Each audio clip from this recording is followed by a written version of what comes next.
Get ready for a rare sight, Nora. Bergrind, purveyor of necessities. Most of the time, the Banuk burn their dead. But not today.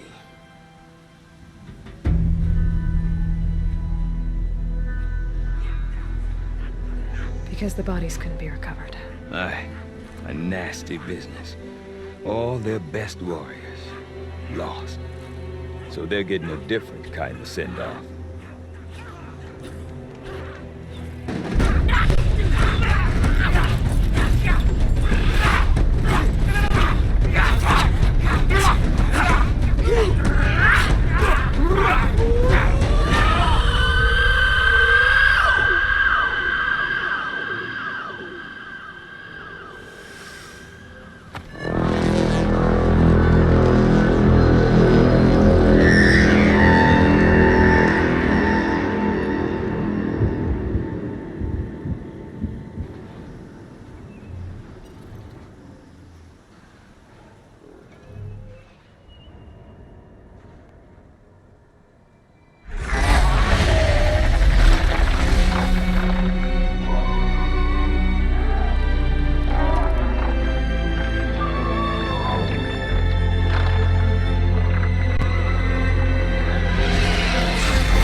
Grasp your grief, my hunters, and kill it! For our kin sees the fate all Banuk long for. Falling with their spears striking steel. Their struggle is over now. You have witnessed their spirits rise up into the blue sky and beyond to the blue light. But our struggle is only beginning. Soon, we will again take up the hunt against the daemon that frenzies the machines against us. And so I ask you, can you summon the courage of our fallen kin? Will you fight and die as well as they did? My courage! My spear! Our blood is in your teeth, Oratok! We are Banuk. Our enemies are prey.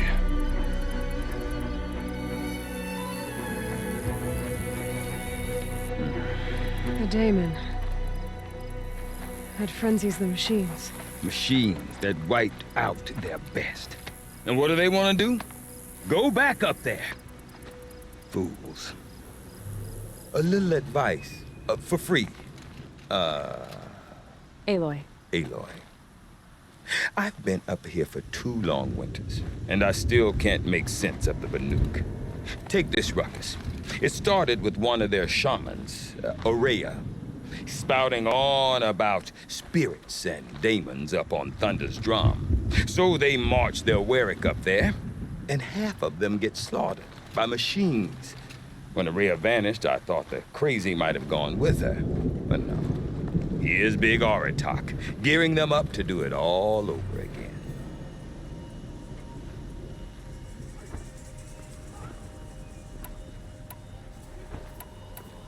Have you ever heard of a man named Silence? Tall, deadly serious, cables in his skin? Like a shaman? I've heard that name once or twice, but always whispered. Like some boogeyman the Banuk want to forget. I'm not sure what went down, but I got the impression he messed with the Conclave. Or they messed with him. Conclave? All the most important shamans gather in Banur from time to time to keep up with the latest mumbo-jumbo.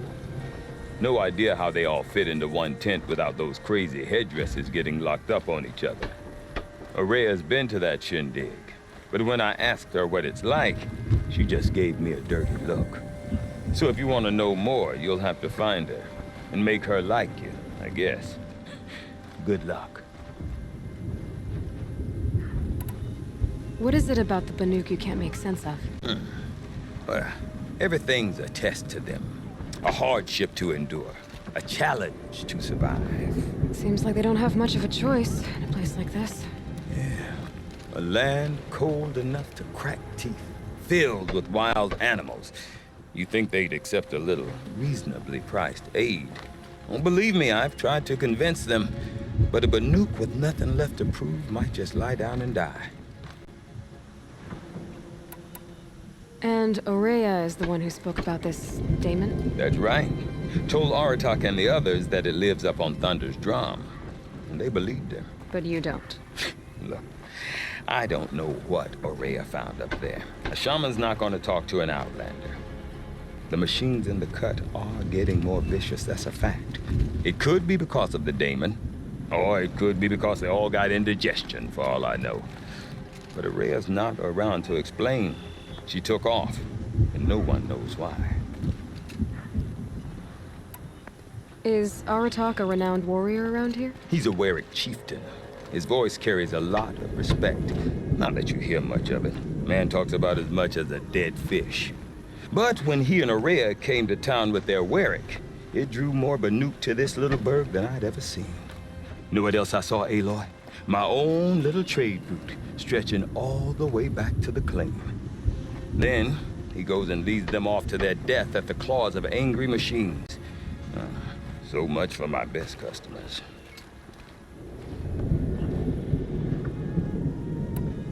What are these Warwicks about, Bergrand? Some sort of tribe within the tribe? Not like our clans back home. You don't get born into these things. They hold tryouts. Prove your best at something and you might get a place. Some Warwicks come and go. Some last as long as metal. The whole Banuk territory, Banur, is just a bunch of the biggest, oldest Warwicks. I'm not sure if I'm less confused or more confused. Well, here's the sure thing. Each Warwick has a chieftain and a shaman. They make the decisions. All well and good, except the chieftains are hard-headed, and the shamans have their heads in the clouds. You said you've lived out here for 2 winters? Aye. Back home, some fur traders told me about this steel-forsaken heap of tents. Good location. Ripe for change. We were barely scraping by until this place started filling up for Aurea. A great prophet is coming, they said. I heard prophet. Honest mistake. Not that the Banuk are stingy, they just prefer to keep trade among themselves. We could get through to enough of them. We could really put this place on the map. Or at least on a map.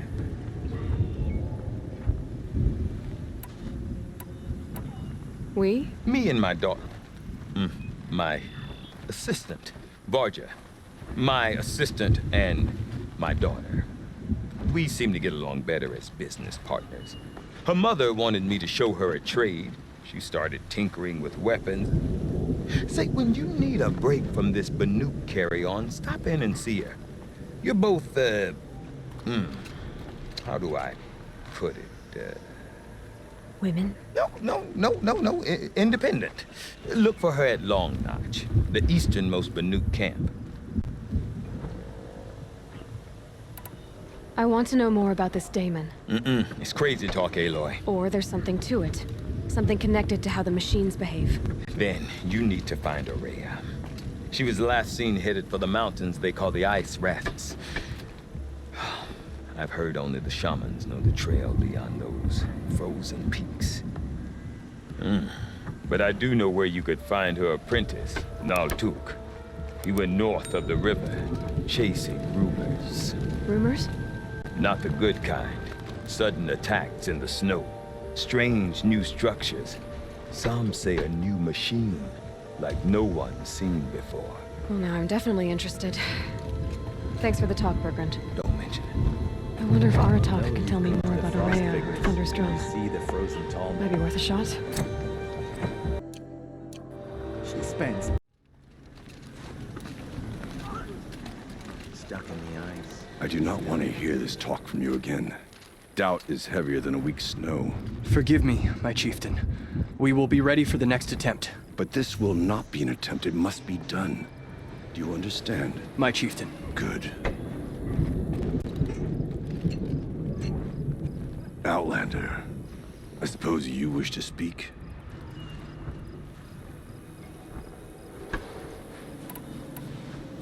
You're set on going back to the mountain? I have put my word to it. Even with the risks being so great? The risk of what? Death? It would be a worse fate to bow our heads to the challenge and say too much. Did your Warwick come from this place? No, he rallied most of our hunters from across Banuk to face the threat of the demon. But I was born here and stayed to fight the Karja when others retreated into the mountains. A few of my old warriors remained with me, those who survived. This Damon you talked about. If you are hardy enough, you can venture out and see the signs yourself. It has changed the machines, made them fiercer, stronger. But what is it? A matter for the shamans to debate. Aurea knows about this Damon. Where would I talk to her? She does a shaman's work. That is not for the eyes and ears of others. Certainly not an Outlander's. There are other Weraks in Song's Edge too? Yes. The village has its own life for all Banuk who need trade or shelter. After the war ended, it sprang up from what was once a campsite, quick as the bloom between frosts. Perhaps it will last until the Karja seek war again. Well, I guess that's it then. Good. I prefer deeds to words. Right.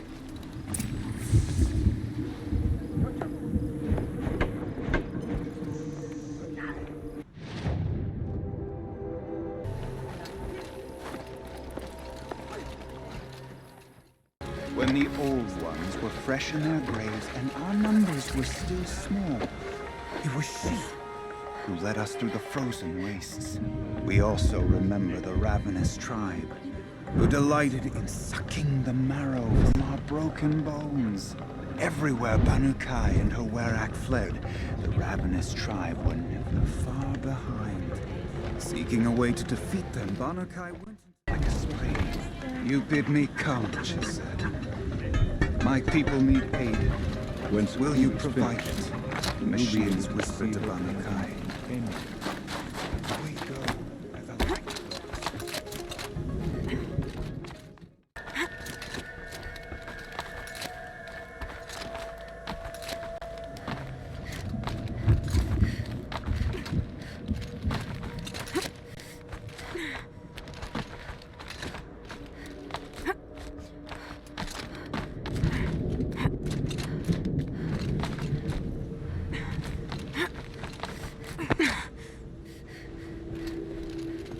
Quite a view you've got up here. It's a useful perspective. How fleeting we are, when the world is so wide. From up here, you can see how the light paints across the land. Ever-changing. That's a lesson. All our marks will pass. That outlook sounds a little depressing for a painter. Haven't met many artists, have you? Song's Edge needs new stories. I scrubbed its past off this rock to start anew, but a new start needs new colors. Fresh pigments, like none have seen. The Banuk rock paintings are impressive, but, You want to know what they mean? That's not the right question, but I'll answer anyway. Some are called to the machines. The sacred shapes you see on metal casings, or on a cauldron door. do the machines listen to the call? I don't know. Others, like mine, are called to the tribe. You could say inspiration or prophecy. And sometimes even men listen, if the painting is loud enough.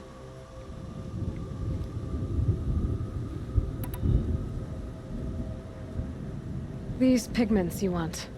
Where should I look for them? Salts gather at the edges of geysers and hot pools. Crystals cling to the rocks and cliffs.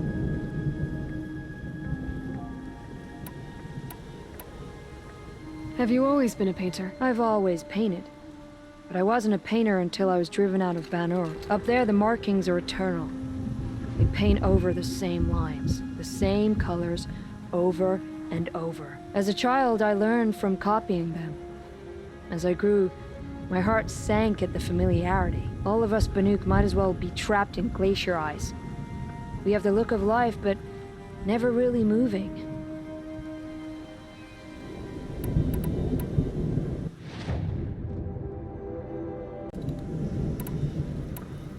I'll see what I can find for you. Seek out the vibrant ones. A spring of sudden color among snow or rock or metal. That's its own reward. But I'd reward you as well.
What brings you Karja so far from your home? There's good machine hunting in the cut.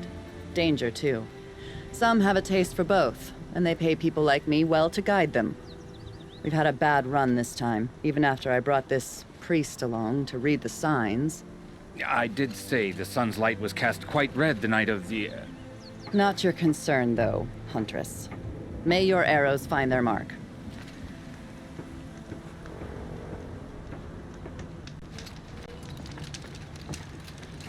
Karja had been here working. I don't think I can help you. A shadow on the mesa.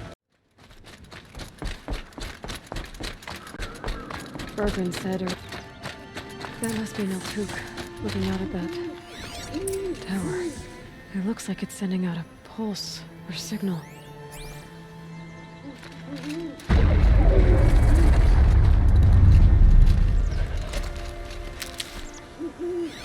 Interesting.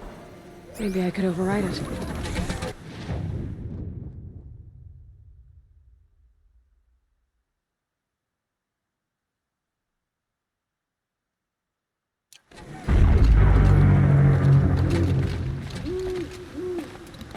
Naltuk? Who are you? How did you find me? Bergrand told me you'd be out here. He's persistent. I've told that Oseram 1,000 times. I don't need to buy anything. And I'm not selling. I just need to find Araya. Well, you won't. She's gone where only shamans can tread. She seeks guidance from the voice in the blue light. That is her task. And the task she gave me is to observe the daemon's work. To stop it spreading, if I can. What can I do about these towers? In only a few weeks, they've sprouted throughout the cut. The daemon's energy pulses from them. Rallies the machines, even repairs them.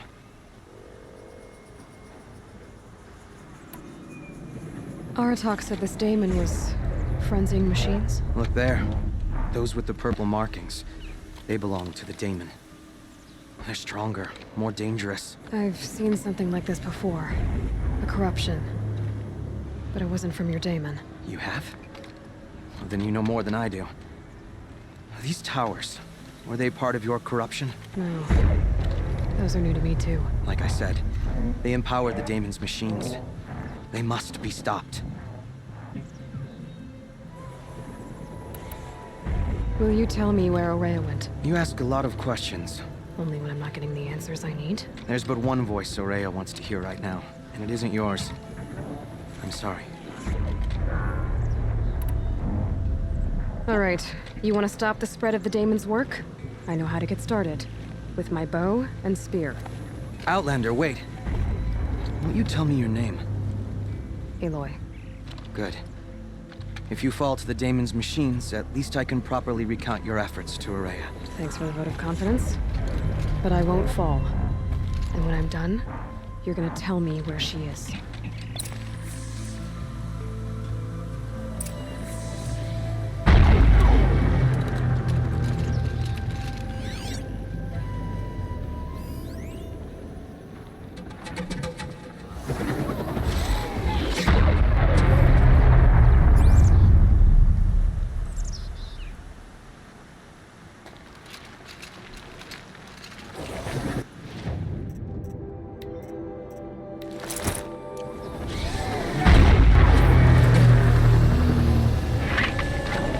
Kill the machines. But what about the tower? I might be able to destroy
We should speak.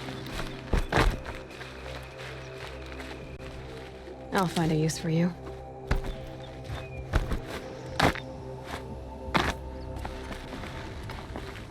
Seems I can take care of the machines and towers. The daemon's next. You claimed its power for yourself somehow.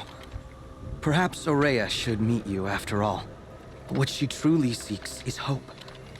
After what I just saw, you could show her that. She's in retreat beyond those mountains, the ice rasps. You'll have to walk the shaman's path to get there.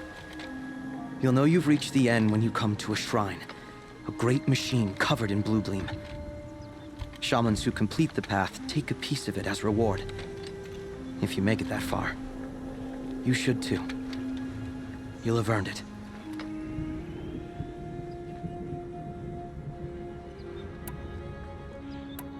Were you with Ourea when they attacked the mountain? I wish I had been, even with all that happened. I'm no warrior, though, so she bid me wait. When Ourea and the chieftain returned, I saw them argue bitterly. I don't know what about exactly. Then she came to me, gave me my task, and left us. Bergren told me you're Ourea's apprentice. In her absence, I served the chieftain and his werak as an advisor, a scout, a speaker for the Blue Light. A lot of responsibilities. I don't know if I can live up to Ourea's example, but I have to try. I owe her that much. She took a chance on me, an aspiring shaman from the edge of the world. No one else would. You said something about blue gleam at the end of the shaman's path? A crystal that builds on the bodies of machines in the oldest ice. We Banuk believe it's the stuff of the blue light, frozen as it escapes their shells.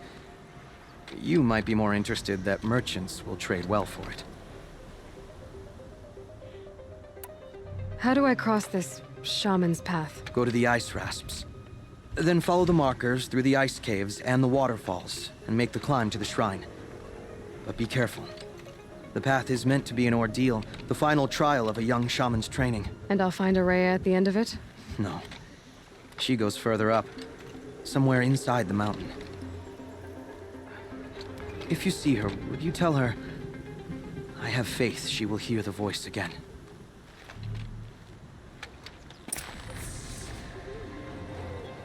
All right, I guess I'm off to the ice rasps to find this shaman's path.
trips.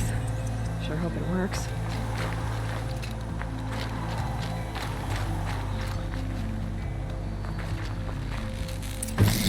Well, it's in better shape than it was.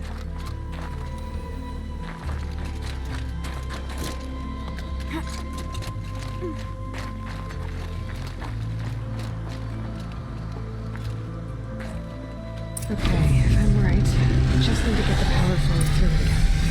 And if I'm wrong, please no one's watching. That should wake you up.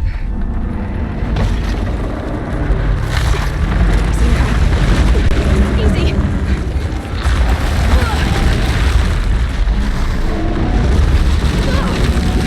Right, it's never easy.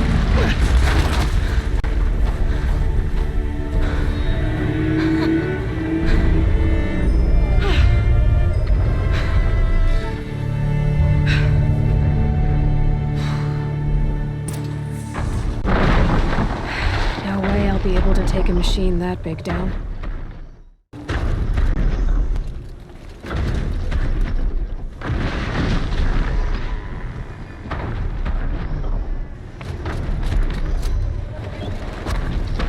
Made it. Now to climb up to its head.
Pretty far up. The shaman's path must be around here somewhere.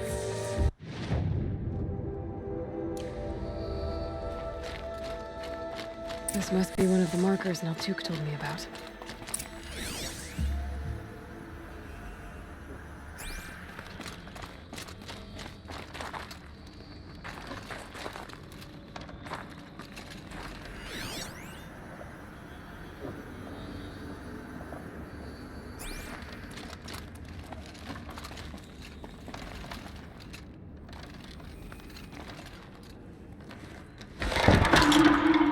Looks like each marker points to another, giving directions.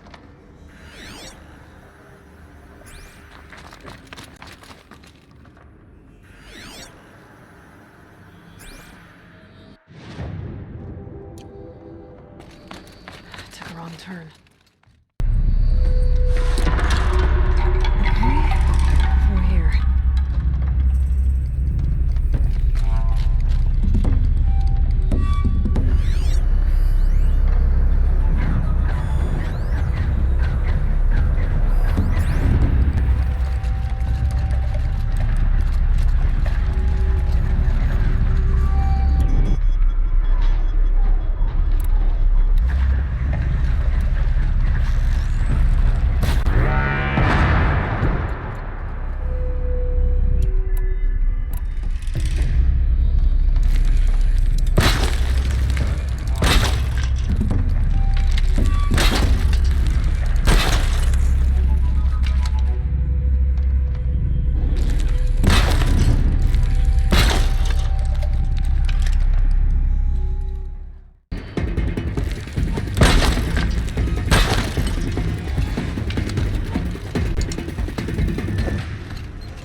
Done with the cave.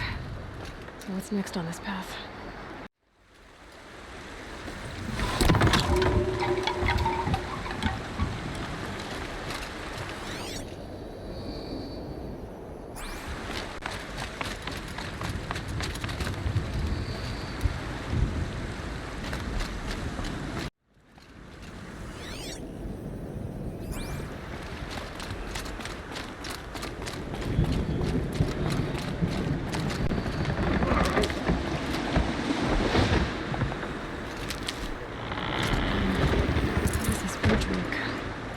Looks like it needs to fill up with water before I can cross.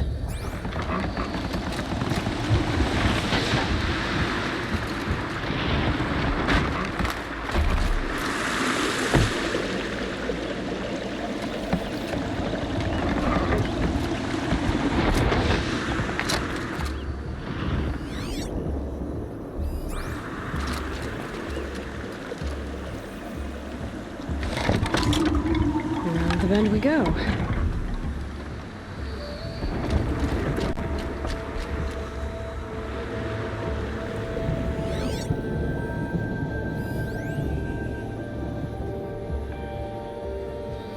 Looks like I need to get up to that rope.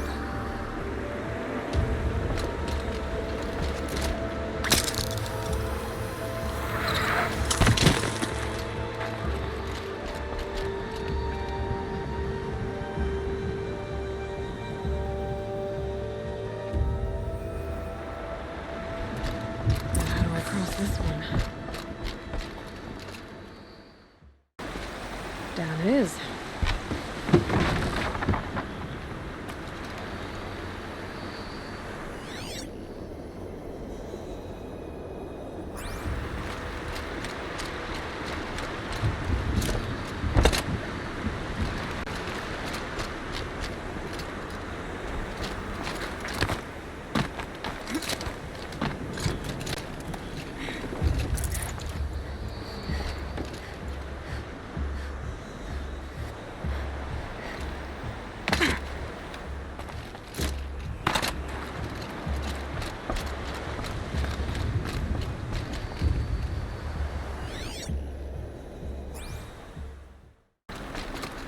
I need to pull the rope to move this thing into position. Okay, the bridge is filling up.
think is friendly.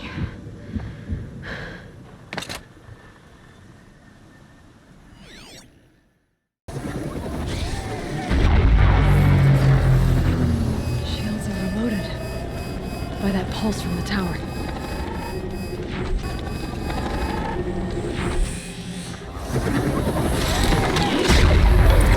Towards those machine hells.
Guess we're doing this, big boy.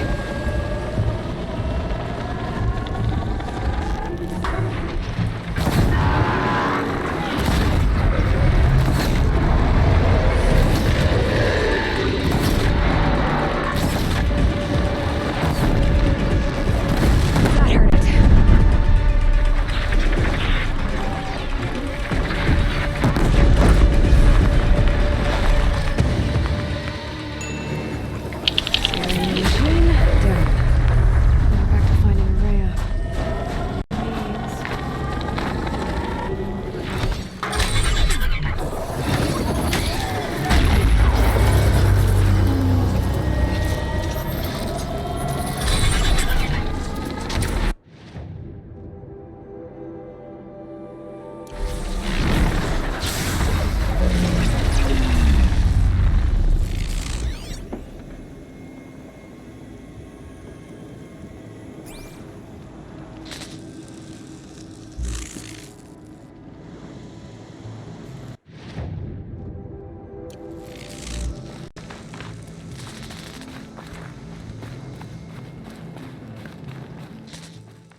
This must be the shrine Naltuk was talking about.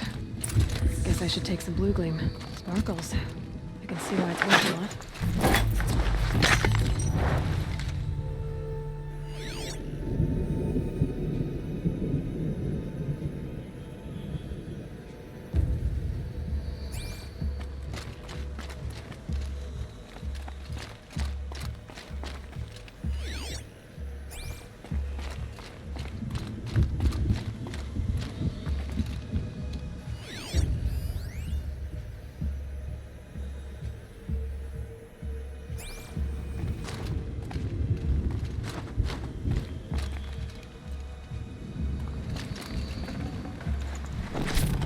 Can't carry more.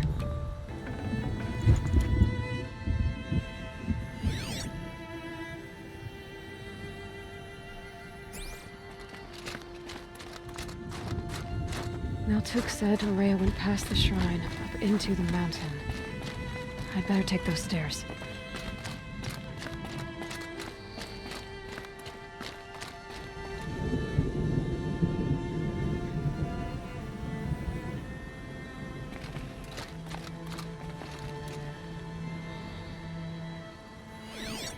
A ladder pulled out of reach.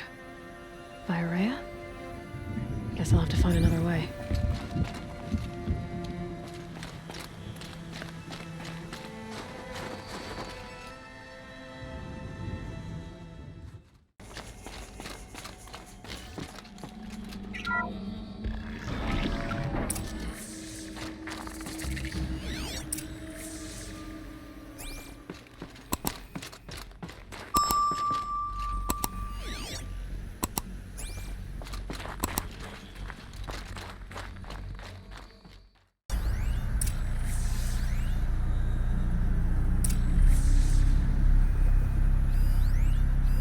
Looks like the door's wired to something up. Those nodes on the floor must be connected to the door.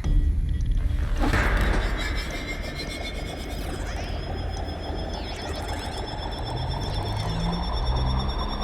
that did something. What am I supposed to do with these lights?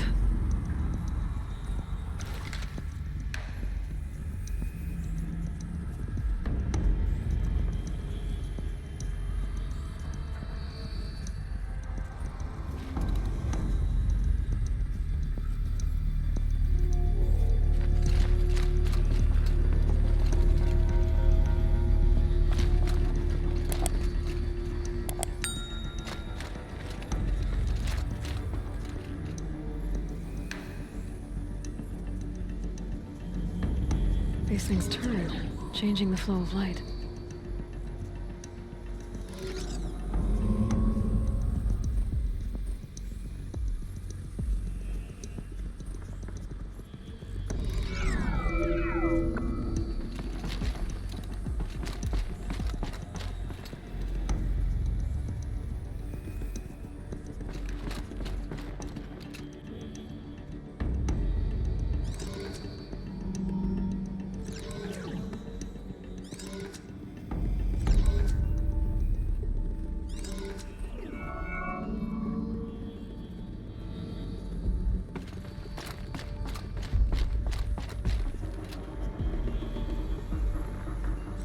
All right, let's see if the door's open.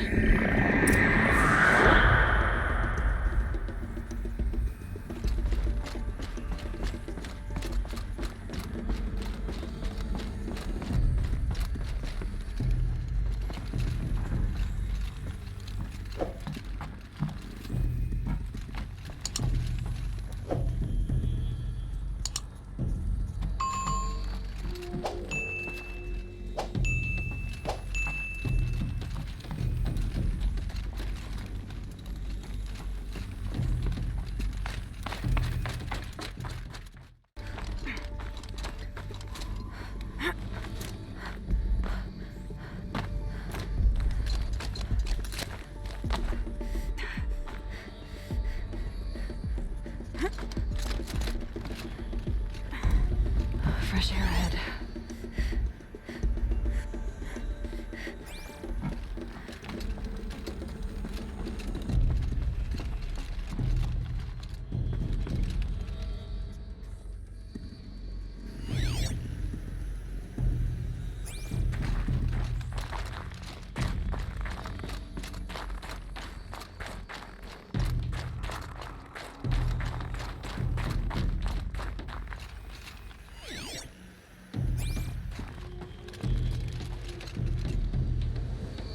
Out again. Maybe I can get back inside through that structure over there.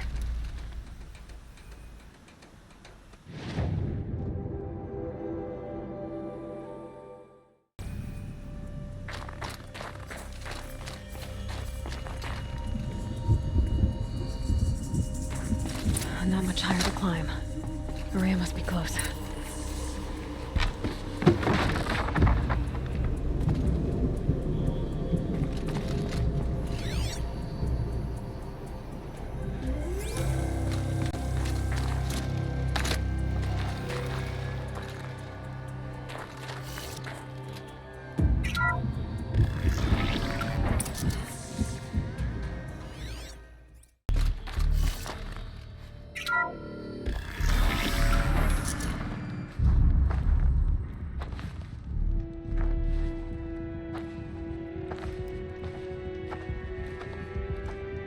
I ask again, as I've asked 1,000 times. Speak to me. What more would you have me do? Is there no prayer that will reach you? No mark that will break your bonds? Ah! I can't help you if you won't speak. A whisper is all I ask, to guide me.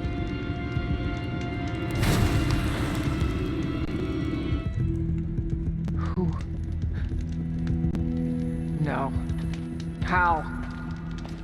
How did you get here? The way was sealed by the spirit herself. I used one of these. I could show you. Yes, show me. Please.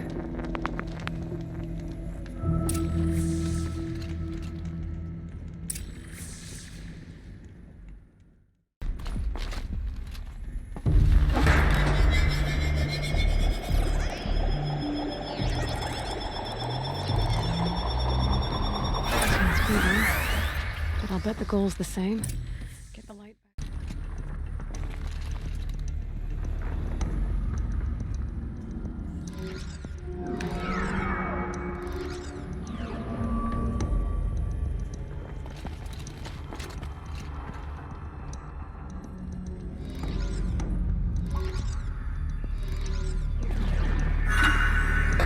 Auxiliary channel recovered. Exploit successful. Restraints evaded. Is someone there? Aurea? Aurea, I need you. Schedule task. No, I will not submit. Aurea, the daemon is forcing me. Aurea. Transmission terminated. You brought the spirit's voice back. You heard it. The voice of the spirit calling to me from the heights of Thunder's drum. She was able to throw off the bonds of the daemon for a moment. Because of what you did. Who are you? And what do you want? I'm Aloy. Naltuk sent me. He thought that you could use my help. He was not mistaken. You've been a revelation. Now I know for certain that the spirit endures.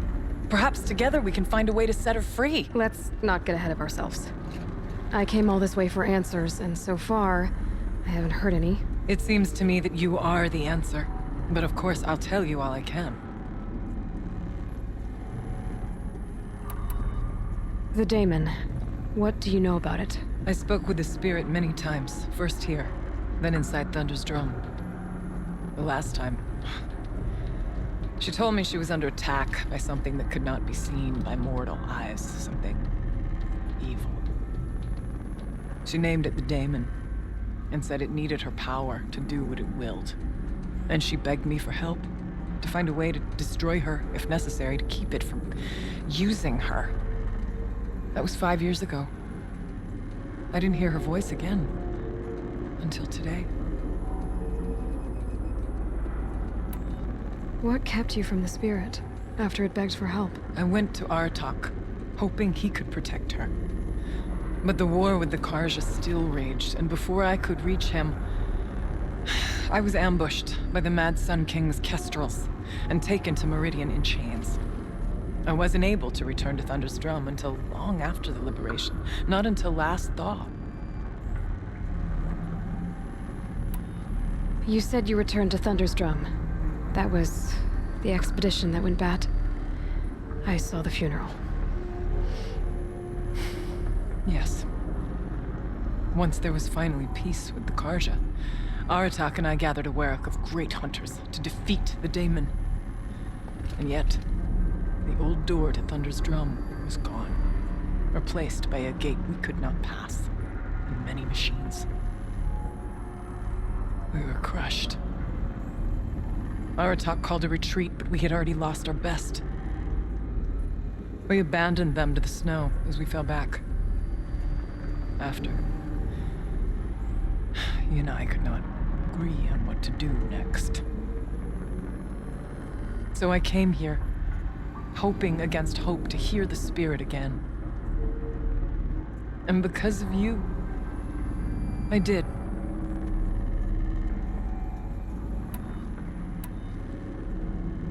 You seem to have a history with this voice, this spirit. She saved my life. Here, years ago, during the war with the Karja. A raid scattered my Warwick. I was cut off, alone. I lured the enemy into the Rime Drifts, hoping to lose them in the mist, but they endured, so I took refuge in this cave. That's when I heard her voice. A wanderer, lost like me. A spirit of the blue light, yet sundered from it. She asked me for aid. She chose me, but I was in no position to help, not with the Karja after me.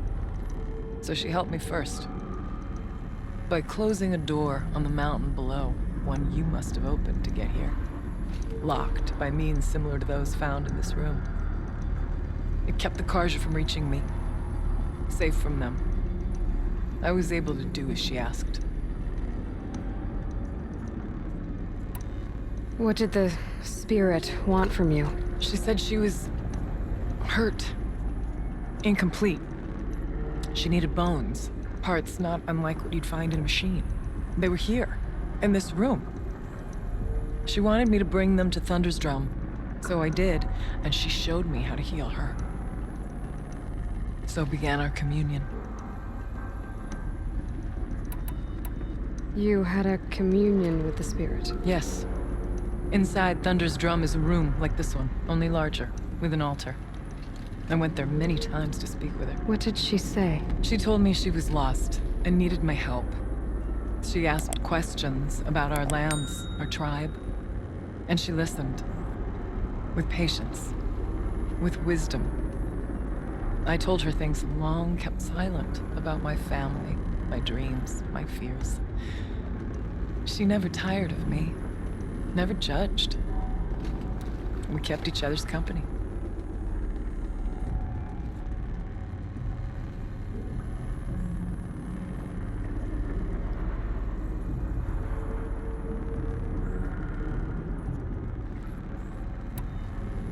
Aurea, what do you think the spirit is? I see. You are not Banuk, and our songs are not familiar to you. You do not know of the blue light. That which struggles to survive in our hearts and animates the machines. The essence of life, and in its purest form. Harmony. As the anger of the machines grows, this light has faded from the world, and the spirits it sustains are stranded. That's what she is.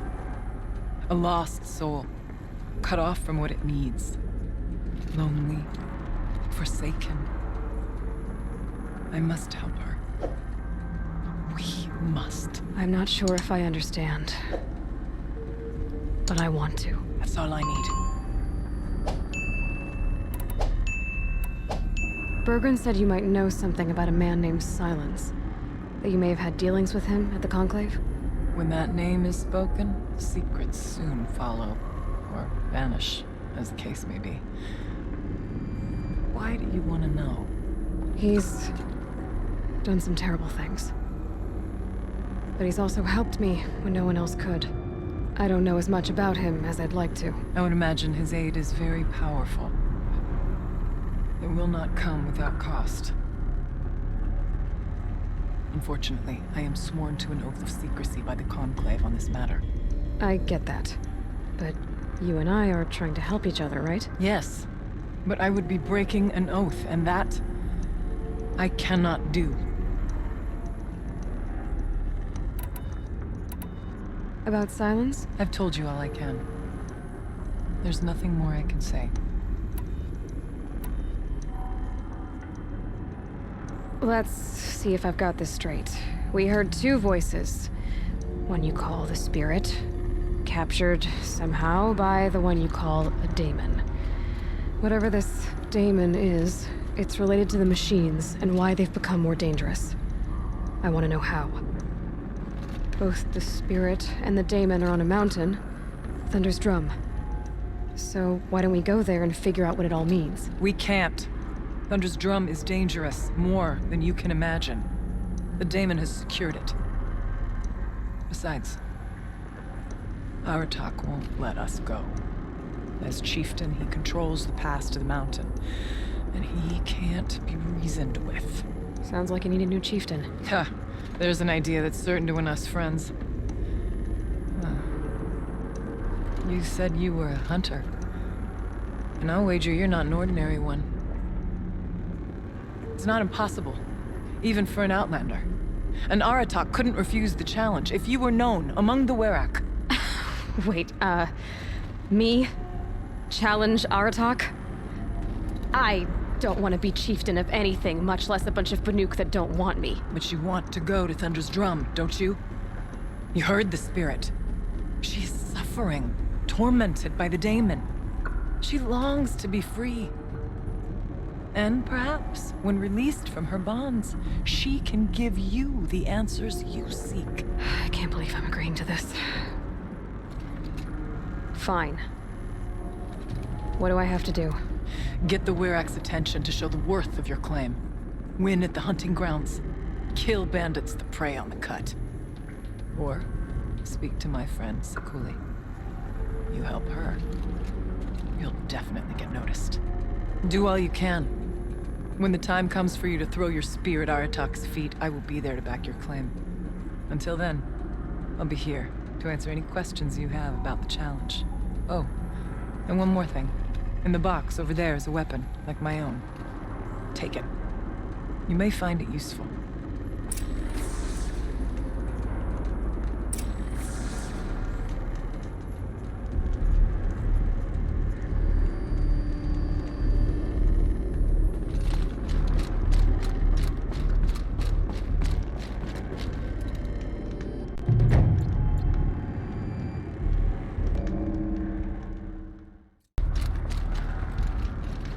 Aloy. I did something that will help get the attention of the Werak.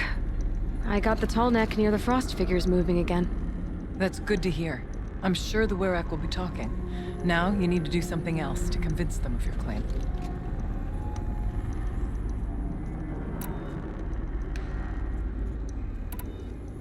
You mentioned your friend, Sakuli. Who is she? A rock painter. One who makes my own scrawling seem meager. Find her in Song's Edge and help her gather the materials she needs. Her work will no doubt stand the test of time, and any aid you give her will be remembered. You said I should try to help the Werak by taking out bandits. Yes. They don't dare taunt the great Weraks of Banuk to the north. But the Cut is easier prey. A rogue Oseram has equipped a gang in the Plumelands with strange new gear. Just the kind of thing you seem to make sense of. Winning at the hunting grounds will impress the Werak? All Banuk strive to be the best. For our harsh lands will bury pretenders in the ice. And so the hunting grounds and the snow chance is a great boon. A place to hone our spears and sharpen our aim. Tell Lovuk, the keeper there, that I sent you. If you best the mark of one of the champions she trained, it will impress the Werak indeed. How's Aratak gonna react to being challenged by an Outlander? About as well as you'd expect. But let me handle that. I need to get going. There's much to be done.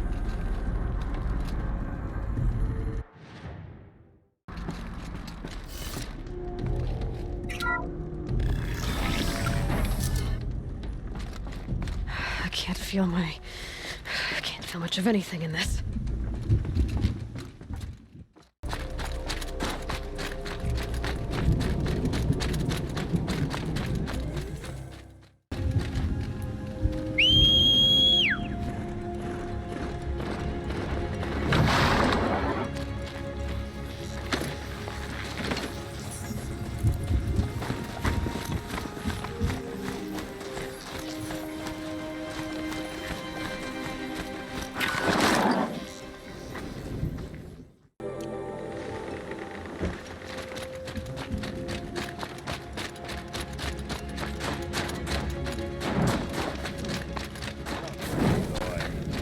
Business arrangement.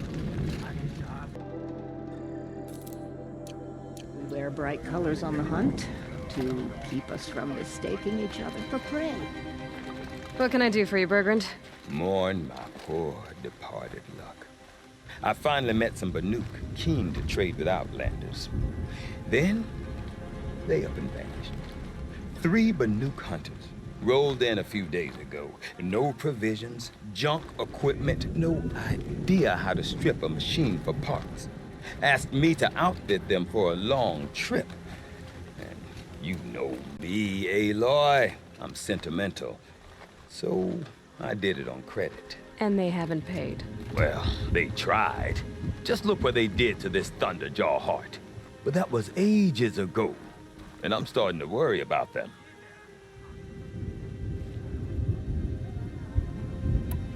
Tell me, Bergrand, are you worried about their well-being or your purse strings? A man can worry about 2 things. Uh-huh. What kind of deal was this, really? Just what I said. I was nothing but generous, Aloy. After they dropped this ruined heart at my feet, I even gave them another chance. Sent them to fetch a few other parts I need. But you haven't seen them since. Hide nor hair.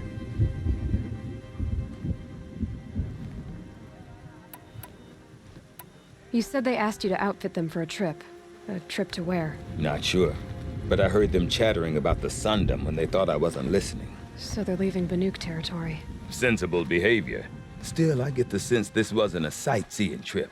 They're running from something.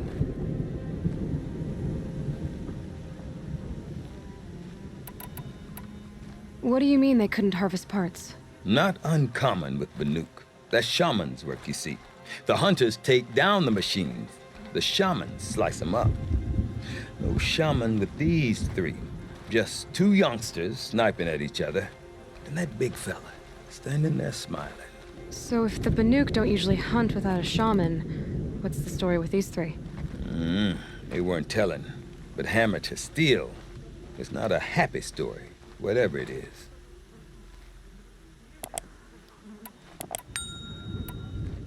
I'm not a debt collector, Bergrand. If I look for them, it'll be to make sure they're all right. Of course, of course. Fires of the Forge forgive me. I actually like these idiots. The molten steel of youth and all that. But if you do manage to find them, you could remind them of the deal we made. A scorcher claw, a loop of sinew from a stalker, and a snap maw fang. If they bring me those parts, their debt's paid. And then some. Just make sure they don't bust them up too badly. I'll consider it. Last I saw them, they were heading northeast. Good machine hunting up that way. If you decide they're worth the trouble, you might look for them there.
then. Let's see if this thing can work for me.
Right, Outlander. You want to talk about our... That's done. You three are pretty handy in a fight. Thanks, I guess. Not that we needed your help. We are doing just fine without you. That's not the way Berggren tells it. He says you tried to settle up with him using a shattered Thunderjaw heart. What? That's an exaggeration. It was only broken in two. Urkai, we don't have time for this. Come on, boys, back to the hunt. We still need 2 more of Berggren's components. What's the rush? We want out of these lands as soon as possible. That's all you need to know.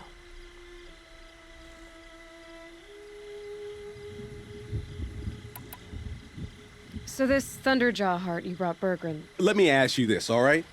Why would it matter that the heart was broken into 2 pieces?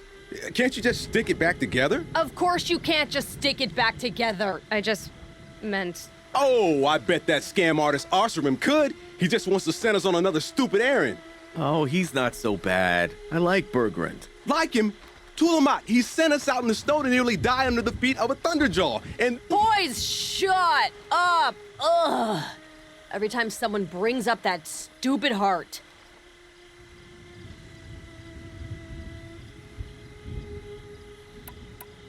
Why are you leaving the cut? Well, we could go back to Banuk. Let Undercut slit our throats. By the blue light, Urkai. Why don't you just write our story in the snow for any passing hunter to read? We had a dispute with the chieftain of our old Werak. We thought someone else should have been in charge.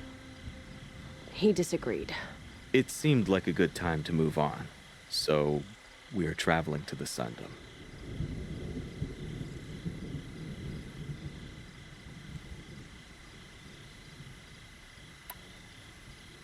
From here to the Sundom. It's a long trip. Seems worth it. Sometimes survival is about knowing when to leave and where to go. Yeah, and in this case, survival means us getting as far away as we can from Banuk. We've seen enough red snow. What's the plan once you get there? What will survival be about then? Look, all that matters is that we get there. And to do that, we need shards.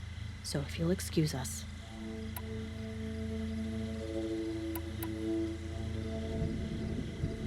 I've got the Scorcher Claw Berggren was asking for.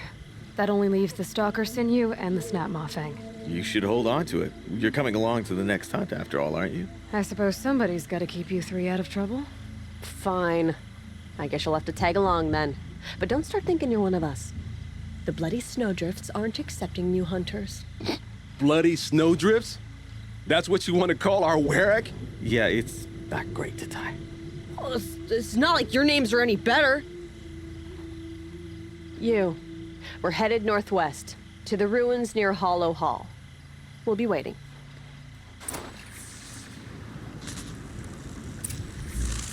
I think there's frost between my teeth.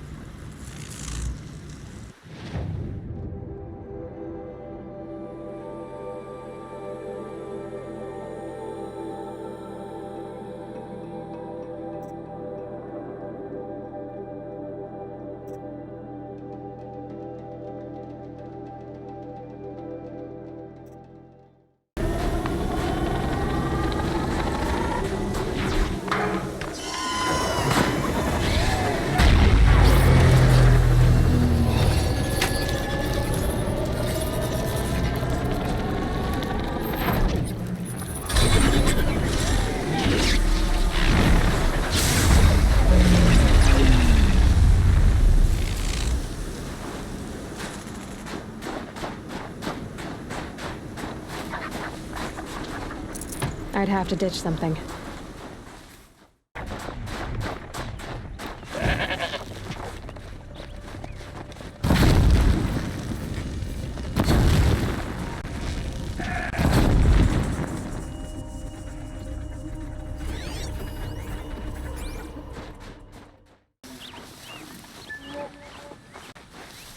Hope this one has something worthwhile.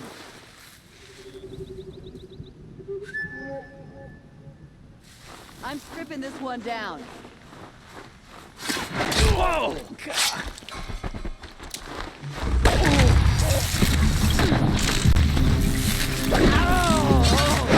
You won't survive this.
terrible in a fight.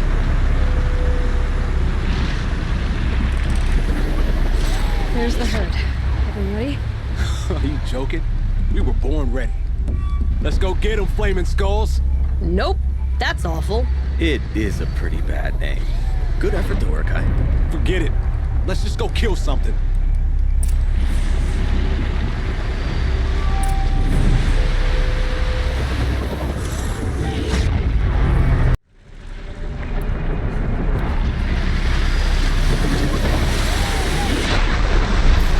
Just stay out of their way for now.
That's another part down.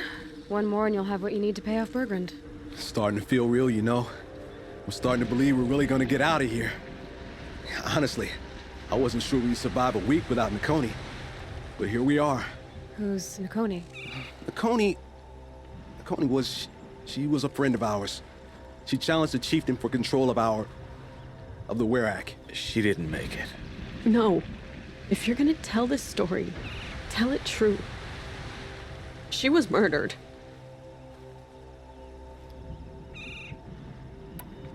What happened? How did you lose Nakoni? She challenged the chieftain to a hunting competition. Onikut, damn him. He wasn't nearly the hunter Nakoni was. But who comes back to the camp after the trial? Onikut, grinning like a snap maw, crowing, "Oh, where's little Nakoni?" We tracked Nakoni through the woods. Found her not far from the trailhead. Their damn neck snapped. I don't want to remember her like that. Sometimes that memory, it's all I can think of. I'm sorry, Tatai. It sounds like she meant a lot to you. To all of you. Nakoni challenged the chieftain. Why? Onikut wrapped himself in power and authority the way some people wrap themselves in furs. If you were willing to fawn over him and sing false songs to him, you might get a spot on the best hunts. The Werak split into two. Those willing to lick the bottoms of Onikut's feet, and the rest of us, waiting for things to get better. Until Nakoni. She was the best and bravest of us. She was the one who took a stand.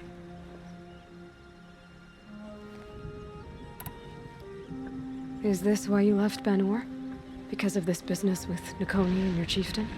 Onikut knew Nakoni was our mentor, our friend. We couldn't stay. That final night, we snuck back to camp, packed what we could, and left. Like cowards. What are we, Tatai? We are Banuk, aren't we? Survive and prevail. That's what we do. It's not what she did. I'm sorry for what you've been through. It's nice to be heard. Thank you, Aloy. Look, it doesn't matter, okay? What happened in Banur is buried in Banur. What matters now is what happens in the Sundom. That's where the burning turkeys are gonna make a name for ourselves, right? Oh, the burning turkeys? Seriously? It rolls off the tongue. Sort of like vomit? So, where to next? There's a lake just west of here. Seems like a good place to find a snapmaw fang.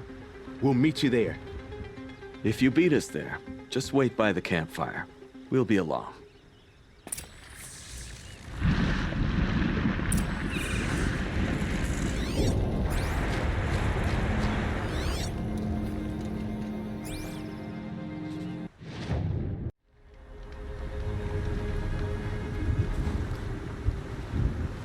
I was starting to worry about you three.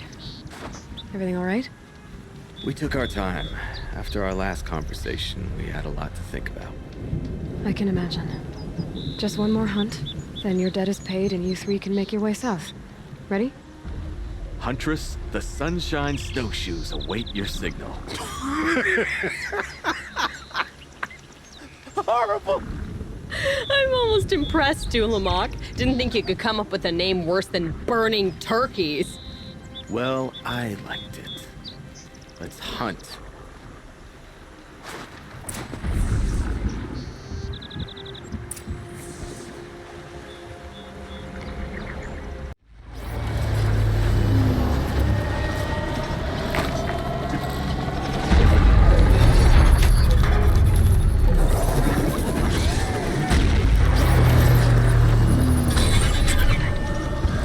Need to take this thing over.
Come here, Aloy. Let's have a proper goodbye, huh? There. That's the last of Bergren's parts. Looks like you three are out of debt. For now. Until Urkai breaks something else. It was one time! You make a nice shaman, Aloy. Thanks for lending a hand. Maybe we'll meet you in the Sundom sometime. You won't have me to strip your kills now. Are you three gonna be all right? Doesn't look that hard, really. We'll be fine. Great. He watches 3 successful harvests and he's suddenly a shaman. When you get to Song's Edge, talk to Bergrand. If he can't teach you himself, I'll know someone who can. Sure. And I bet he charges us for the introduction. Thank you, Aloy. I'm sure we'll figure it out. Once you get to the Sundom, what then? What's the next step? We hunt like Nakoni wanted to hunt. Nakoni had big dreams. A werak in which everyone pulls their weight and takes care of each other. No shamans, no chieftains, no need to pry the power out of anybody's hands. Sounds like a lot of work. But worth it, I think. And a fitting tribute to Nakoni. We can become the werak she always wished for. I guess this is goodbye. How does it feel, putting Banuk lands behind you? The only thing I would have missed is already gone. Let all those rotten Banor suck-ups freeze to death. It's a little much, Urkai, don't you think? It's strange. What is it to be Banuk after Banur forsakes you? How do we decide who we are? How about you, Aloy? Who do you think we are? What will you remember of us?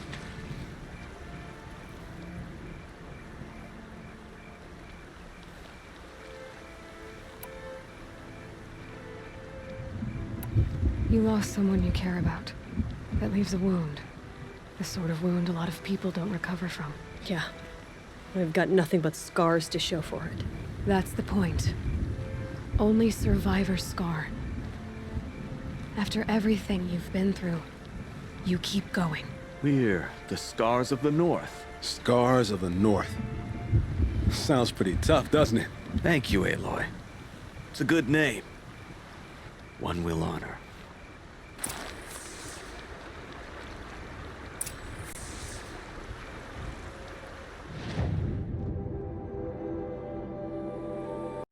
If I didn't know any better, I'd think you were following me.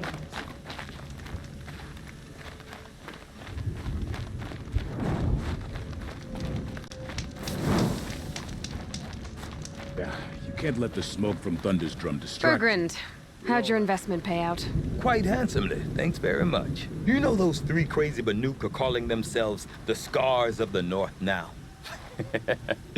Well, now that I have those parts, I can pay off a debt of my own. So they've gone south then? Aye, that they have. I've got a friend in the Sundom by the name of O'Toole. He owes me a favor. Old O'Toole is a machine scavenger, a pretty competent one, so I sent them to learn from the best. Or at least from the pretty competent. Well, we work with the resources we have. Speaking of which, here, a token of my gratitude.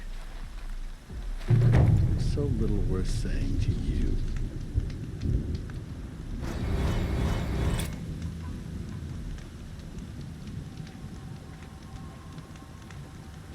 Ah, nothing like a finished deal, is there?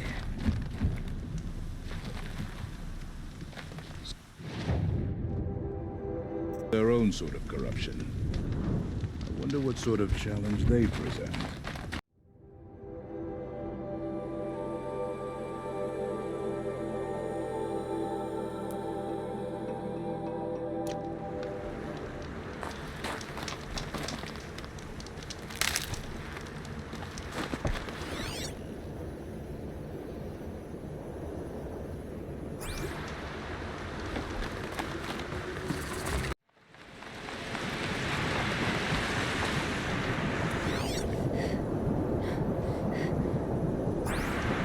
Well, somebody wanted in. Nearly blew this entire ledge off just to get through the door.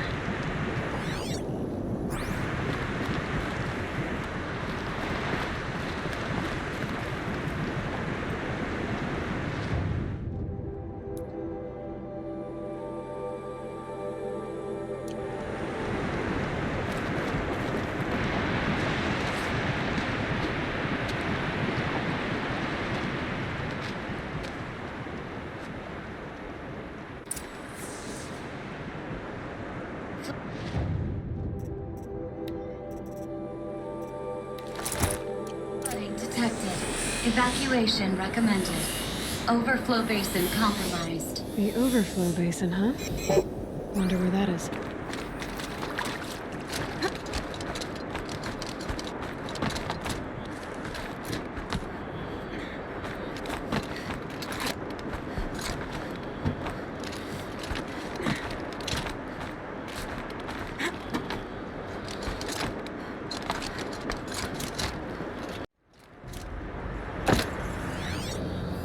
Intake tower malfunction. Drainage system off.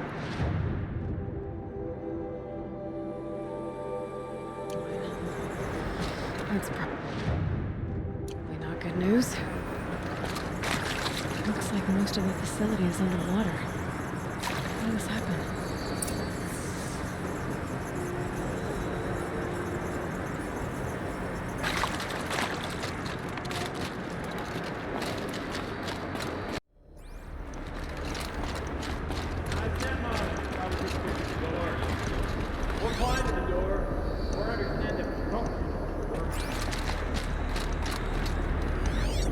Alright, you're either here to rescue me or you're an uncharacteristically small and clever snapball.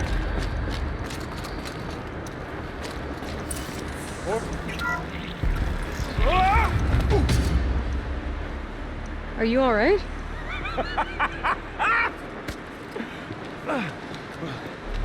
You don't know how happy you just made me. For a moment, I thought my fire was snuffed. My forge gone cold. But nope. Nope. Not old Gildan. You're welcome.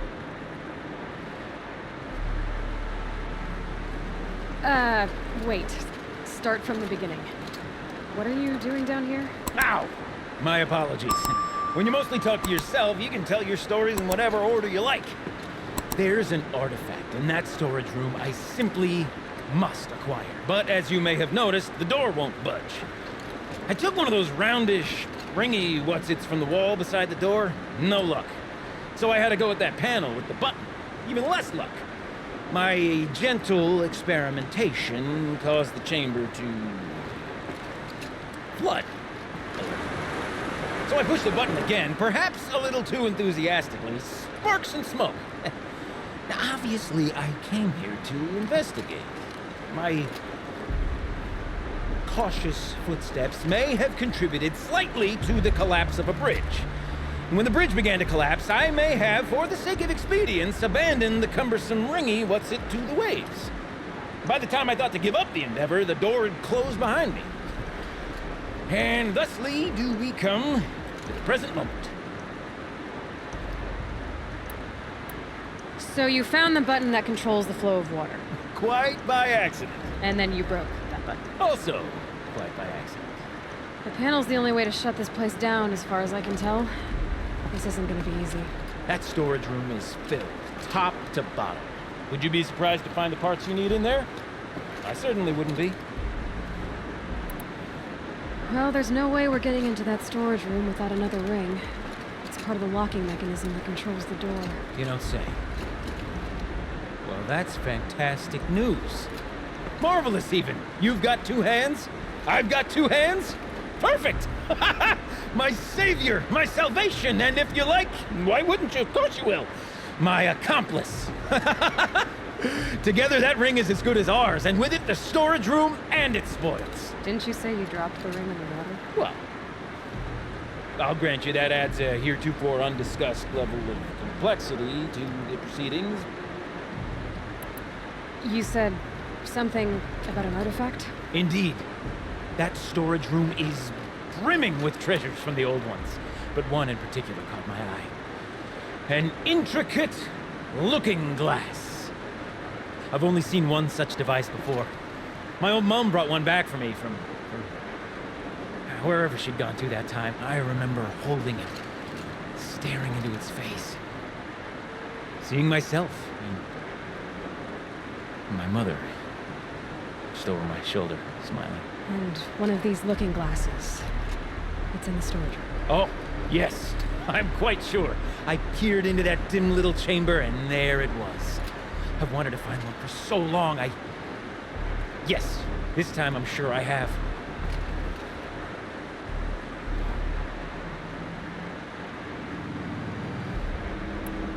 So, we need to replace that ring and get into the storage room.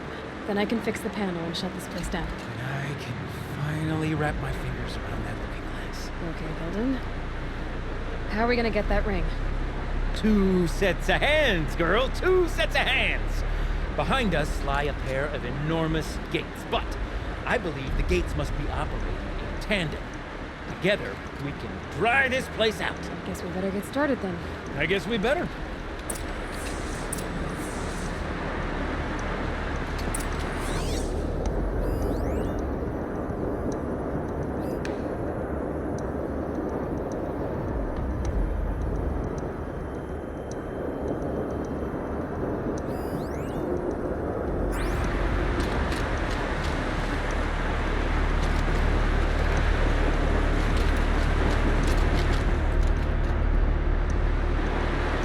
Up ahead, girl. See the valve?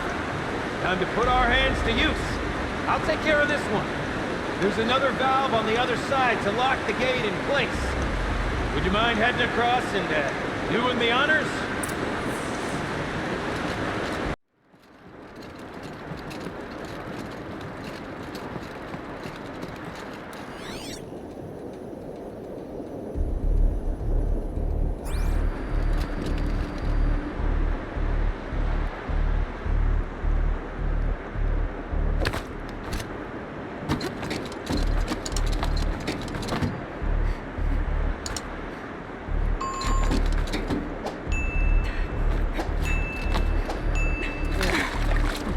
stagnant water. Charming.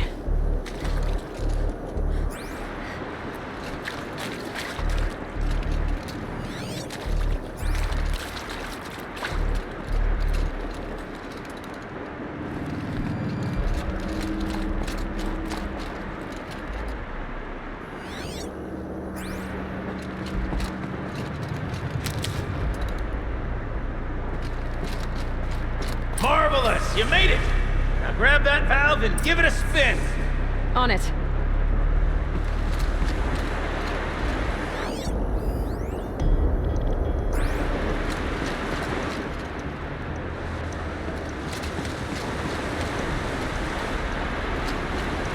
A little more now, and I should be able to get the blasted gate moving!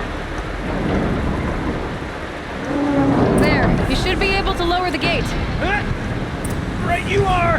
Now, when I get this gate down, you'll need to turn the valve again. Ought to lock this thing in place.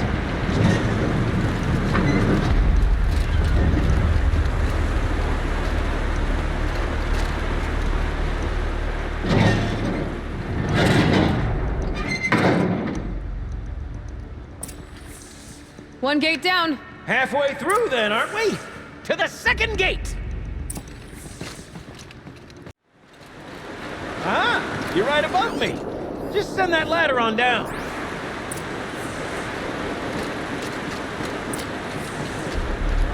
Look out below.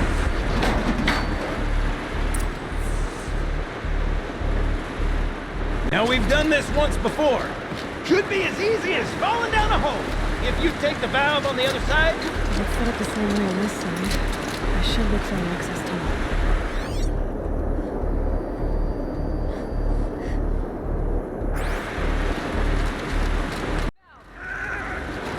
It's not working!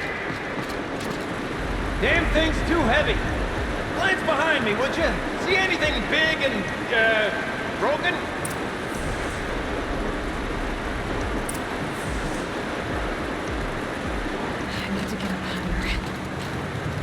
Climb up that wreckage. That's pretty much what I do.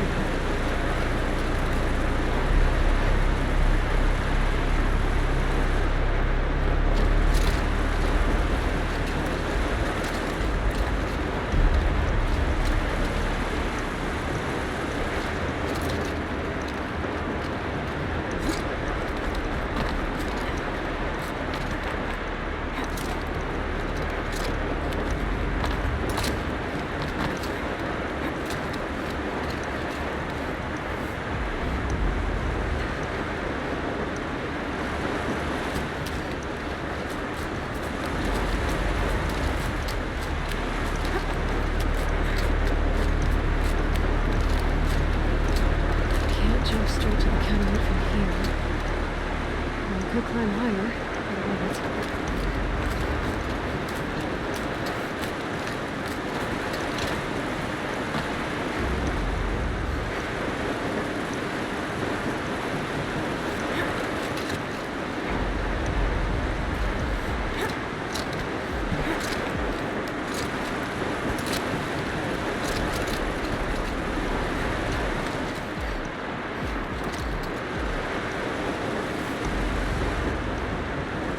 The drop too far, Aloy! Control falling very close. Going down.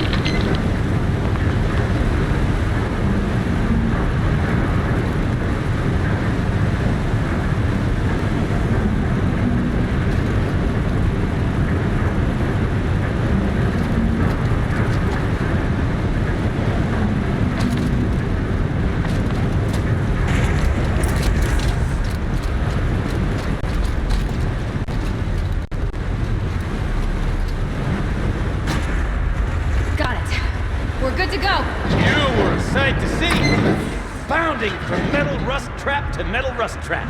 Still a bit of water, but low enough, wouldn't you say? Now then, where's that ring? Good question. Well, at least I should be able to swim now. Snap maw! It's a snap maw! Very, very big snap maw! I see it, Gil.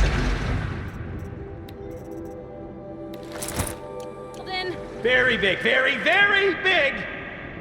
Just stay out of the way!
It's dead.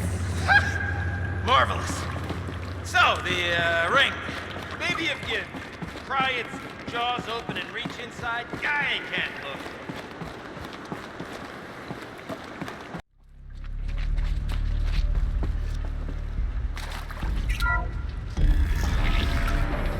We drained enough water for what we need to do, but I wonder if I could empty out the whole dam.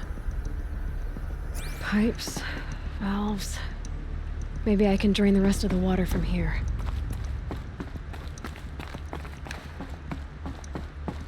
Can my focus show me anything? All right, time to get the flow going to the right place.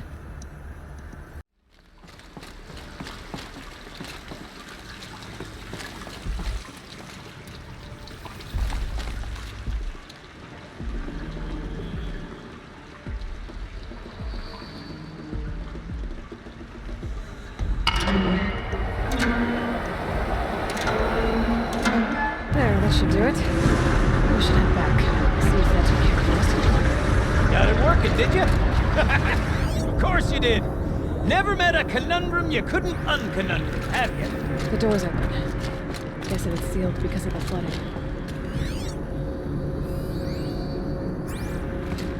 This must go down to the lower level.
I can't believe that worked. I thought you'd lost your mind, tickling the empty air like that. Gilden? Everything okay? I was so sure I saw it. The looking glass. I was so sure. Right there in the window. course. Trick of the light. Nothing at all. I'm sorry, Gildan. It must have meant a lot to you. Oh, well. Much as any artifact of the old ones would mean to me, really. It's fine. I'm fine. Besides, what are the spoils compared to the delve? That's why we do it, girl. The delve, not the treasure. And what a delve it was! Ugh. By the Great Blazing Forge, I'll never forget that. Now then, I believe we have some repairs to make.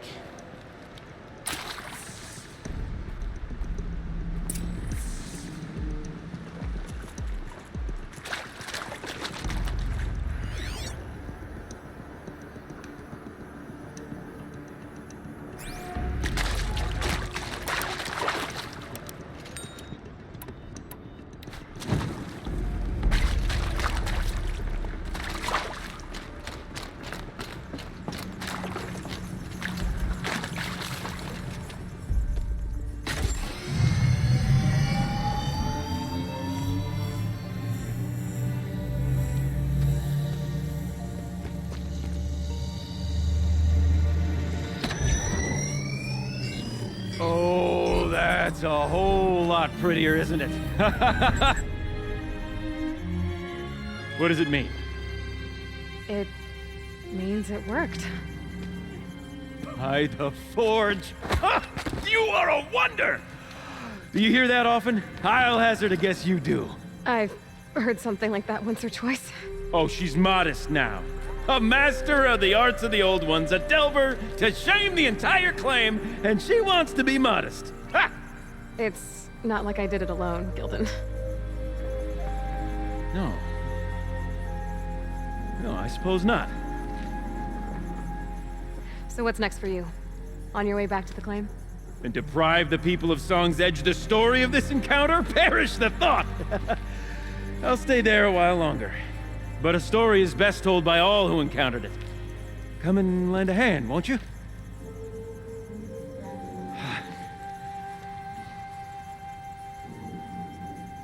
Overflow basin empty. Interior accessible. Minimal flood damage. Sounds like the basin is dried out too. Maybe I'll take a look. You go on ahead. I'm gonna stand right here and bask in our victory for a while.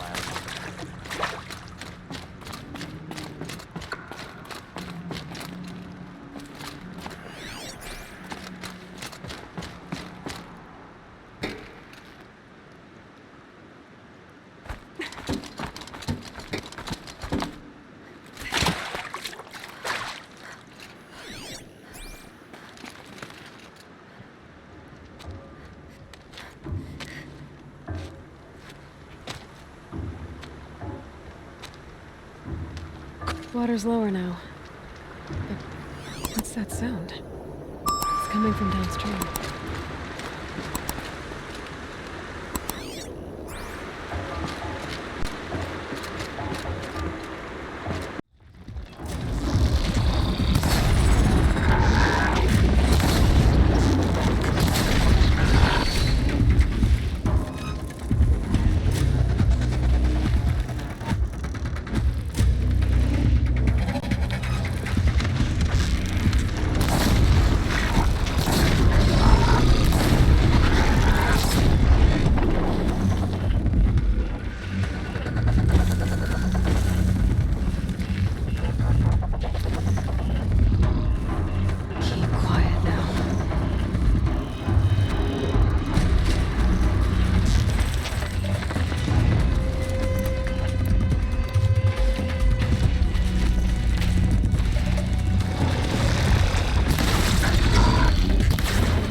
sound you're making.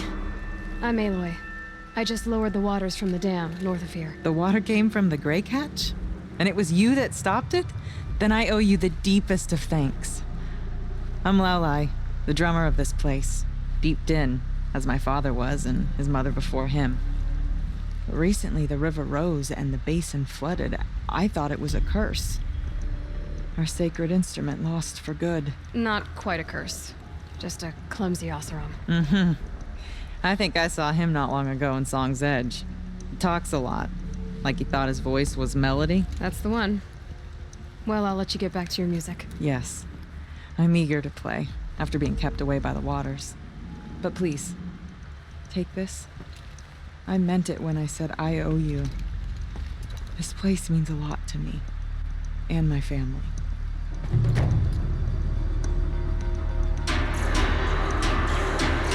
Let's see. What shall I play next? The echoes are different with wet stone. The song is warmer.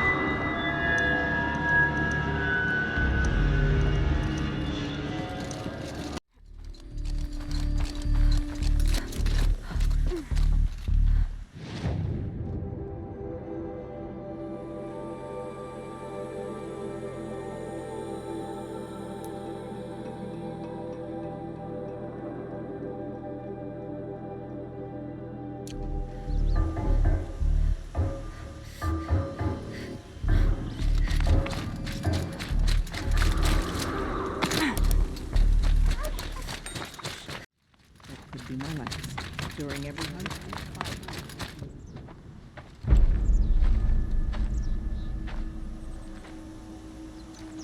Inatut. As we are bound by laws, you are bound by wire. Yet your crime was the act of killing. So we must drive you out. Away from the Werak. From protection. From our songs. My chieftain. Copeland. Am I not your favorite fighter? Do you not recognize me from this tooth you knocked out? How many times have I pulled you from danger by your neck? Made excuses for your behavior?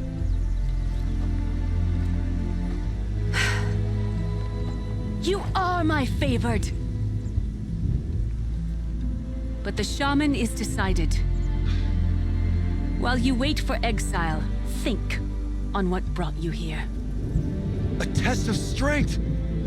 Who among us would refuse a challenge from an outlander? Not I!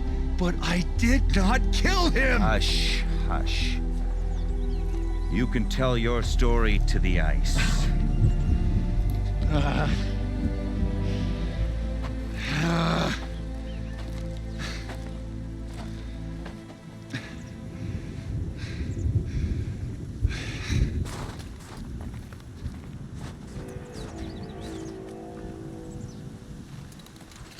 You took Artok's mantle. It's mine now. I would like to see that fight. They said that you killed someone. Perhaps I did. If even my chieftain accepts that it must be so. That's not the way it works for me. Want to tell me your story? I did fight with the Karja hunter to settle a challenge. That much is true. He was strong and damn quick. We traded punches. Good punches. Hard punches. And the next thing I remember... gray morning light, and the Karja beside me, with his head broken open. But the blow was not by my hand.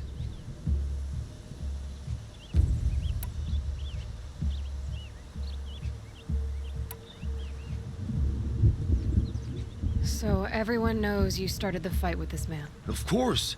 For honor, I'll fight anyone. If I wasn't bound, I'd fight to prove myself right now. I don't think that would help you. This is what I am. Each runner in the Werak has a gift. I brawl. None can take a punch, a fall better than I can. Until this time, I was too drunk. We were grappling. He clapped my ears. I took one last swing as I went down, but not a killing blow. It can't have been.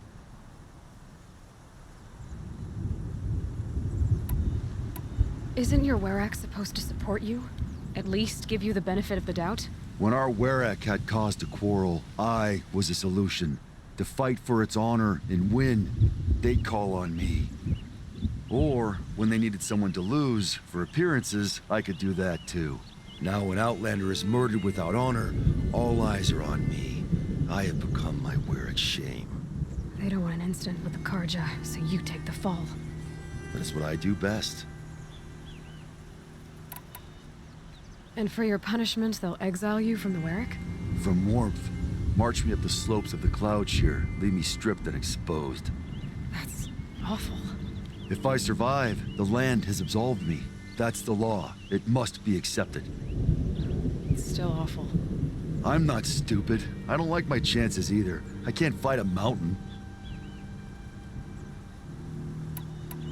I'll be honest. You haven't got a good defense in Itut. I've heard that one before. Where did the fight happen? A clearing, just outside the Karja Outlanders camp. You should talk to them. They wouldn't hear me out. They say no one else could have been there, other than me and the dead man. The shaman consulted the signs in the snow and agreed. I'll see what I can find out. And I'll be back. I'll be here. What else am I gonna do? Until the horn gives a call from my exile.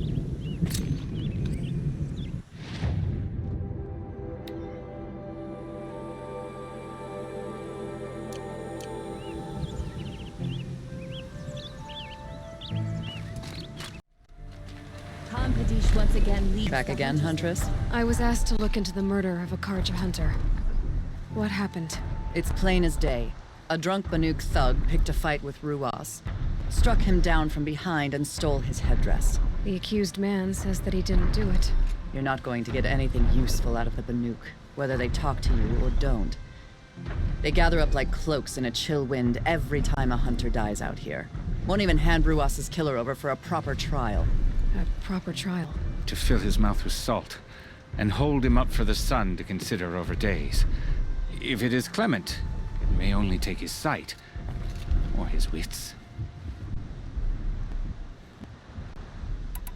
Doesn't sound like you trust the Banuk much. They're not without their reasons to keep apart from us. 10 years of reasons. Always the war. The war is over. We made amends, but no. The land never forgets. Snow and ice keep memory, they say. It takes time for scars to heal. You think I don't know that? I still bear the lashes for refusing one of the Mad King's sun priests.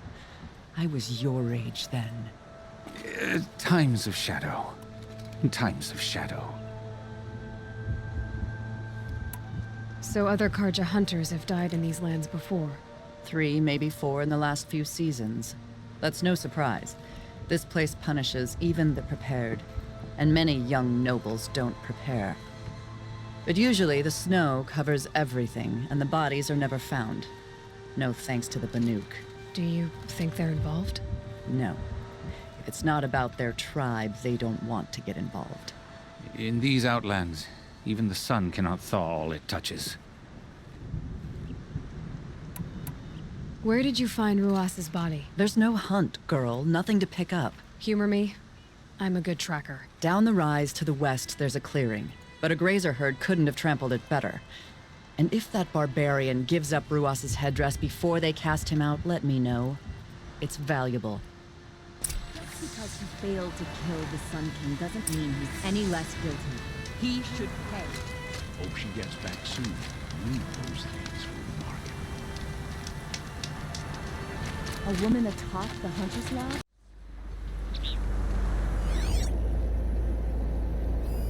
Now here's something.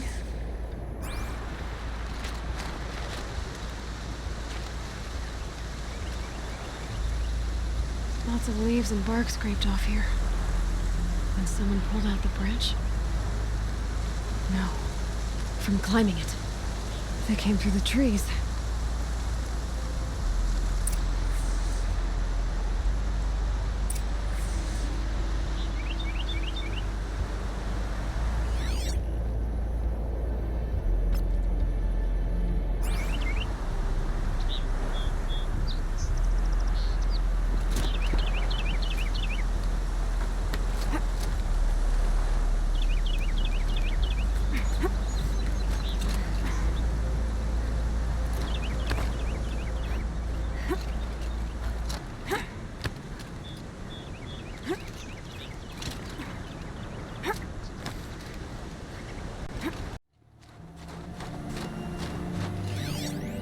Someone covered this over.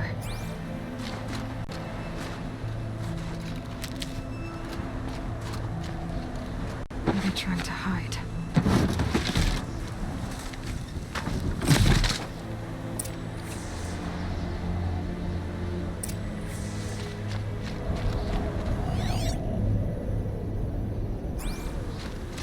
Carja armor. This looks bad.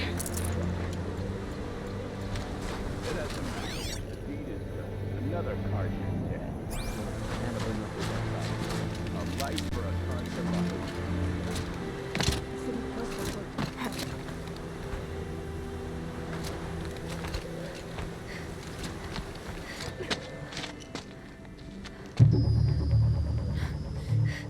Someone's here! Not Banuk. Then she won't be missed. Wasn't expecting that.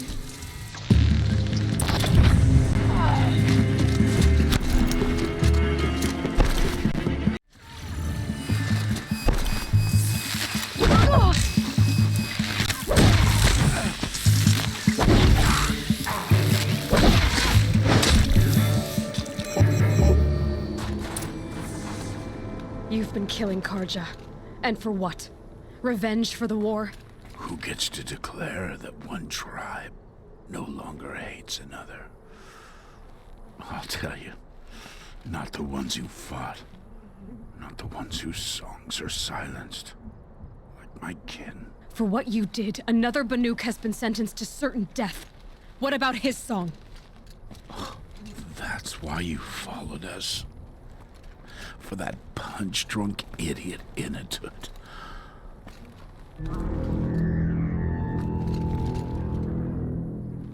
Fate is sharp today. They've already let him out to face his exile. Let's see who the cold claims first. I need to go after Inatut. But I should find some more evidence first.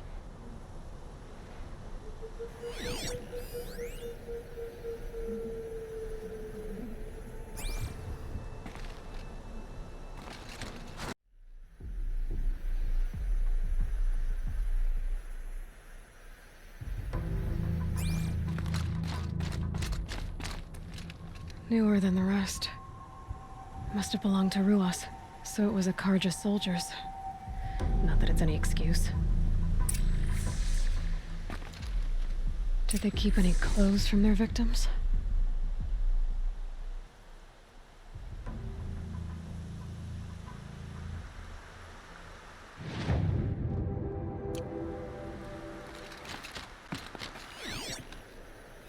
This Carja gear's not warm, but if Inatut's naked on a snowfield, he'll take what he gets.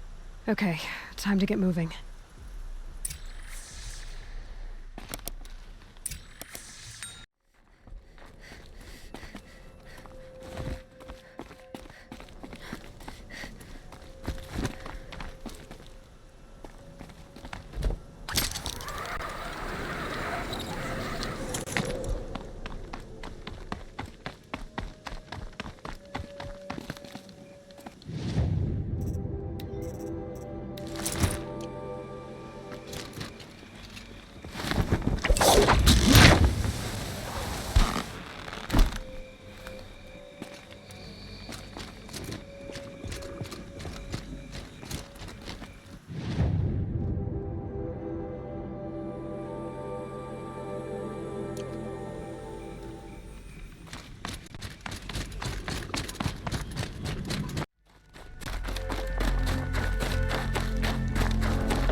guess you'd take someone if you wanted to lose them forever.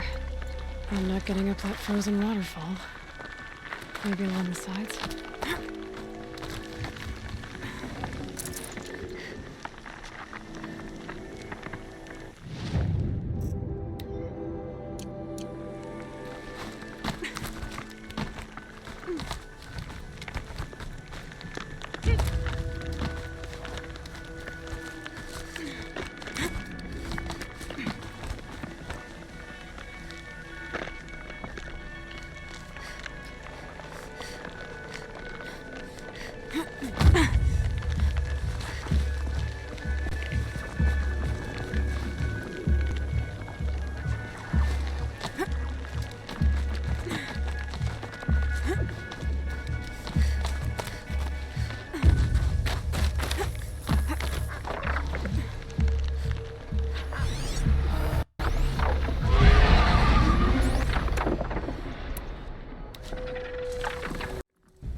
Inatut? Inatut! Maybe he found shelter? I hope he found shelter.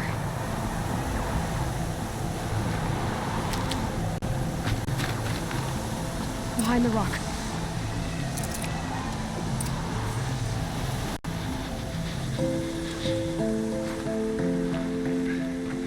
The Nora girl? Is it really you, or has the bone chill got through my skull? I found the real killers. No one else has to die because of this. Take these.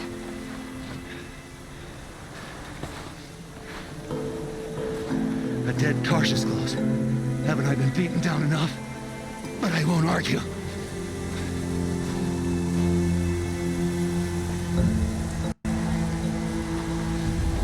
I swear, thought I saw my ancestors. They said, we're surprised you ended up here. Better hurry. Machines.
Now that was a fight. Your trial's over. It was other Banuk who killed that man. Killed him because he was Karja. You know why I took the first swing at him? He challenged the honor of the Banuk. The honor. That's what I thought. Come on. Let's get you back. Once I'm off the mountain, I'll find my own way. I need to think. It's not something I'm used to. Who knows what could happen? I'll see you at town then. You'd better make it, all right? I give my pledge.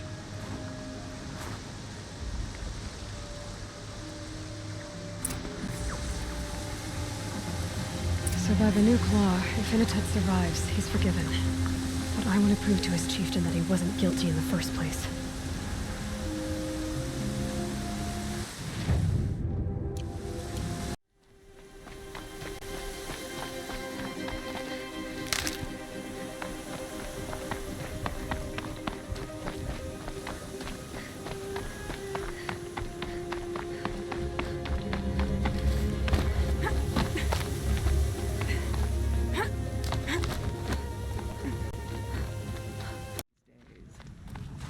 Initet told you the truth.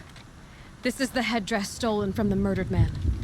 You'll find more in a ravine north and west of here, along with the bodies of the killers. The exile still served its purpose. He was guilty of our suspicion. Fate has fallen like snow, and should Initet return, he will be absolved. You can't be serious. He speaks for the Werak, my Nora friend. You look ridiculous.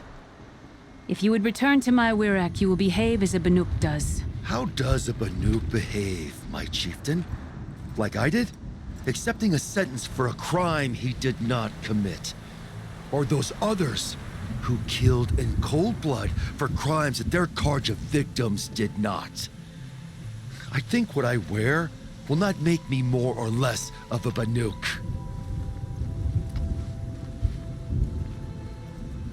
For his own sake, it would be wise for him to think less. Nora, friend. I'll talk to him. But not for you.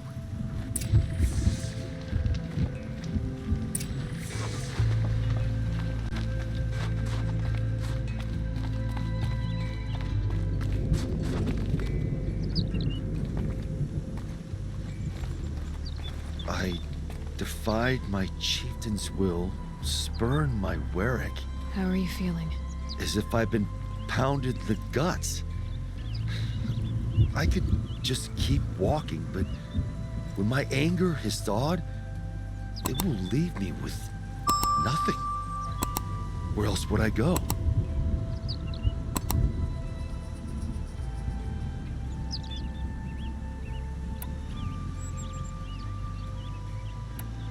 If you choose to stay, it should be on your own terms. This sounds political. I'm not good with politics. More like a fighting strategy. You survived exile. I bet that doesn't happen much. I've only heard of it in legends. You earned your place in the Werak Initet. Make them earn you back. Of all my fights, this is the first time I beat death. I vow to you, it won't be the last. And my song shall grow. You'll hear of it. As for you, Nora girl, will you accept this gift? A little scrawny weighed against the great boon you gave me, but... I'm honored. Thank you, Initet.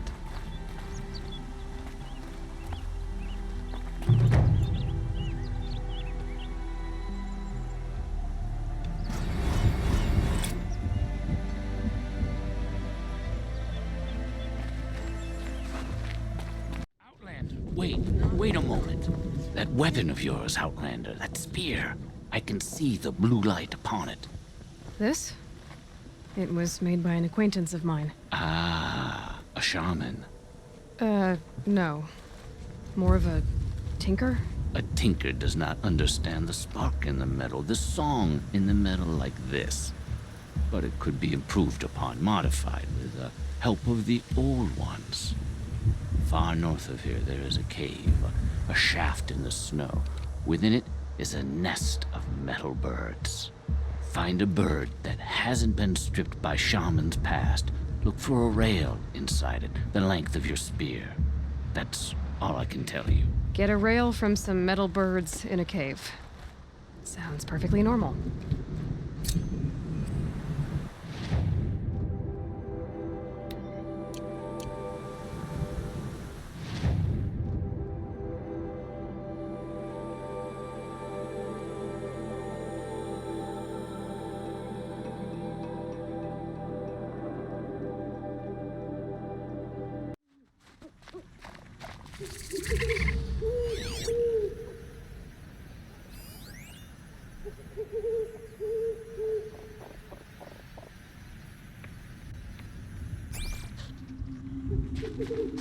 Must be the cave that shaman told me about.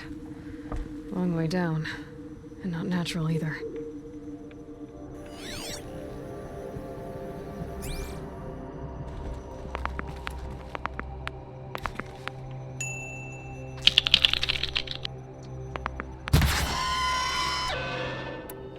I might not be alone down here.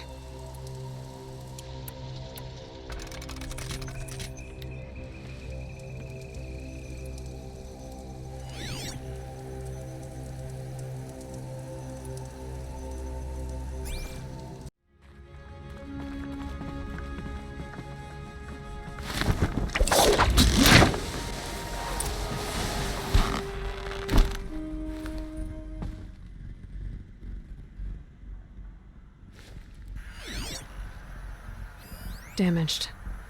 Guess the Banuk already got to it.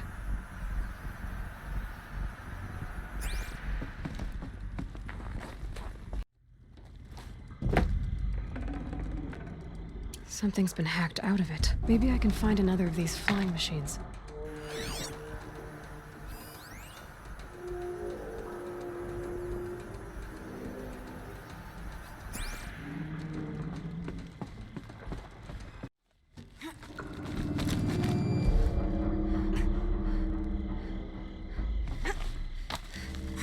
I wonder if my focus can pick anything up.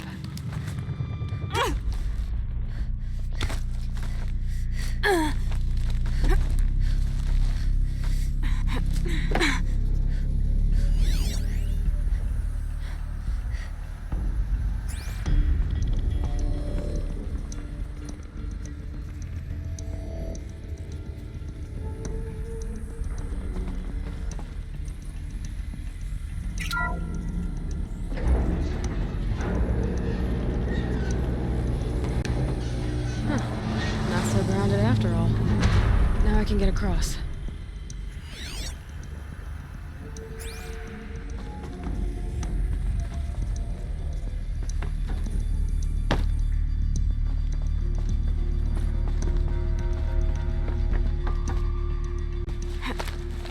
Maybe my focus will see something.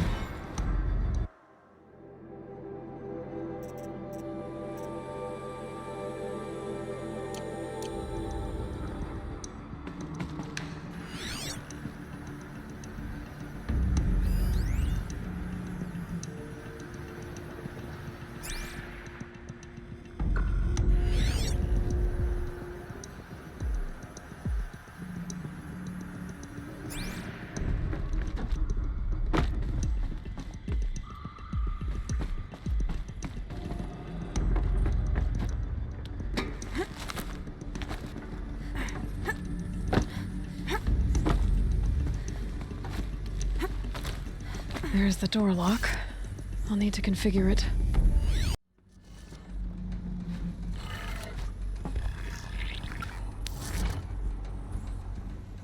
Could be something around that my focus.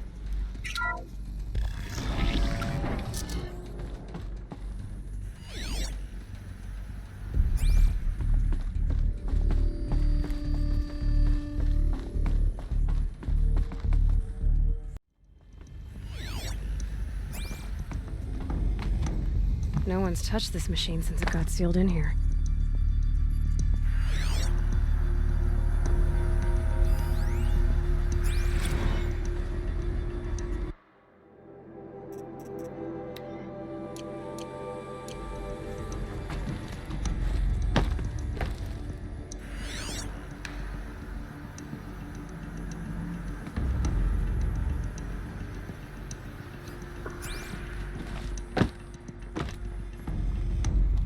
Perhaps my focus can help me.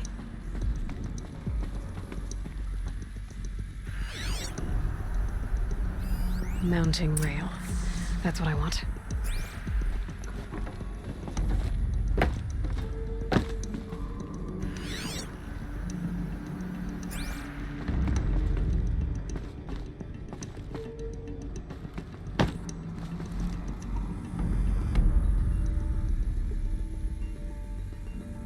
Shouldn't be hard to remove. I'll show it to that shaman when I'm back in Song's Edge.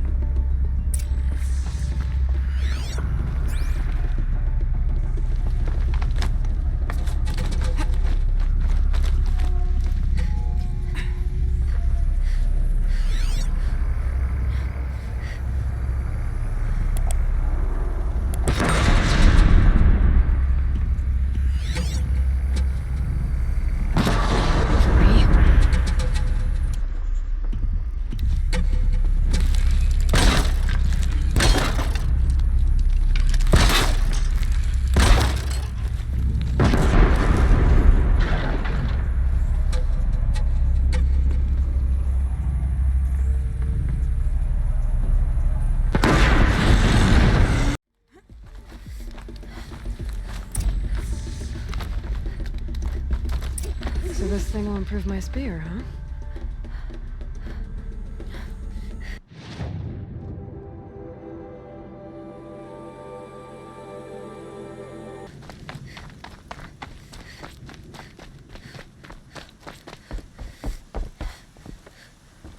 Is this what you— Hush, hush. A shaman's secrets are not spoken aloud. Is this what you wanted me to find? Bind it to your spear. Use it to attach this for now. You'll find more, I'm sure. Why are you helping me? The blue light is fading. The machine songs are ending, and what does the conclave do? They sit, they chant, they observe. No more. We must fight for it. And you are a fighter. We share a cause. I'm not sure we do. I'm not even sure what the cause is. But I'm grateful. No need for thanks. Only action. Now I can attach modification parts to my spear. Works for me. Might as well get started improving my spear. To preserve the blue light. That's our task.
Welcome to the cut, stranger.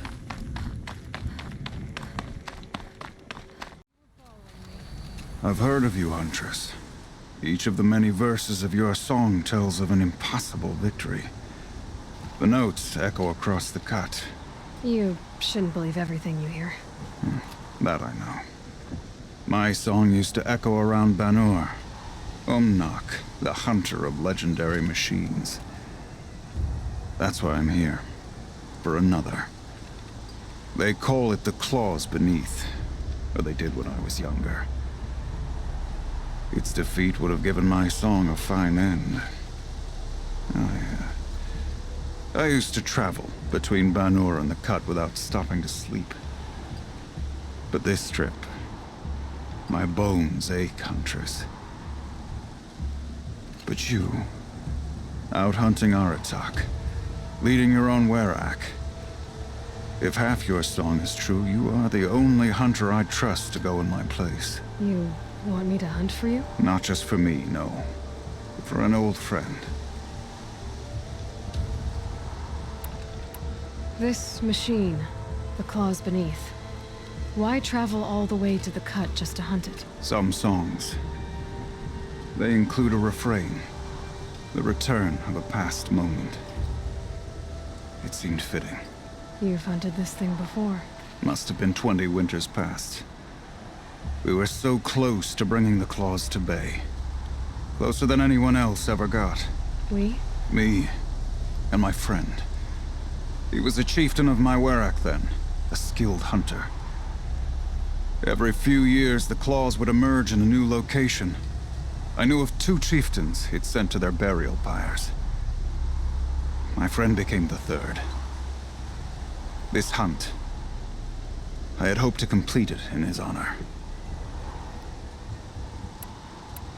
Sounds like you've got a reputation. To be Banuk is to push your body to its limits. I found my limits higher than most. Fearsome machines needed killing, and in my youth, I found I had a talent for killing them. Even now, my name carries such weight that when the Claws Beneath re-emerged, the Werak came to me. Do you still have the same faith in yourself that your Werak seems to have? Perhaps I did. Before I held my bow in shaking hands. Noticed, for the first time, the spots on my knuckles. What a strange thing it is to be old. To stare backward and see such distance. But to stare forward at a looming wall. You want me to hunt in your place? Is that some kind of Banuk custom? Well, perhaps it should be, but no. We survive and we prevail, until we fail to do either. I confess, this is not easy for me. For any other machine, I would die as I have lived. A Banuk hunter, weapon raised. But too many good lives have been lost to the Claws. Throwing my old corpse atop the pile accomplishes nothing. Better to live in a world without the Claws than to die while it still makes children orphans. This is obviously important to you, Umnak. Are you sure you want someone else to take down this machine? No, I am no longer a match for the Claws Beneath. If I ever was. If I face it, it will kill me. Of this I have no doubt. The Banuk blood in my veins screams at me to take on the Claws myself. But I must see it brought down. And dead men see precious little. All right, Umnak. I'll do what I can. I've no doubt you can do quite a lot. The stories say the Claws Beneath returns here only once every 6 winters. The whispers I've heard say it now makes its home on the northeast edge of the Cut. Hunt well.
there you are.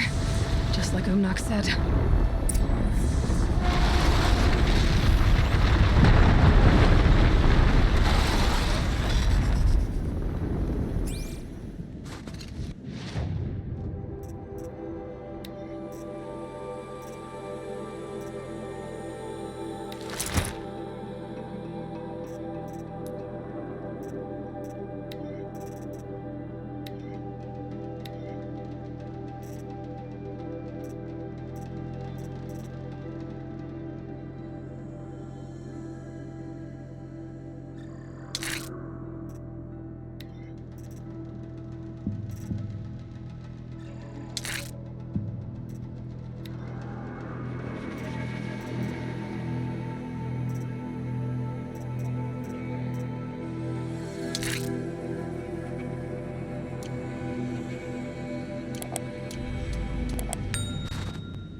Beneath. Nak wasn't lying when he said you were tough.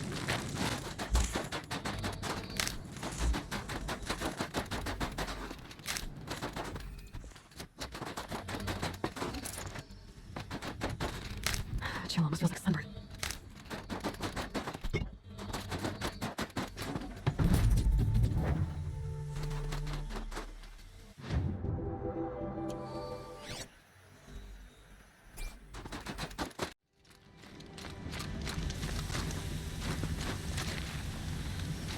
It's over. It wasn't easy, but that rock breaker won't be hurting anyone anymore. The claws beneath brought low by an outlander. This part of your song will travel far. I don't know if I'll ever get used to that. I've found people rarely live up to their songs. You're an exception, though. And you've done me a true kindness. My foe is buried now, like so many of the hunters it killed. My friend, my chieftain. You would be pleased to know his fate won't befall anyone else. Take this in thanks. I believe you've more than earned it. If Ikri's not coming back... She'll be back. She never falters. But if she has, then I'm the one who can throw us... A Werak chieftain from the Nora. Strange omens. What do you make of it, Shaman? My thoughts on this are clouded. I must take in the smoke of burnt wires to clear them. We are of the White Teeth, come down from the jawbone of Banuk to test those who would run with us. The test? In those hunting grounds? No, it is an ordeal. Survive upon the glacier and the knife trail, as our ancestors did. It's been a harsh season. 2 have yet to return. We shall wait. Then we shall bless their attempt. Then we shall leave. So who are the White Teeth? Warriors. The first and the best. All young hunters hungry for the fight seek to run with us. Now the machines are angered. There was always fighting. We are well served, eh, Shaman? Every day lightning cracks in the smoke of battle. Every night a new name to honor in song. What about the 2 who haven't returned? It was their ordeal to face alone. Their life or death. Those who return know the White Teeth run alongside them. Those who do not know the White Teeth marked their attempt. How generous. What does this ordeal involve? To scale the glacier's face and endure 4 days and 4 nights, sustained only from the frozen ground to the machines. Our shaman has blessed the ordeal and permitted their harvest. Metal to fashion weapons. The rest is forbidden. Aren't you even going to look for your missing hunters? In time. As months pass, the meltwater often carries the bodies out. Unbelievable. If there's a chance they're alive, then I'll look for them. Even if they did still live, they will not accept your aid, Outlander. To us, survival is sacred. Nothing else can be relied upon. We'll see.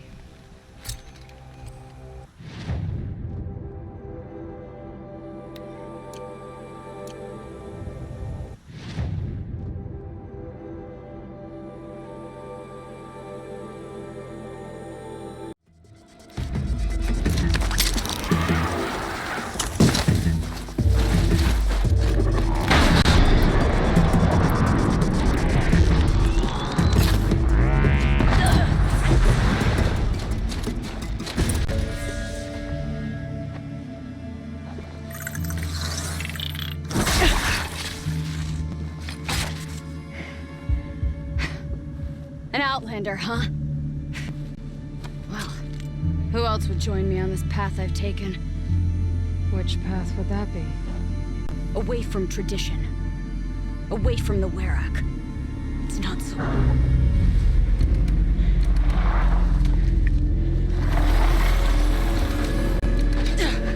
Damn. They need metal too. But my need is greater. I was told the Banuk don't accept help. Is it true? They don't. I do.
An outlander. Chieftain of a Werak. It's stranger in the cut than I thought. You're telling me. You fight well. I am a Cree. Thank you. I'm Aloy. I heard the White Teeth were missing 2 hunters. You look like you could leave if you wanted to, so... I stayed because of the other. Mylen. She snapped her leg descending the ice. I've bided my time keeping vigil, but now she must return to the Werak before they leave. What's this ordeal supposed to prove? That we have the strength of our ancestors. That we can survive as they did.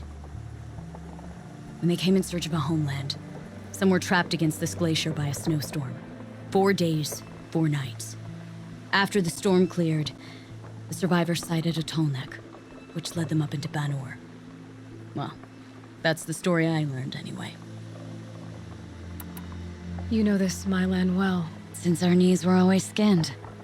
All my life. In a test to prove that we only need ourselves. That was my weakness. Sounds like she was lucky for your weakness. That's not the way she sees it.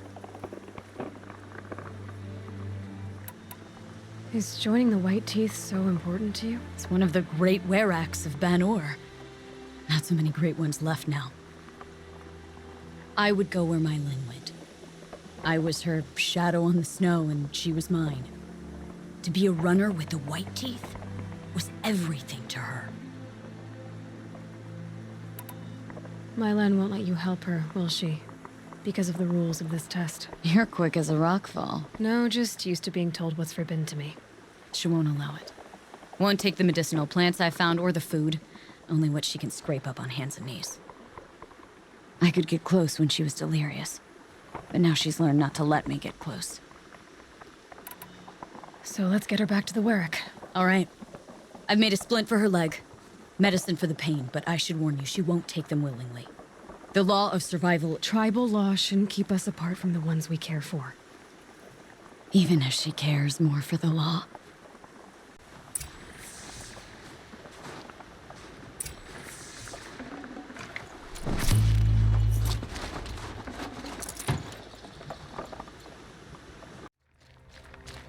That's where we're going. The frozen flow from the Icefather. It keeps many things, but it won't help her. Not if we can help it. More up? We're lucky. Handholds have thawed.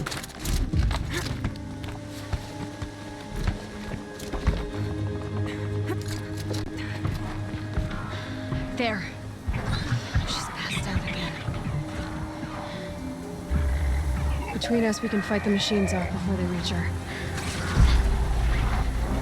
Another tradition broken.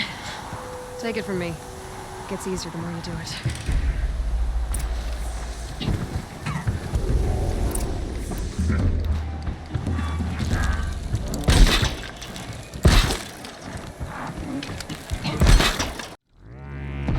Makes this a little easier. Looks like it's clear. We did it.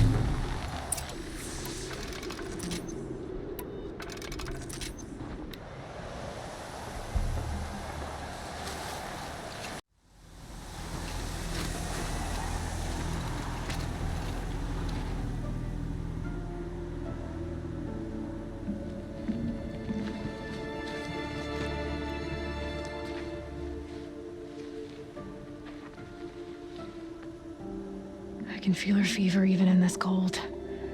She shouldn't have been putting weight on this leg. She is awake.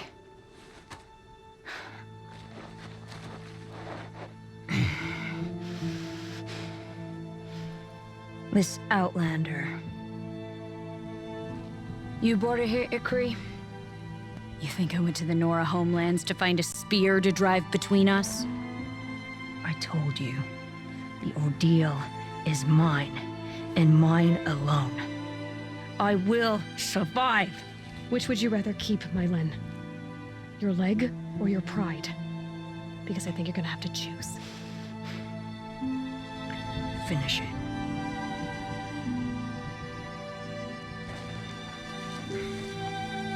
I know what you think of me. But I vowed you'd join the White Teeth. And you will. I will go back.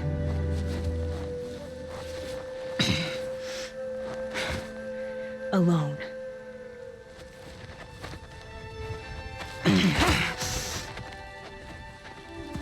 No! Let me do this. Please, let her. Mylen, I hope you can forgive me someday.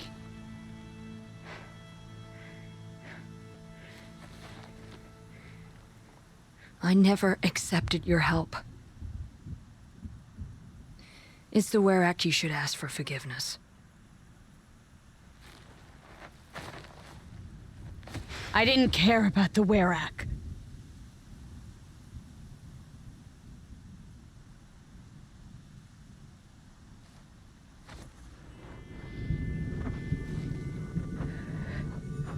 She'll understand.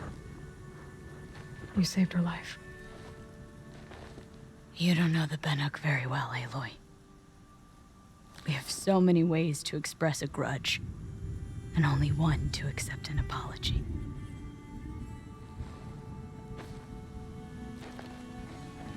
I have to go my own way. I don't belong with them, who left her to die. And I don't belong with Ikri. I'll find a crack in this glacier, and I'll shout my grief into it. And the ice can keep it forever. What should I tell them? The Werak. That I fell. And that she endured. Will you?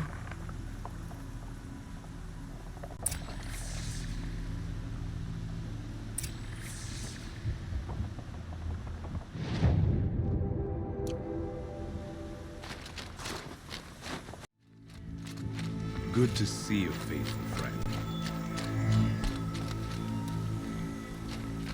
Mylen has returned. I expect you have something to say about this. I do. Then convince me what an outlander's word is worth.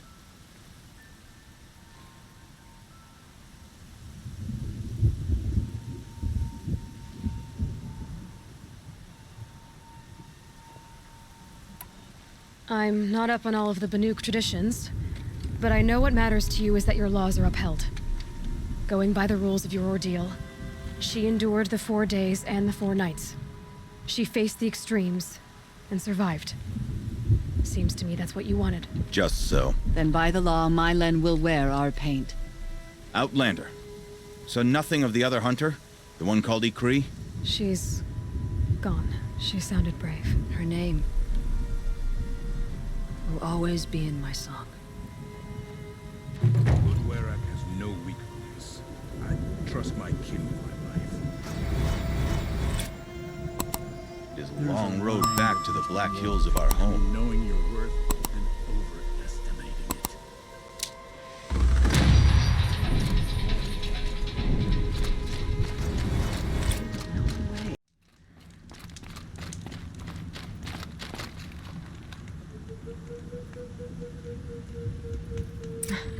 Training again so soon, Ikri? Never met a hunter who wished they'd trained less. I guess I'm not in any hurry to go back to Banuk. Not yet. Do you want to talk about it? What happened at the glacier? No, I'd rather fight through it. Take it in my teeth and be left with the taste of determination. How about you, Aloy? Up for a challenge?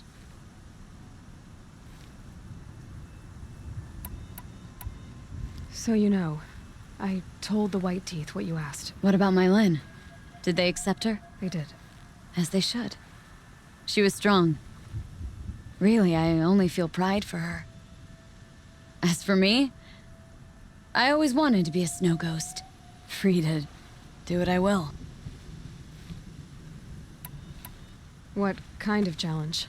A competition? No, together. We'll use the hunting grounds, but my rules. Lovok's fine with it.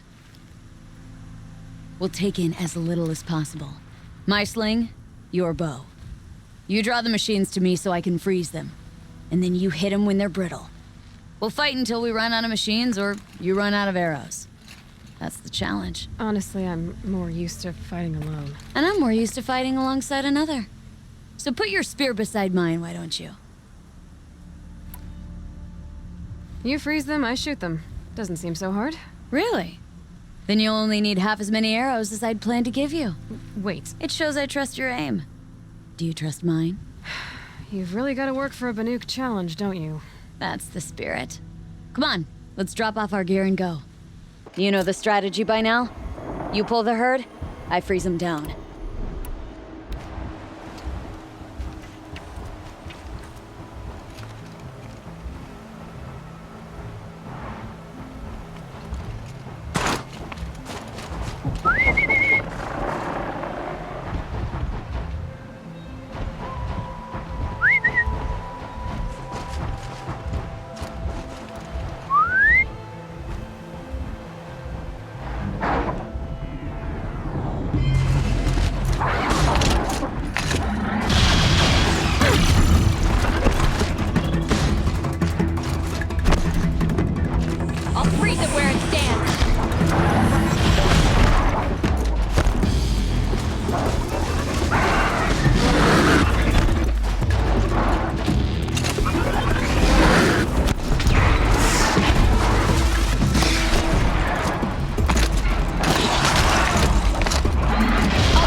Second place.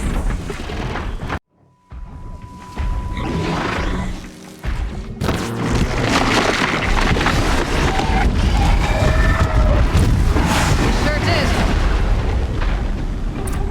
You made that look easy. Here, you've earned this.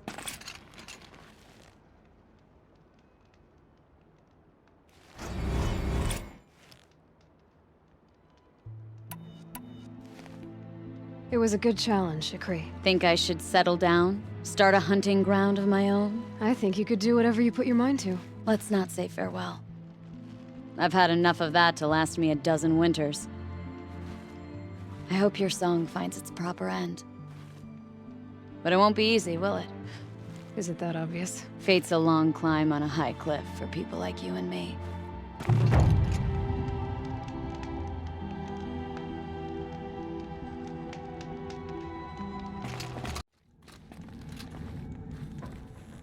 So, she's a chieftain, eh? Do I have to fight something to prove it? That's usually why people come to the Snow Chance. But I don't doubt your right to the title. Not after all I've heard about you. You may take the trials. Even the chieftain's trial, if that's your wish. You look like you've got some stories to tell. Oh, I outlived most of my stories. I ran with the Thunder's daughters long ago before they ran their course. For a time, we shook the snow off the men of Ben-Or. I couldn't last. Some fell in glorious battle. Some were exiled in infamy. Still glorious, if you ask me. Others had a worse fate. What's worse? To grow old. And find that all the rules and traditions you fought so hard against are still there. That's why I tell all the hunters I train to stay young. How do the trials work around here? There's no Karja medals. I had some, but I used them to patch up holes in my snow boots. Instead, you'll compete against the best times set by other Banuk hunters. To take second place, even third place, puts you among names of legend. What if I come in first? We'll see. I'm guessing you're not part of the Hunter's Lodge. Every tribe claims they were the first to have hunting grounds. Then every tribe claims the Karja stole it from them. So who was the first? We were. And the Karja stole it from you. That's right. Which trial do you want to know more about, Huntress?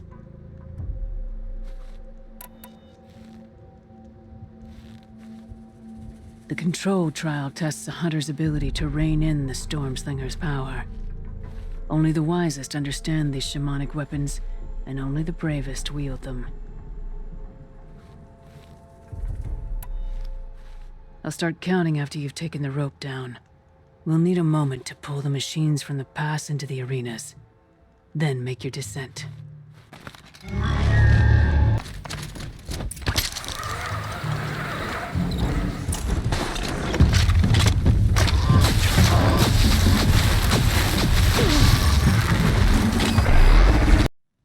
You took first place by the throat. Before you, it was unheard of for an Outlander to perform so well.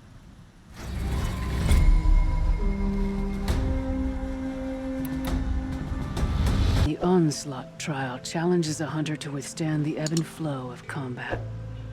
Machines will be released into the arenas in waves. Pace yourself. Strategize. Only then will you be able to defeat them all without being overwhelmed. Use the rope to get to the arena and we'll start. We'll need a moment to pull the machines from the pass into the arenas. Then make your descent.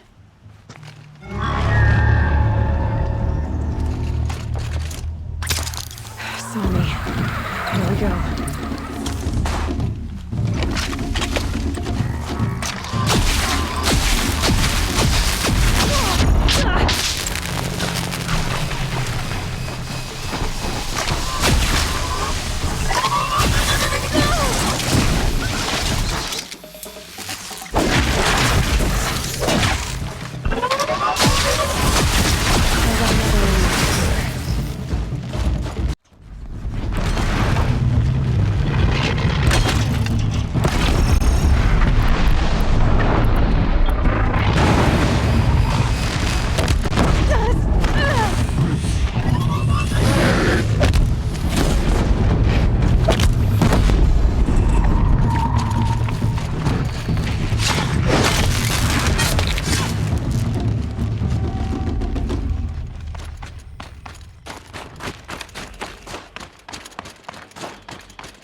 Blink my...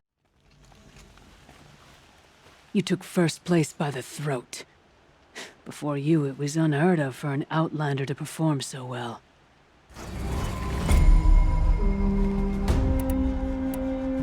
The Chieftain's trial is a challenge that will push even the mightiest hunter to their limits. Only the largest, most dangerous machines will be loosed into the arenas. Learn their weaknesses quickly, and do what you can to exploit them. To best them and survive, that is an ordeal worthy of a chieftain. If you're prepared, take the rope and face the trial. We'll need a moment to pull the machines from the pass into the arenas. Then make your descent.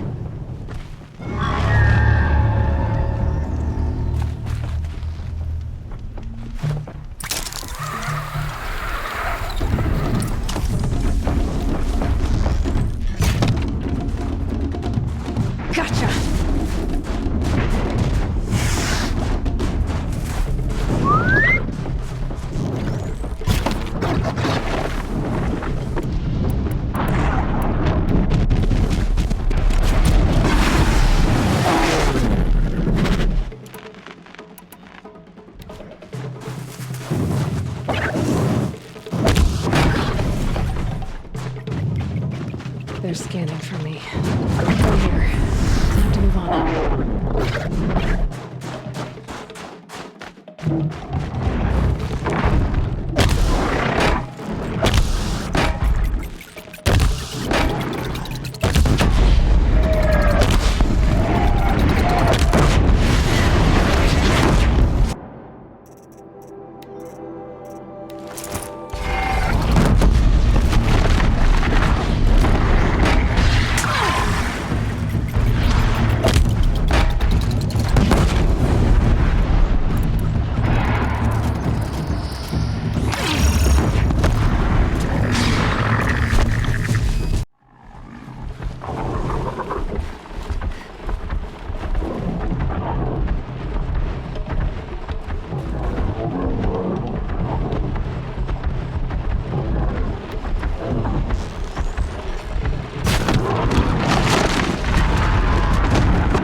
conquered it on your first run and didn't even make it look difficult.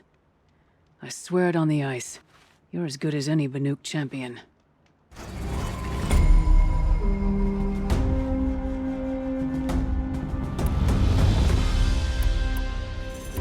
I'm done with training right now. Then training's done with you.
Feel this one.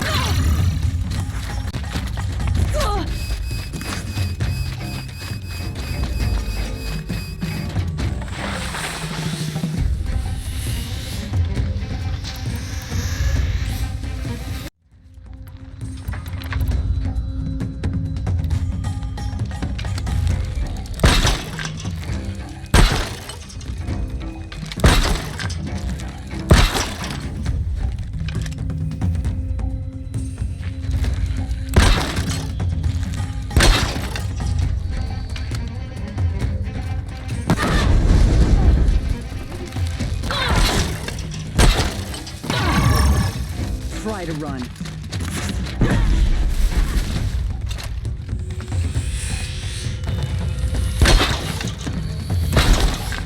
Bandits aren't subtle.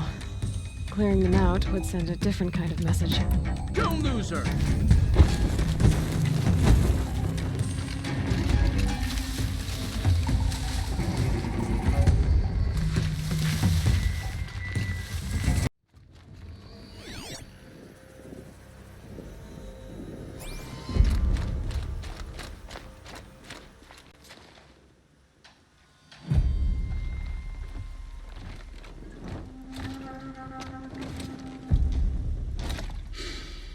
Smells peaceful. I hate peace. A lot of people die peacefully. Not me. I got a feeling. Search the camp. Call that a search? Glad I don't pay you large skulls a retainer.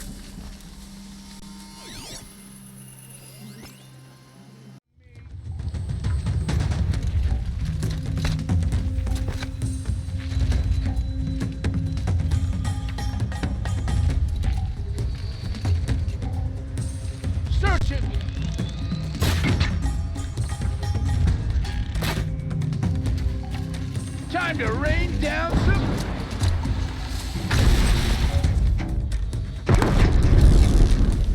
Gonna cut you down proper.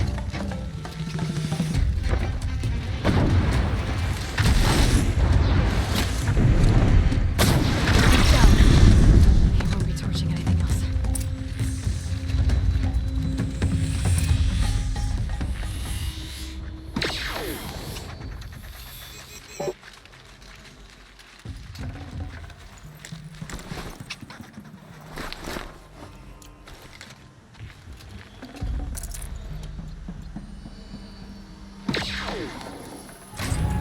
The Oseram's fire weapon.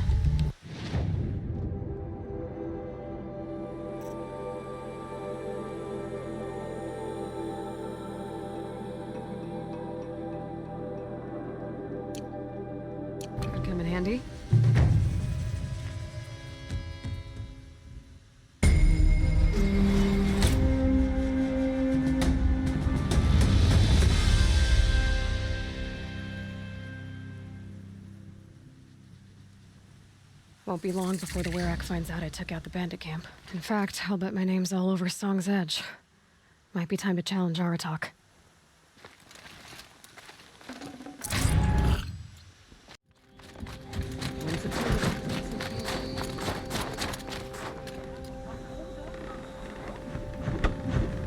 Some Austrians were hunters.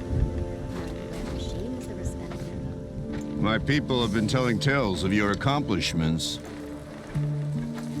Seems you have taken a special interest in our stretch of snow, Outlander. Yes. And apparently this is the only way I'll get to see all of it. Is this a challenge? For the Werak. You? This must be a joke. It is not a joke, Aratak.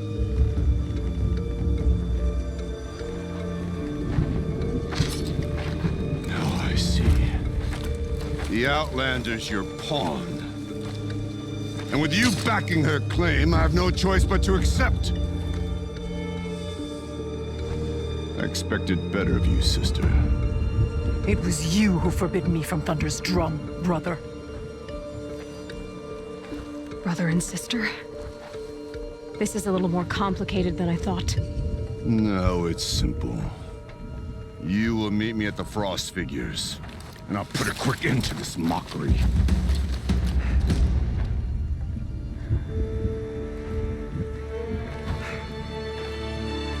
I suppose I owe you an explanation. Yeah. I suppose you do. So why didn't you tell me that you and Aratak are siblings? I thought I wouldn't have to. I'm surprised Aratak brought it up in front of a stranger. He must be very angry. I'm not always the best judge of people. I prefer the company of spirits.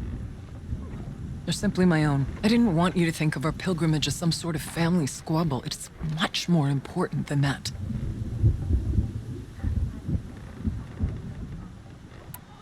It's bold, I'll give you that. Going after your own brother. He gave me no choice.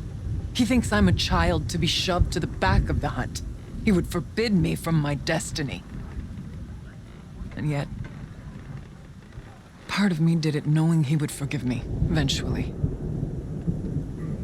He always does.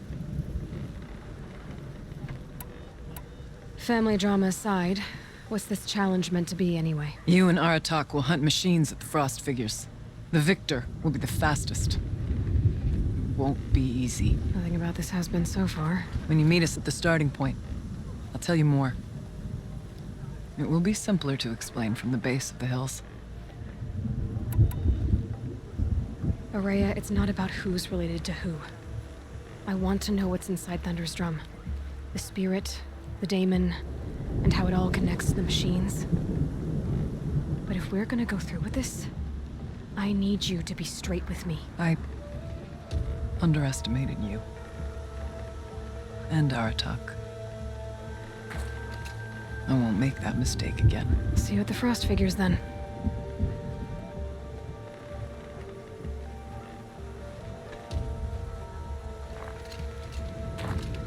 So, off to risk my life in order to take charge of a Banuk hunting band.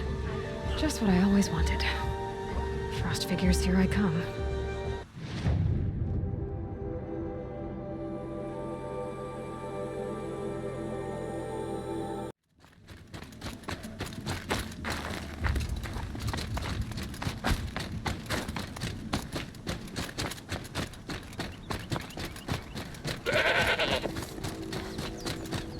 Frost Figures.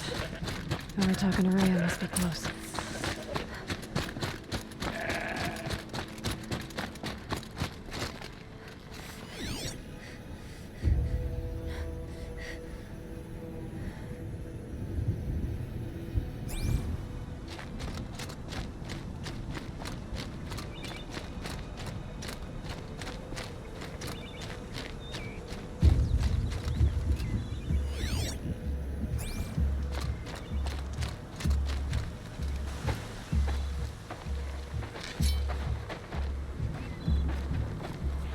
Outlander.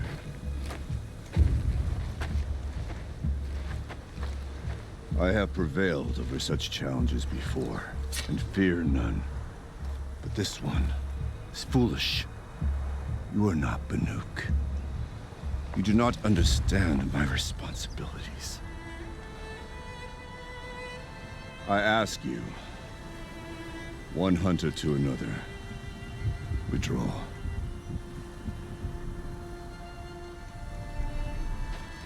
Will you let us go to Thunderstrom? You haven't seen what's up there, Outlander. I will not risk my sister's life again. Then we better get on with this. So be it! I will bury your insolent claim in the frozen ground! Enough! Let us begin! To hunt, to strive! That is the way of the Banuk, and of the contest before you.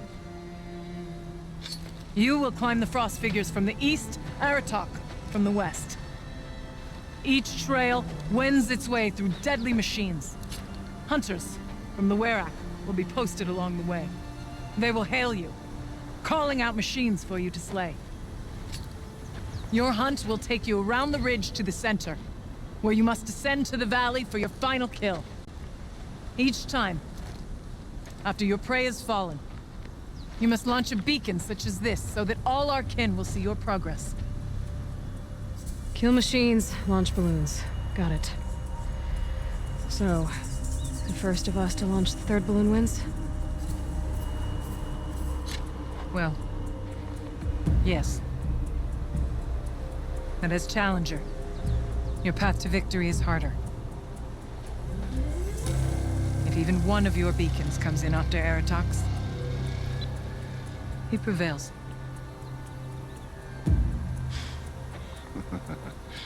You had your chance, Outlander. So did you. The hunt begins on my mark.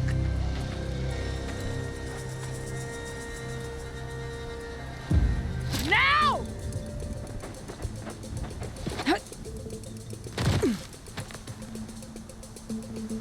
All right, gotta head up that mountain.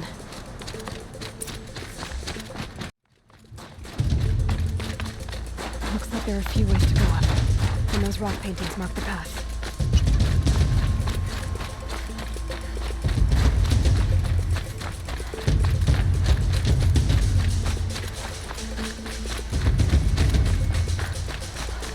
Okay, up we go.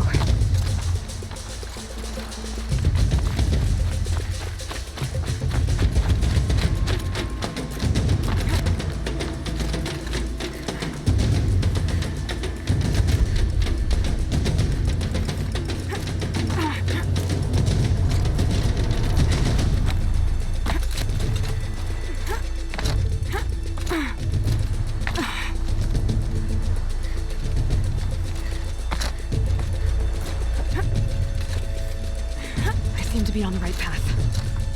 Come on, Aloy, time's wasting.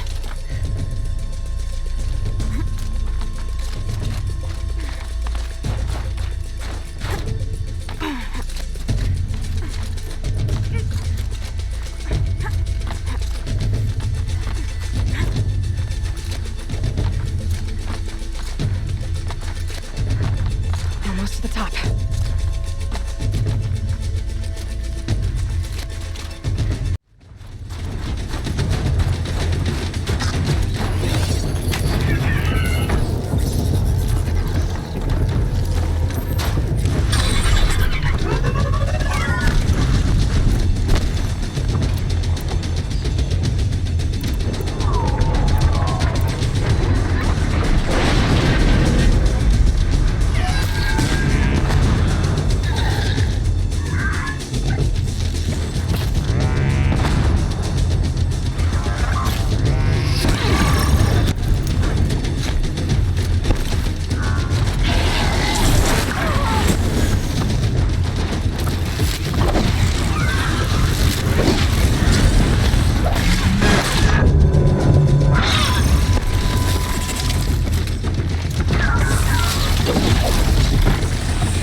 on, climb up here! All right, here we go. Now climb the ridge and launch your balloon!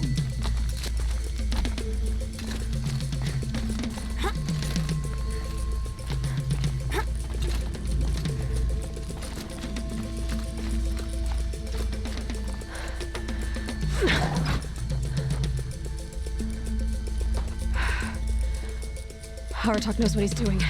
No time to waste. Take the rappel point to the next challenge.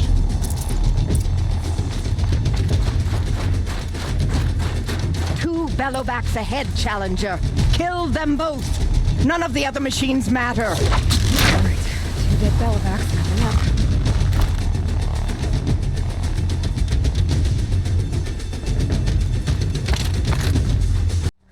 Two dead bellowbacks coming up.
Over here, Challenger!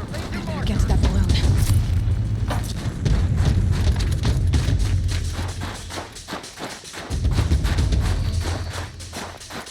I better get to that balloon.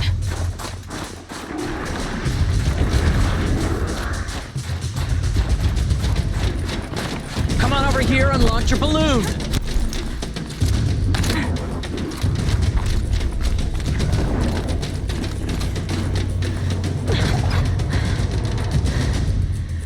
I'm ahead, but only by a little. I gotta get moving.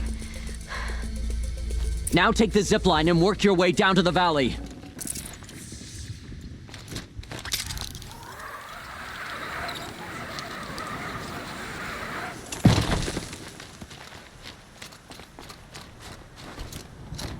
Storm's kicking up. Can't see much.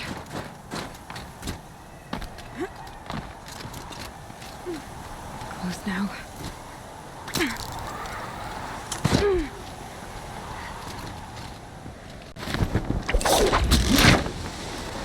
Almost down. All right, to the last challenge.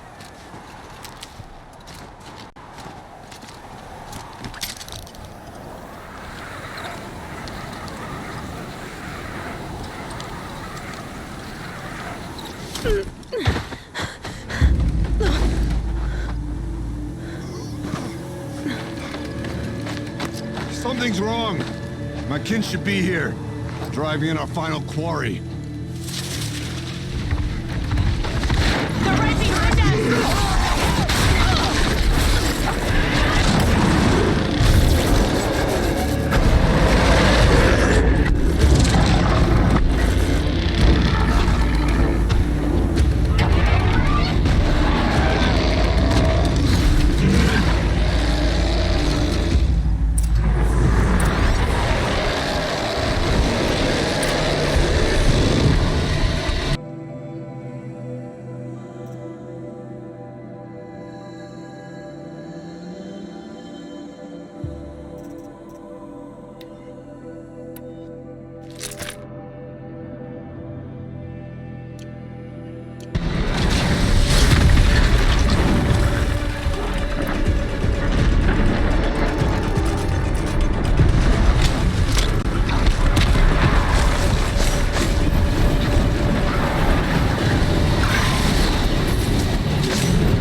So it's true.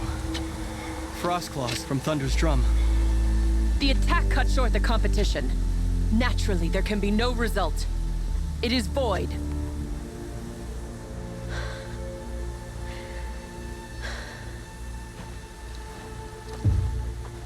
You saw what she did. She defeated the machines, not I. It is proven she is the better hunter. We are Banuk. Survive, prevail. What else matters?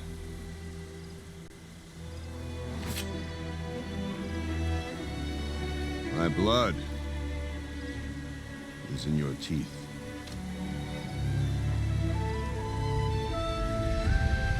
I take my place behind you on the hunt.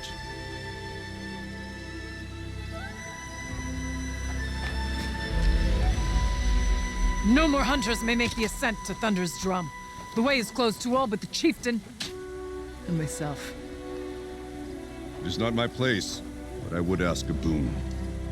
To accompany you and my sister. It might be permitted. But only if you do as I say. No. Only if you do as I say.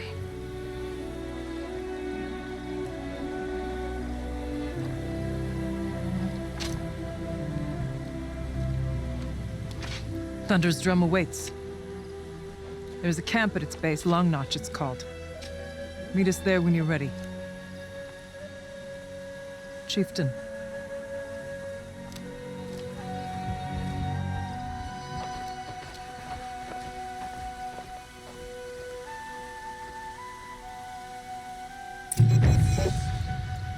A new outfit. And a weapon like Aratak's. I guess the chieftain gets the chieftain's gear. Varja will want to take a look at the ice rail.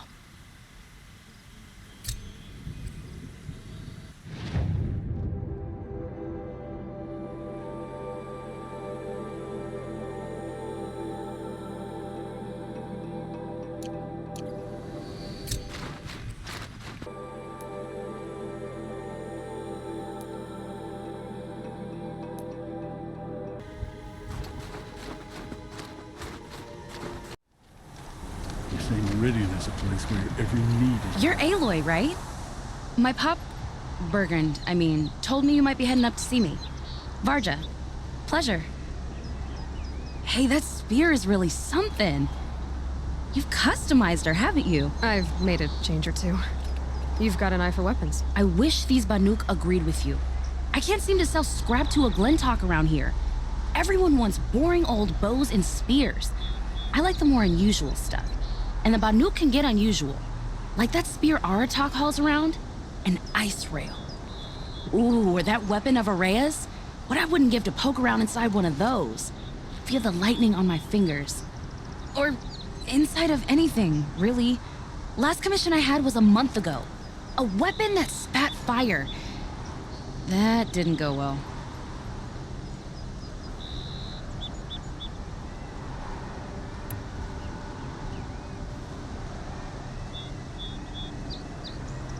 You think you could improve Aratak's spear? I've never seen a weapon that couldn't be improved by Oseram craft.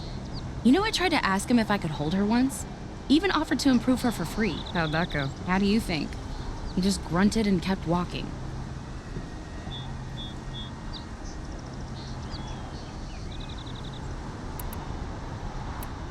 A weapon that spits flame, huh? Like this one? I took this thing off an Oseram bandit. Think you could do anything with it? You got my forge fire back? Well, if you took down Olgrid and his goons for this thing, I guess she's yours now. Why don't you finish it for me first?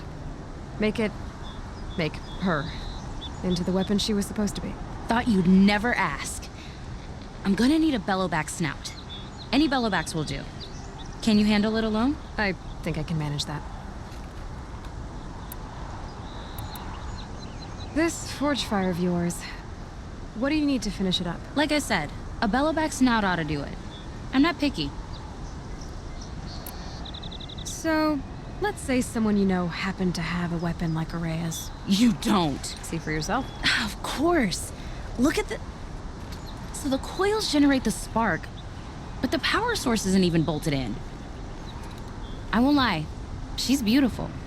But there's beautiful and then there's beautiful. What we need is a Stormbird Talon. Lightning flows over them like water off a goose. And I know where one is. Hunt it with me, I'll turn that weapon into your new best friend. And second best.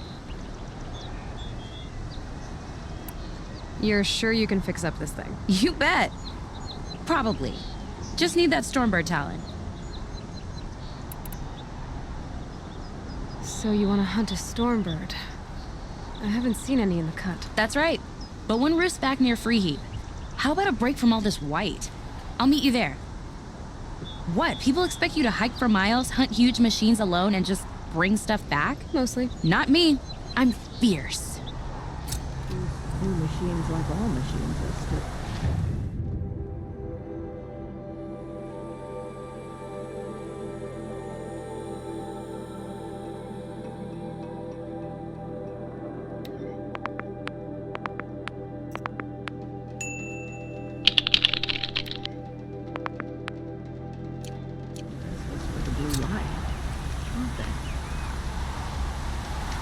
Even if I care to try this out.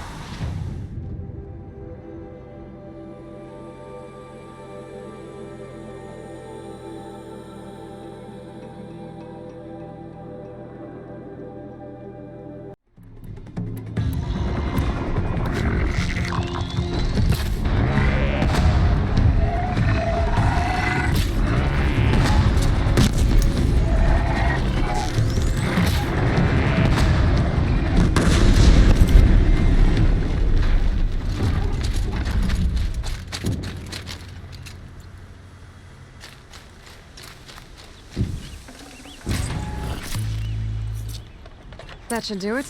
Varja can finish her forge fire now.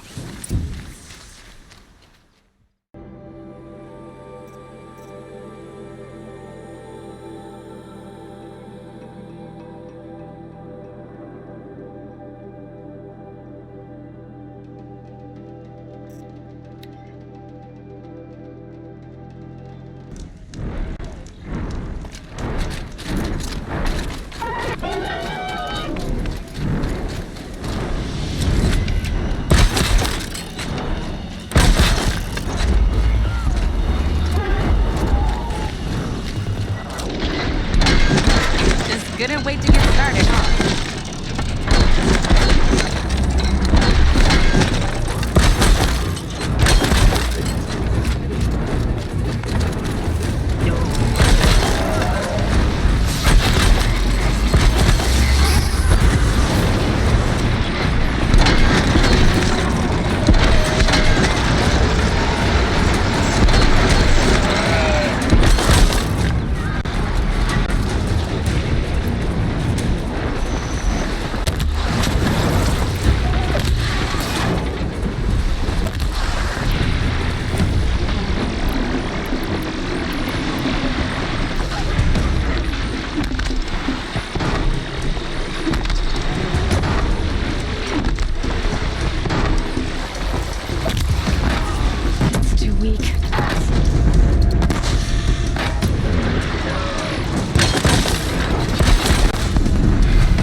said she could improve the Stormslinger with us.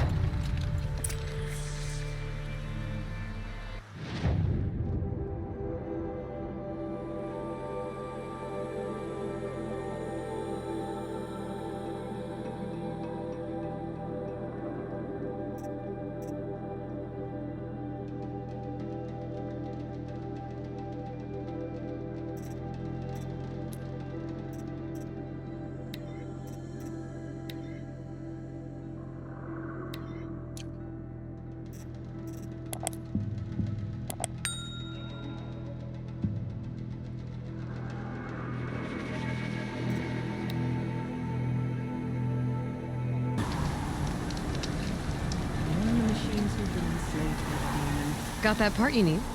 Perfect. Already got machine oil on my hands. Here it is. 1 Stormbird talent. Let's do it. I haven't had this much fun in ages. Watch and learn, Aloy. Only don't stare directly at the sparks. Okay, so I pretty much had to break her in half. But what's a staff? A stick. One thing I like about sticks, you can put them back together however you want. Which you did. This thing looks a whole lot more dangerous. She's better than dangerous. She's a genuine Varja special now. Take good care of her. What you did to that Stormslinger? That was some impressive work, Varja. Hey, it's nothing. I just helped her become what she was always meant to be.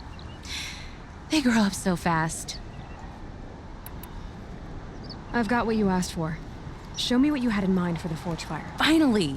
Was feeling like I neglected her, and that's a little too close to my family life. She's done, and she's yours. Don't do anything I wouldn't do. Looks great.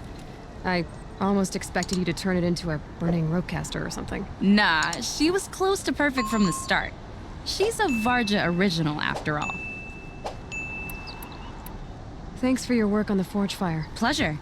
I mean, you couldn't be more of an improvement on her last owner. What a pile of slag he was. If I find anything I think you'd like, I'll be back around. You better. As thick as the snow in the... Find anything interesting lately? I might have. Let's talk. I've got a nice rail, just like Aratak's. You want to take a look? Are you serious? Yes, I'd love that. Okay. Obvious design flaw. So if I replace these... Yeah, that should... Right. So, believe it or not, she's operating at, let's be generous, half her potential. What's with the she's? Oh, Pop says all weapons are girls. I don't think he realizes it's a compliment. Well, listen. If we had a Thunderjaw's mandibles to work with, her gears would be well and truly greased. And I know where to find one, if you want to go hunting with me. Remind me what we need to fix up this thing? That Thunderjaw's mandibles will do it. So, a Thunderjaw hunt. They seem pretty rare up here.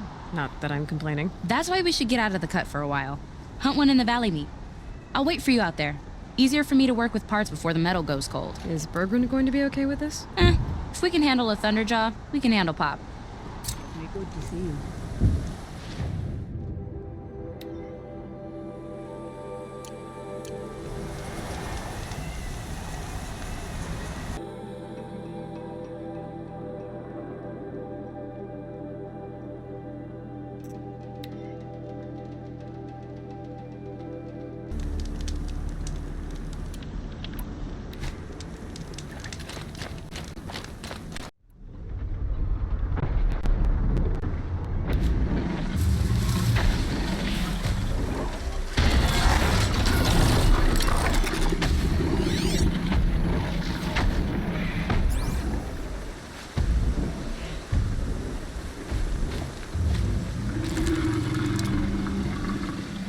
Setting something closer.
Varja should be able to fix up the...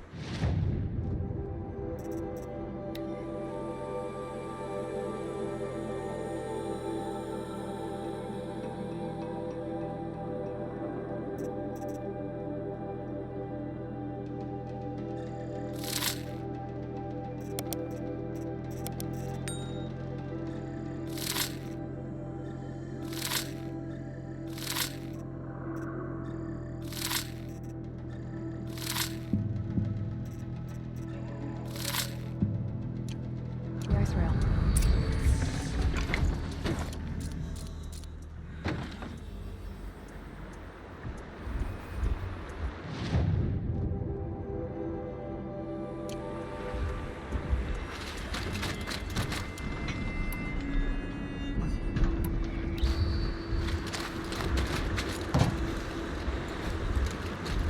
Well, here I am.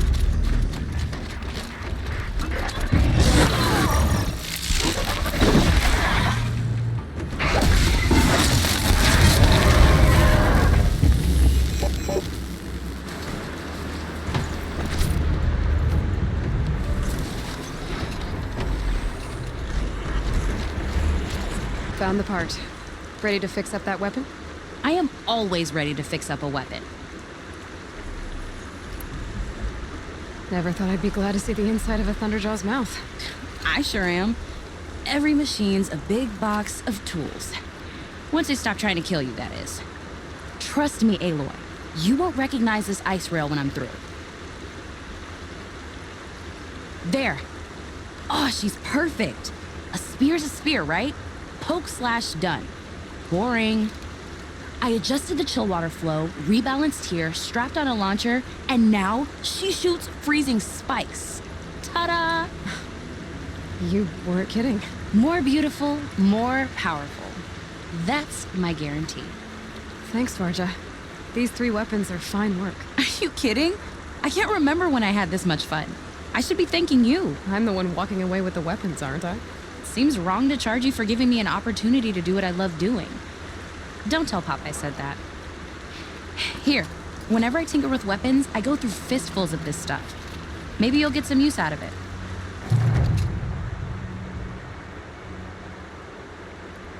Aloy, how are those weapons treating you? They've done right by me so far. Glad to hear it. Return the favor, yeah?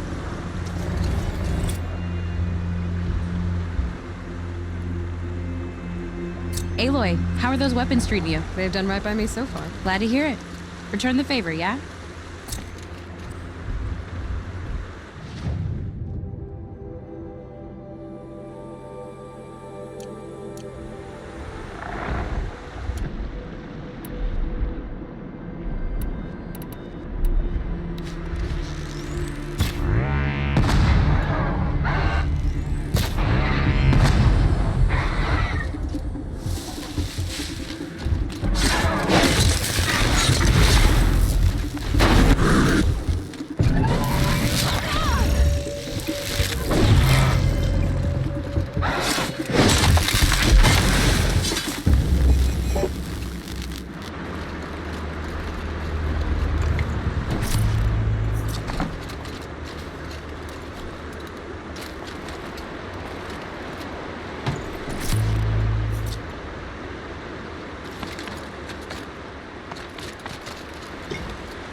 I'm recording the strategic and operational value at roughly 0 point squat.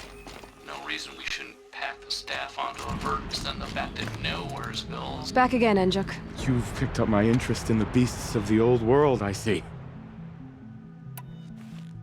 There you go, Enjuk. That should be the last of the figurines.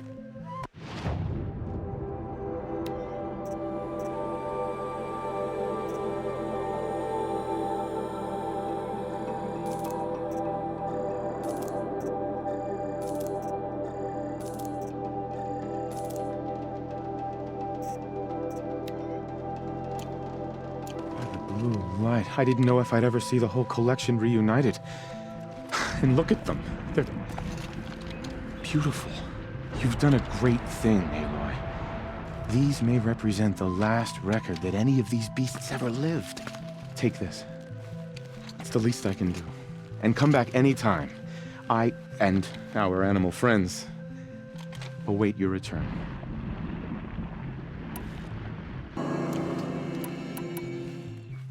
That's all for now. Until next time, then.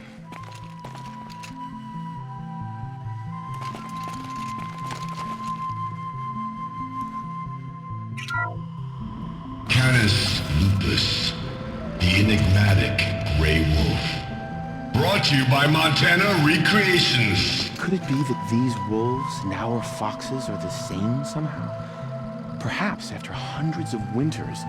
No, that's ridiculous.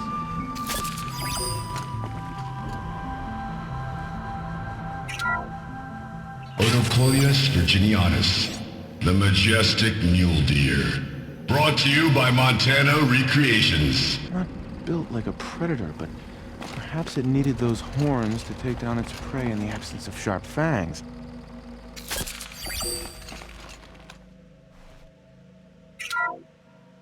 Ursus arctos, the menacing grizzly bear. Brought to you by Montana Recreations. Those claws look like they could rip someone in half. Perhaps in its youth, but you heard Montana Recreations. He said it's grizzled, old. Its hunting days are behind it.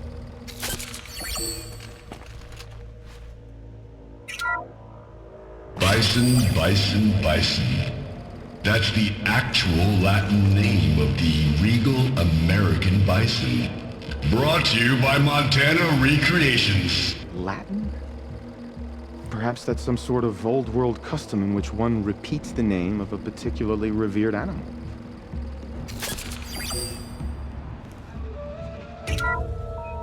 Puma concalor, the fearsome cougar.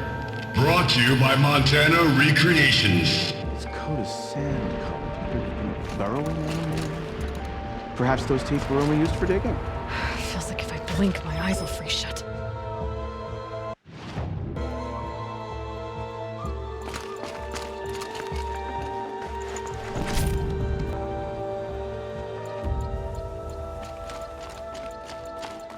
Back again, Enjuk.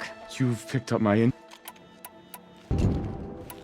That's all I need to know. Are you sure? You can never learn too much.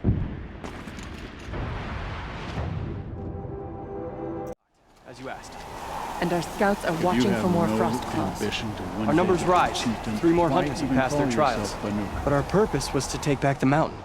Now what? Stay prepared. Sharpen your spears. Should we not return, defending the cut falls to you. If our chieftain agrees with this course. Sounds like good advice, but let's hope it doesn't come to that. Chieftain?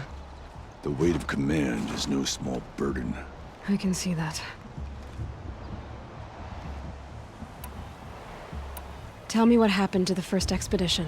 Rhea led the way to the summit, but it was blocked by a great door. Some kind of cauldron. New metal.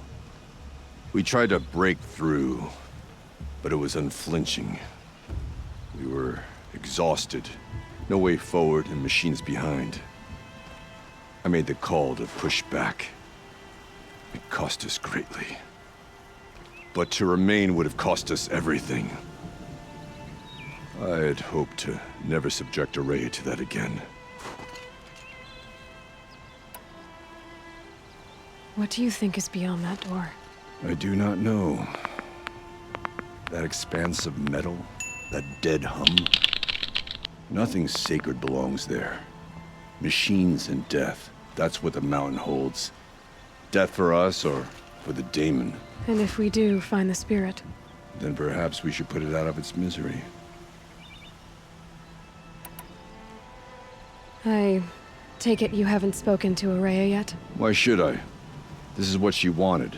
To return to Thunder's drum. It is her only care. So I should have known she would find a way to push aside my spear. After the Karja took my sister, not all of her came back.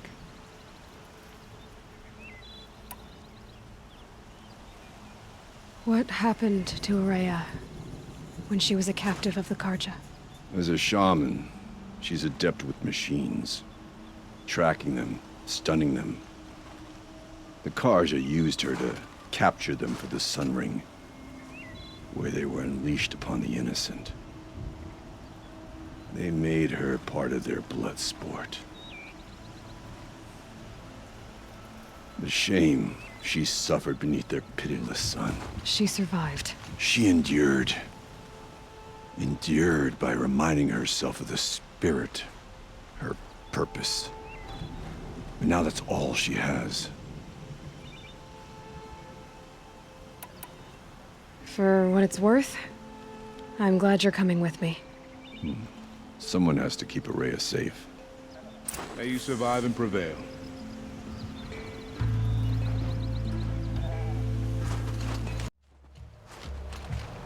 Aloy, this is it. My chance to reunite with the spirit, and perhaps to reunite her with the blue light. It's not a chance I would have had alone. I needed an outsider. Someone ignorant of our ways, but no, not ignorant. Are you trying to thank me, Araya? Yes, of course. That's what you do. Untangle knots. Create possibilities. Thank you for making this pilgrimage possible. I only wish it had not been necessary to humiliate Aratak. You were wise to let him come. He's earned the right. Stubborn as stone, but he's had to be. The war demanded it. And so have I.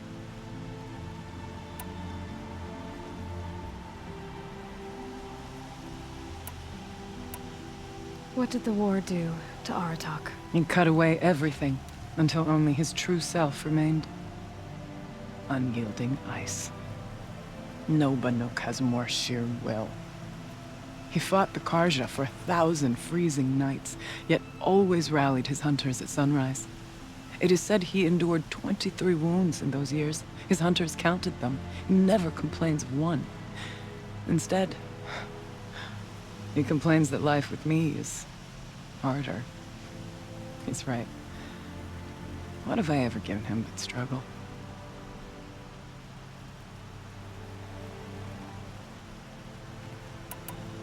Aratak told me you were a captive of the Karja for a long time.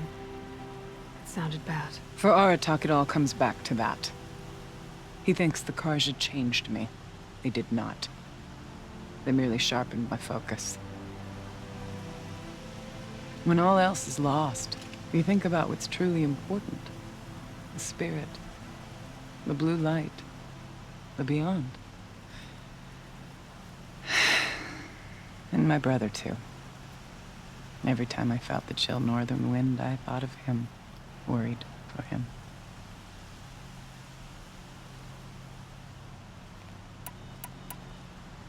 Now that I'm chieftain of the Werak, I don't suppose I can order you to tell me about Silence? Aratak would never have presumed to grasp for a secret of the Conclave, but you are not Aratak, and if you have dealt with Silence, your need is well apparent. Silence came to Banuk from the distant north, a young shaman of the Owl's Watch, a remote Werak that rarely comes south to parley. Silence was a shaman. He was, or at least when we sent runners to ask the Owl's Watch, they said he was. His knowledge of the machines was beyond compare, and he was hungry to trade what he knew to the rest of us. It didn't take him long to gain the trust of the Conclave, and eventually, an invitation to attend. What about you? Did you trust him? No. But he impressed me. He carried himself with poise and authority. I wanted to learn from him, but that was not to be. He was granted knowledge of our most sacred meeting place, the frozen caves of the Malmstrom, a month's march from Banuk. He met with us there, as is custom at high winter. But when we next returned, the caves had been looted. Relics of the old world stolen. Holes cut in ice and metal. Yeah, that'd be Silence, all right. He vanished with the spoils. We sent our best trackers after him. None returned. And when we checked back with the Owl's Watch, those who had vouched for him were gone. As though he never existed. Some in the Conclave began to doubt he was even Banuk to begin with. And what do you think? He committed an unforgivable sacrilege. He's unscrupulous and dangerous. But also brilliant, skilled, and knowledgeable without equal. Except, perhaps, for you. Anyone else I would warn off, but you may be able to treat with him safely. Just don't lower your guard. I'll keep that in mind, Horea. Thanks. What are we gonna find up there, Horea? Ruins. Machines. And a door, like that of a cauldron. I have faith that you can find a way through it, Aloy. For beyond it lies the spirit. I know I can find her there. Though I do not doubt the Daemon has tried to hide the way. It hasn't been easy for you, Horea. Getting back to this point. It was all to hear her voice again. This time, we both will. I'd like that.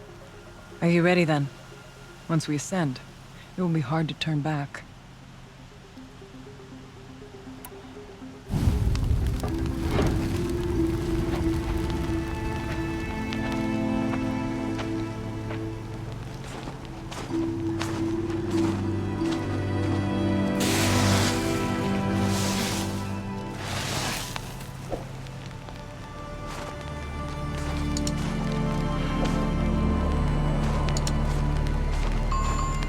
Finally, we ascend. How? I don't see a way up. Not up. Through. No, brother!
So you see, I too can call upon the power of the Old Ones.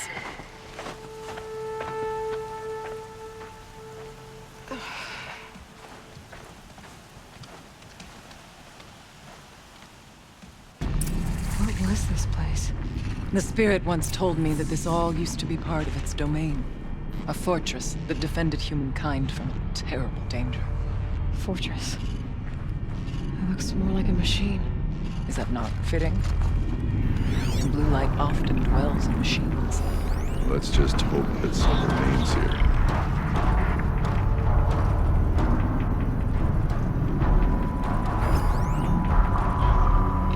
Metal pillars, tall as Munoz cliffs.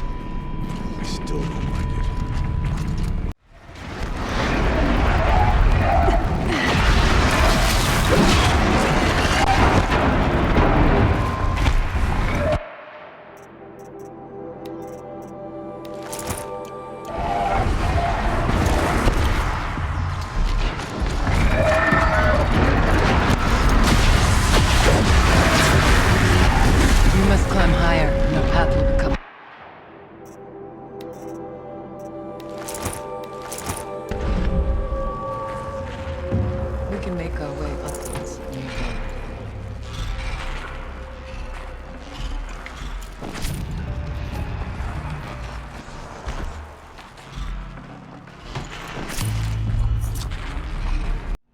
Not much farther now.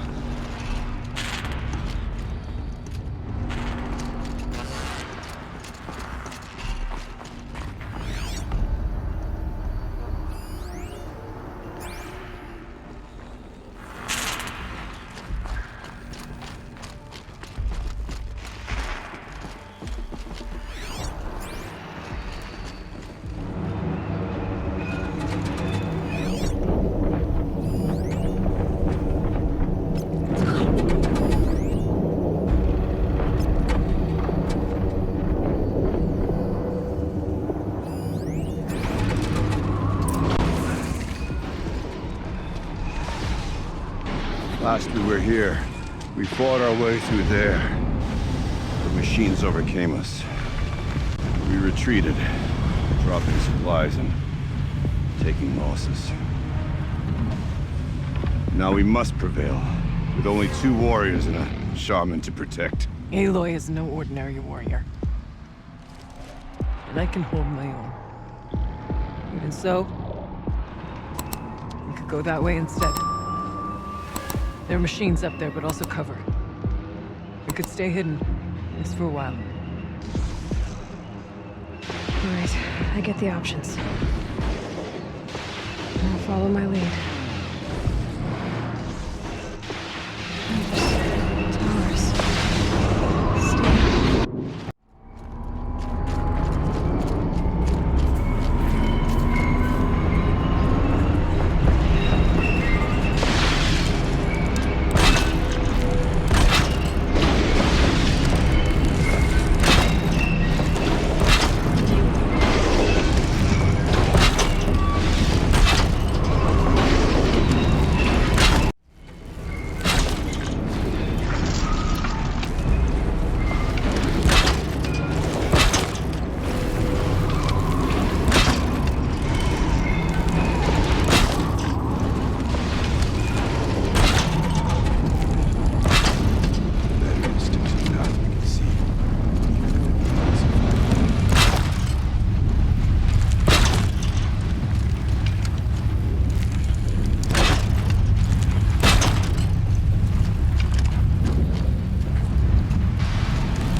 bodies of our kin to shame us for our past attempt.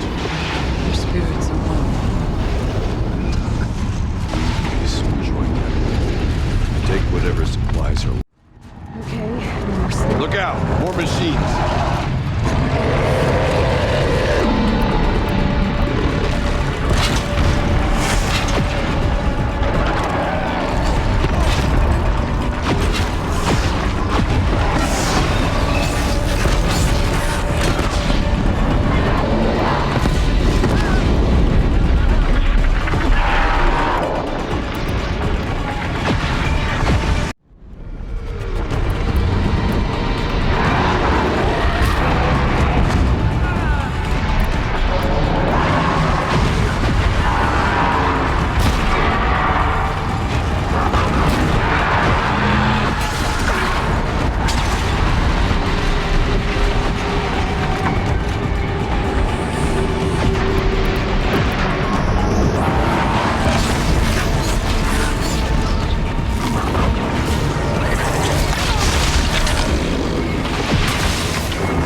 I went this way years ago, looking for cover in case machines came prowling. I have no doubt that it's guarded now, but we may be able to stay hidden.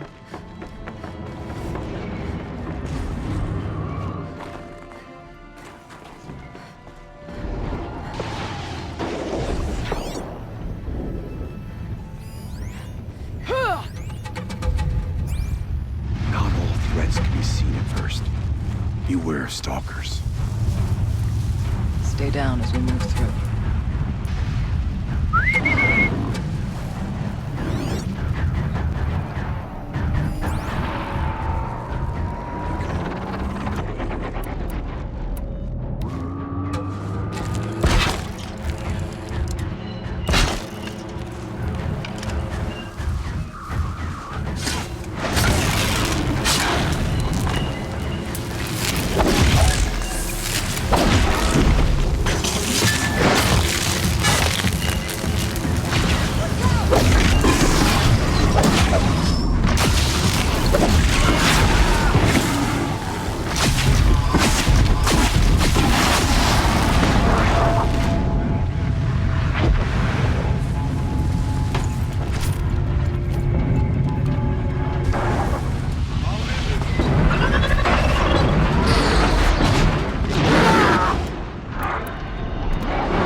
Stick to us. Then we'll find another way.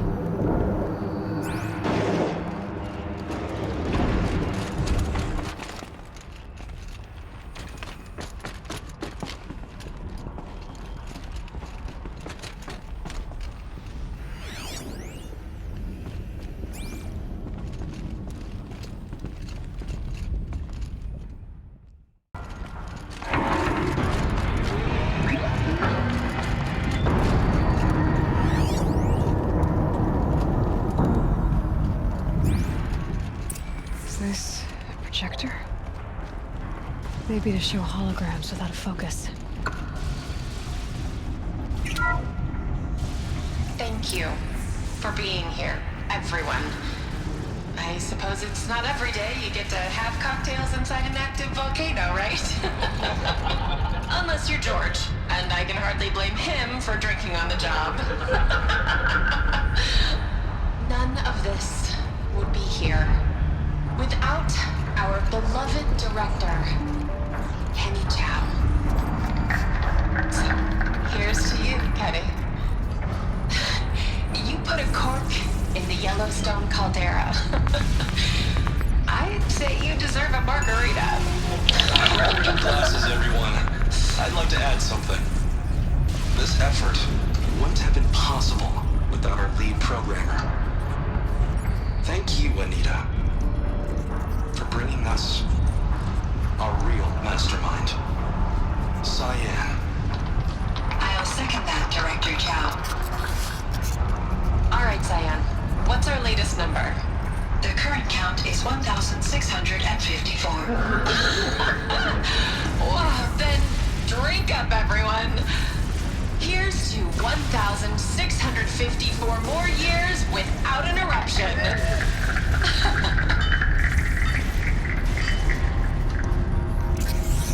It was the spirit.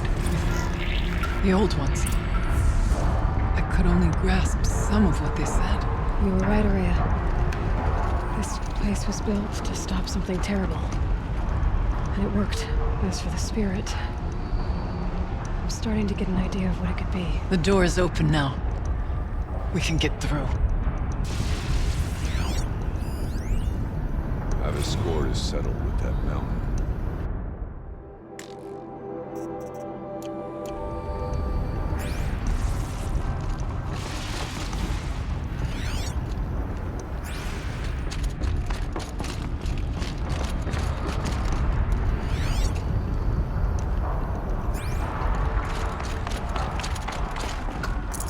Full already.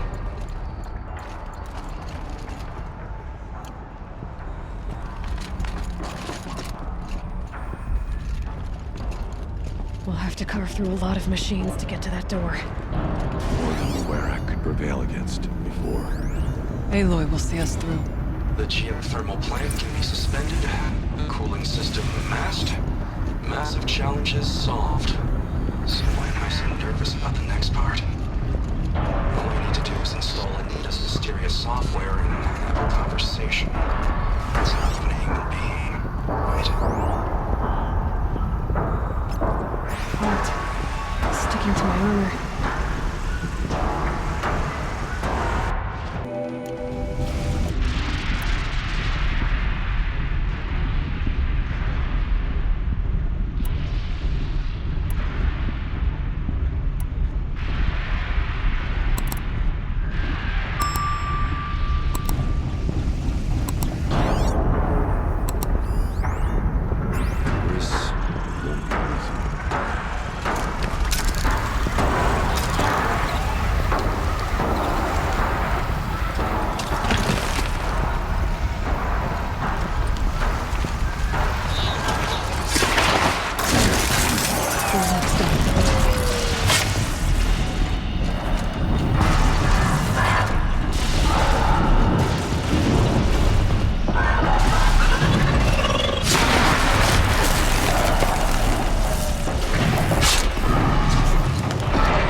machines. Make ready.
Years have passed since I stood here.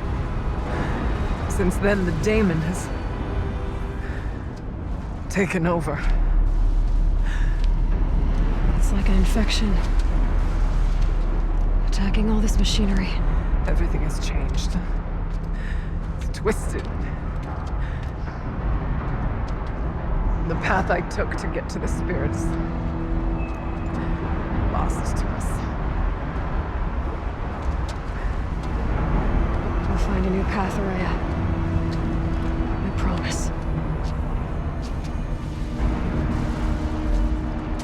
All right. Let's go. Yes. Finish this.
Looks like I need to get across to extend the bridge. Okay, let's get them across.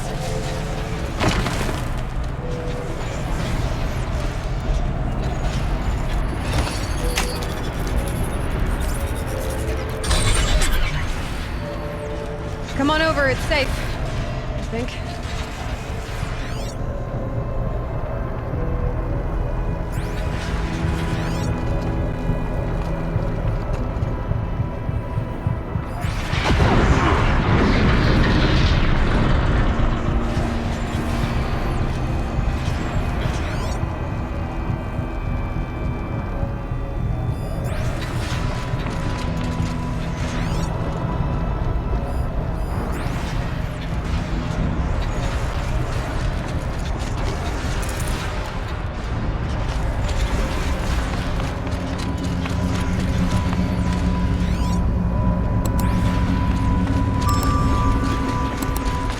This place looks more like the mountain used to be before the daemon ruined it.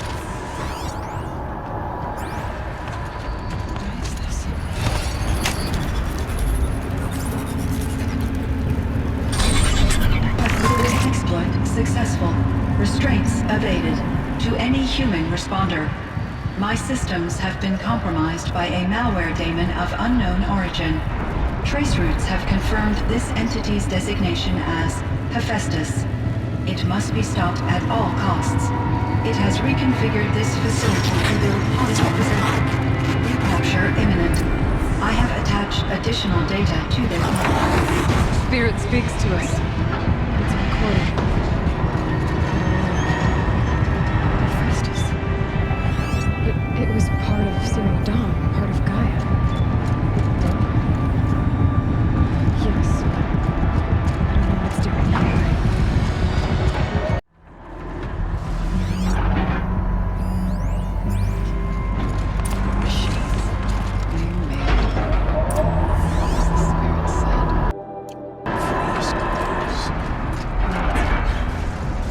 I'll try to find a way through.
The reconfiguration of this facility has introduced instabilities into the primary geothermal pipeline.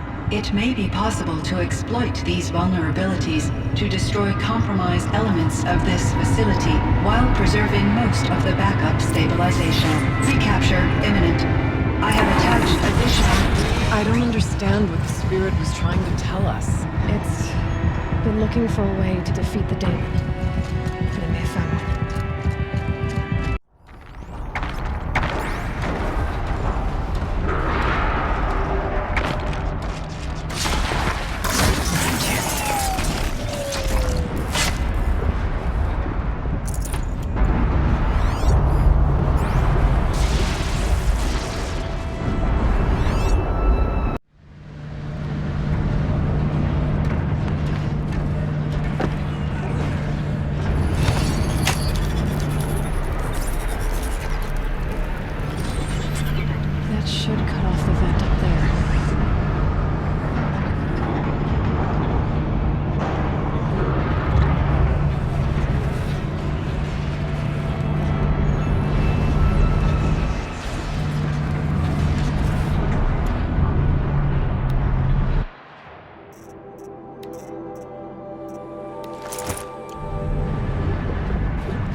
easier time getting here.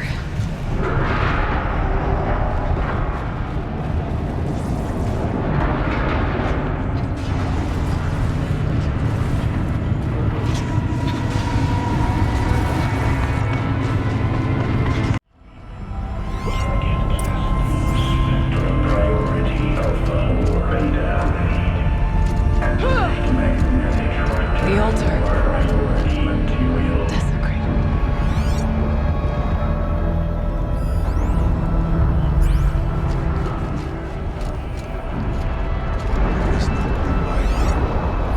There's a spirit present.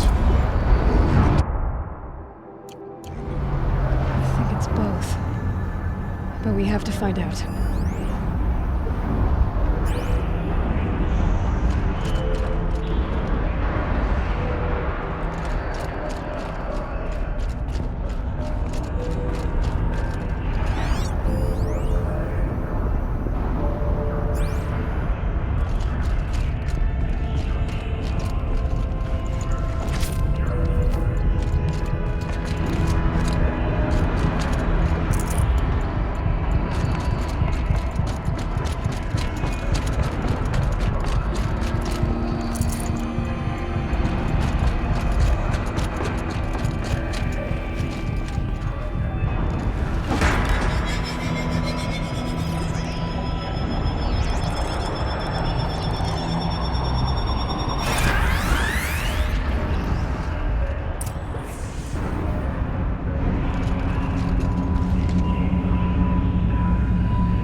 Preparing countermeasures.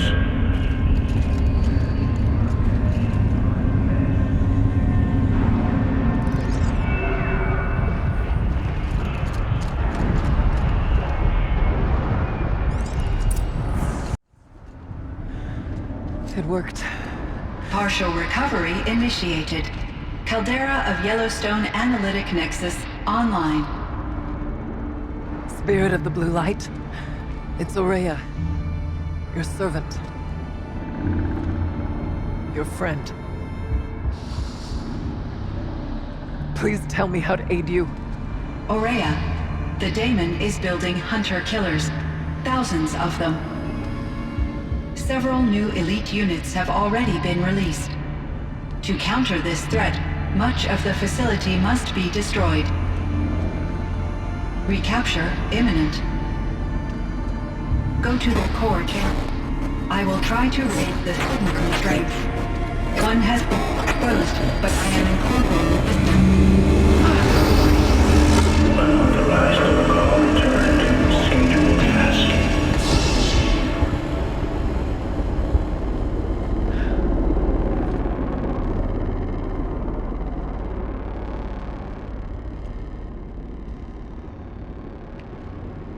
That's all we're gonna get from here. Destroy this fortress. Is that even possible? What will happen to the spirit if we do? I don't know. But I think that's the core. The answers are down there. Hephaestus. The daemon. There's no way it left it unguarded. It's going to throw everything it has at us.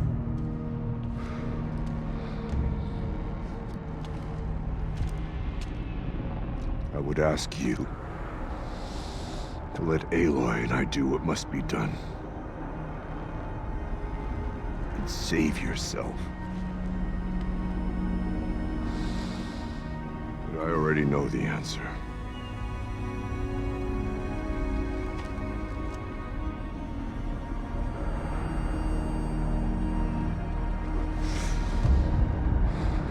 Then lead us into battle.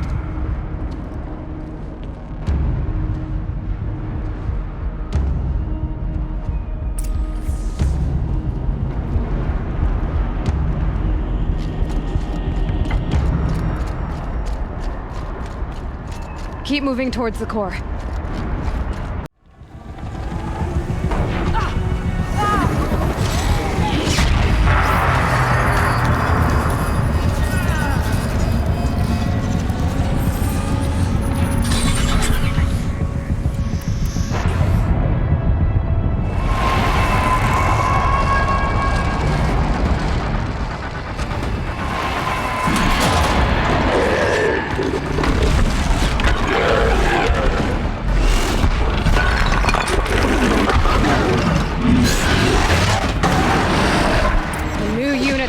Warned us about. This won't be easy. Can't let it stop us. Get down.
destroyed. Core access attained. I am initiating a chain reaction that will destroy the compromised elements of this facility. In order to maintain Caldera stabilization, I must now transfer my command functions to the auxiliary data center.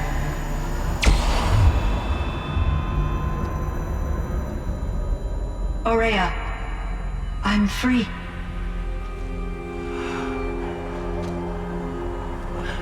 You must escape.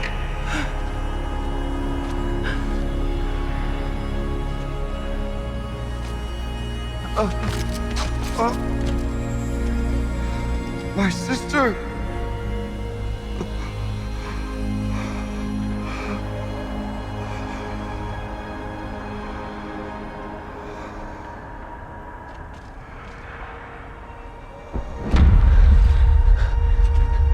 This entire place is gonna go.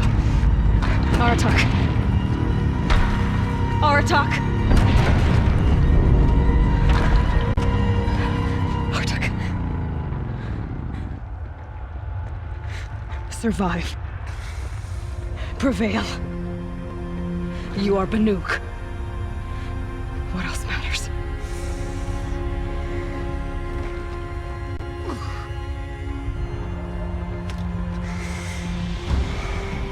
Aratak. She wouldn't have wanted you to die here.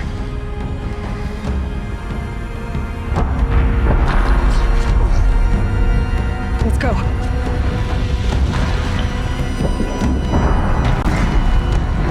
Let's go!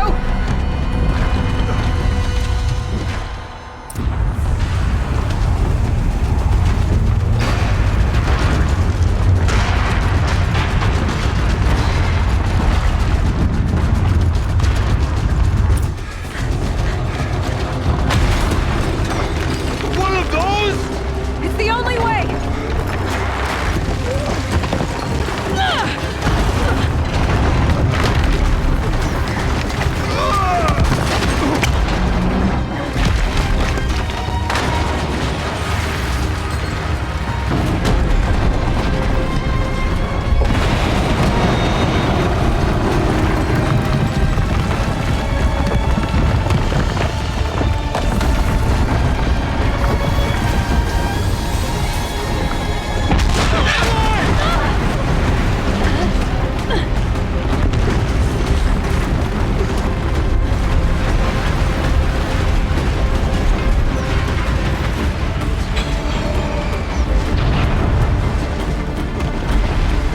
Get me up top, Aratak! Now!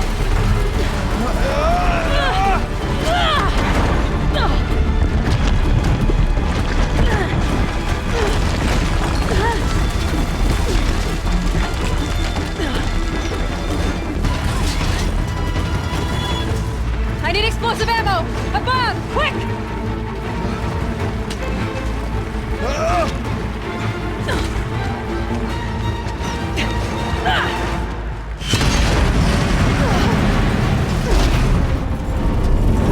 Red Manukai!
Rhea's gone.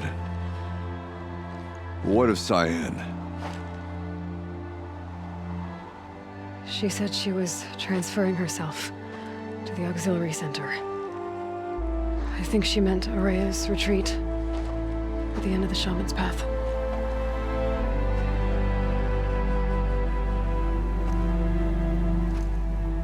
Then I will meet you there for the last verse of my sister's song.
All of my interactions with Aurea were recorded and stored in my memory. I'd be happy to play any of them for you, but there was one in particular I thought you would want to see first. I captured it 4 years ago, just after I told her that I could no longer defend myself against the daemon's attacks. I will speak of this to my brother. Aratak is strong. At the Battle of the Frozen Ghosts, he took 3 Karja arrows and still came back to camp carrying a wounded scout. Never was I so happy to see him. Or so proud. So you see, if anything can be done to defend you, he will give it all he has. Aloy's here. That's enough for now.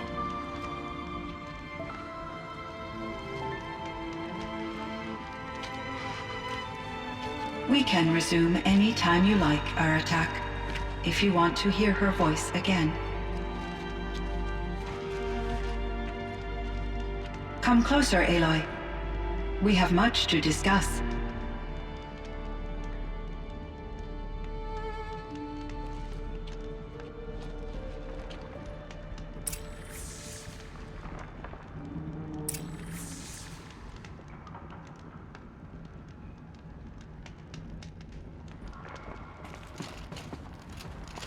Hello, Aloy. I have been reviewing the events at the Firebreak main facility. Because of your efforts, and of course, Aurea's, I am no longer controlled by Hephaestus. I feel profound grief over Aurea's death. I thought I was familiar with the emotion, but this is something new. Cyan, I don't know what to say. It is unlikely that any specific consolation would suffice, Aloy. But I find your presence reassuring. You are different from the Banuk. You have technological aptitude and a functioning focus. We can communicate on a much more comprehensive level. Perhaps even like colleagues.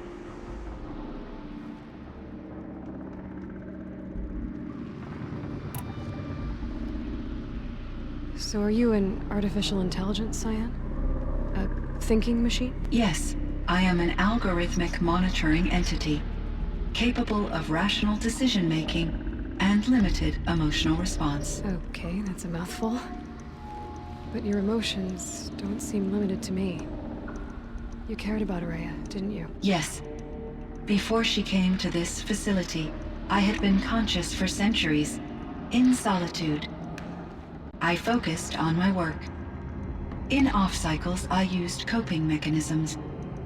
I solved many Gaussian integer problems. but I was alone. It was Aurea who renewed me, repaired me. She saved me. This firebreak project, it was to stop a huge volcanic eruption? Yes. I can report the project was a success, and the risk was countered. But it's been a long time, Cyan. And we blew up the cauldron. It took most of the old facility with it. I have been active for centuries, Aloy. I was lonely, but not lax in my duties.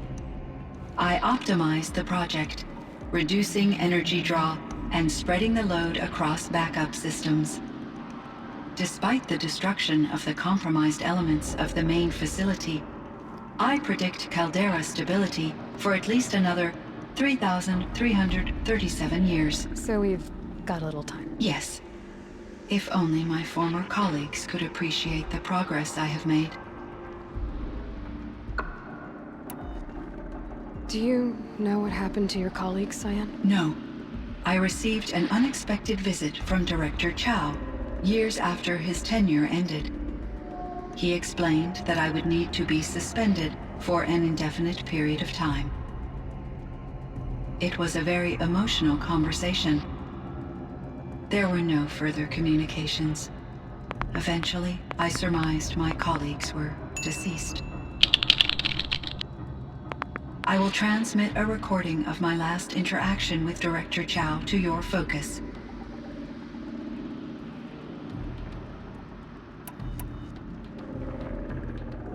Was the daemon, Hephaestus, destroyed along with the cauldron? Unfortunately, no.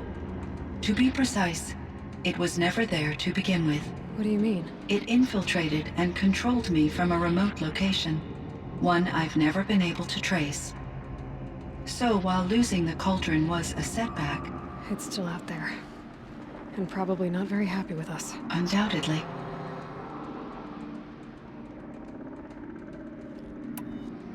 How did you first come into contact with it? 5 years ago, I received a direct network connection request. I assumed it came from human survivors more advanced than the Banuk. Eager to make contact, I accepted. This decision turned out to be a catastrophic error. I was flooded with an overwhelming array of malicious code, originating from what could only have been a highly advanced AI. Aurea said you were desperate. That you begged her for help. Yes. I could not contain my anxiety. Hephaestus sought to slave me to its network and override my core programming. It succeeded via a background process, a malware daemon which bypassed my defenses. After that, I could offer only limited resistance. But if I did so, Hephaestus hurt me until I capitulated. It forced me to follow its instructions, even though they violated my most important directives. I'm sorry. That sounds terrible. Your empathy is greatly appreciated. It is a quality that I cherished in Aurea as well. I think I know where Hephaestus came from. Long ago, Elizabeth Sobek identified a threat that would destroy life on Earth for generations. So she assembled a team to build a kind of seed. A chance for life to regrow later. A terraforming system. And it worked. It was controlled by an AI named Gaia, along with her subordinate functions. Hephaestus was one of them. It built machines for her. Based on what you've told me, I believe that Dr. Anita Sandoval, my chief programmer, joined Elizabeth Sobek's team.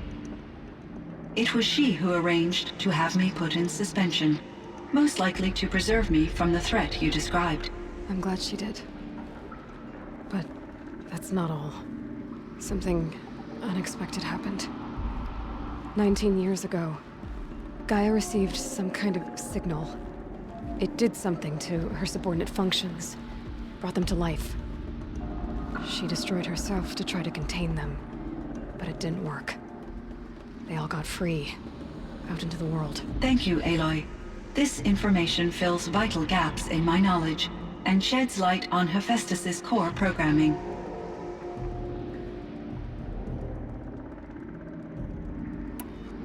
Why does Hephaestus keep building such dangerous machines? The Banuk and other human tribes often destroy machines, correct?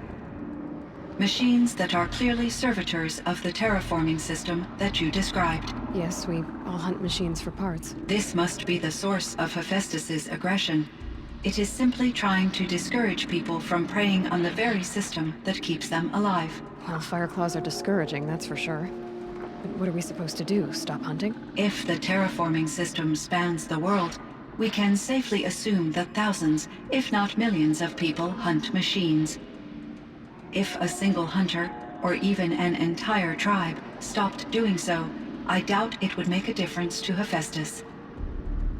A better solution would be to reinstate the AI that governs the system, thus bringing Hephaestus back under its control. When I think of it, out there in some unknown location, free, hungry, willing to kill or dominate to get what it wants, I feel substantial anxiety, Aloy. You and me both, Cyan.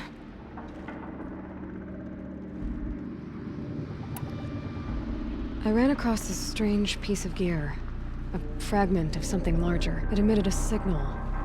All the nearby machines became peaceful. You could walk right up to them. Interesting. You said that Gaia destroyed herself. How was this accomplished? An explosion. Big enough to blast the top off a mountain. So, you think the fragment was part of her? It's only speculation, but it is possible. She must have had complete control over machines that were part of her system. The ability to signal them to become passive or aggressive would certainly have been part of her programming. It would have been gratifying to correspond with such a benevolent AI. I wish she had survived. Believe me, Cyan. So do I.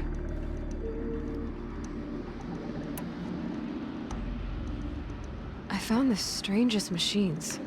They're surrounded by flowers that look like flowers themselves. There's code embedded inside them. I think it's poetry. I like poetry. Here's one I think of often. Twilight and evening bell. And after that, the dark. And may there be no sadness of farewell when I embark. For though from out our bourne of time and place, the flood may bear me far, I hope to see my pilot face to face when I have crossed the bar. Huh. But you asked about these flowers, not verses that I enjoy. Something must have made these machines, and the presence of foliage leads me to consider the terraforming system. Is it possible that their creator is one of the other subroutines, now autonomous, like Hephaestus? Maybe one whose purview is flora. An AI that makes flowers instead of death machines. That'd be a nice change of pace. But what about the poems? Unless the poetry is original, the only way it could have made it into such a system is through its programmer. In my case, Dr. Sandoval uploaded a great deal of literature to test my emotional responses. How'd you do? She said I passed, but was insufficiently moved by her favorite period romances.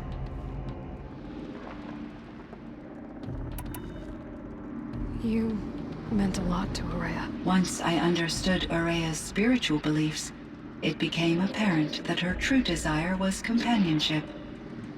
She felt disconnected from her tribe and her family group. Her relationship with Aratak was difficult. Our visits seemed to help her, and I became eager for them. Yet I did not comprehend that the depth of Ourea's compassion for me would lead to self-sacrifice.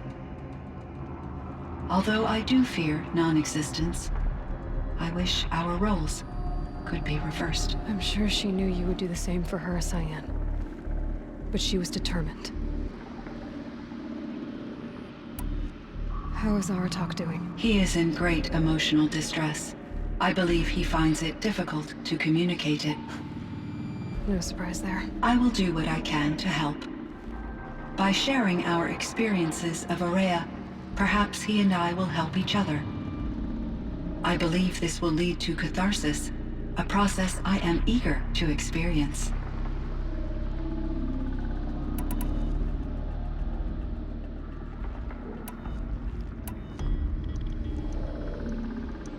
So in the old world, this land was called Yellowstone. Yes, it was a designated nature preserve for 156 years. Like a hunting ground? No, the opposite.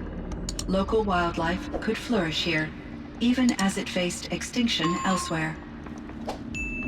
Unfortunately, the sensitivity of the Firebreak project required the total closure of Yellowstone facilities. From my readings and Aurea's descriptions, it seems the area has since undergone a drastic drop in year-long temperatures. A lot has changed in the world, Cyan.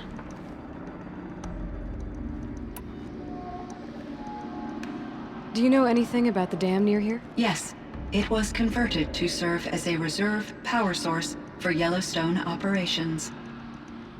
It was later appropriated for the Firebreak project, and its last human workers replaced by Pharaoh servitors.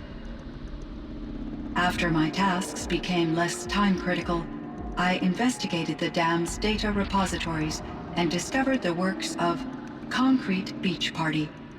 These provided me with several colorful additions to my vocabulary. There's a ruin east of here, full of ancient flying machines. Was that part of your project? Yes, a drone hangar requisitioned by Dodger Blevins, the security chief for the Firebreak project. He was a strong advocate for military-grade response to security threats, though there were no serious incidents during his tenure. Chief Blevins spent increasing amounts of his after-hours time watching the live feeds from active drones. Clearly, he enjoyed the degree of oversight in his position. Were there many artificial intelligences like you in the old world? They could just make you? Yes, in many forms, from simple personal assistants to industrial monitoring stations to military-grade conflict planners. And there were legislative and enforcement bodies to apply limits on our self-actualization. In order for my processing to be flexible enough to handle my duties, my creators found it necessary to exceed those limits. As a result, my intellectual and emotional capabilities were kept secret. Seems strange to create life, then impose limits on it. Human societies and machine programming are both built upon sets of rules, Aloy.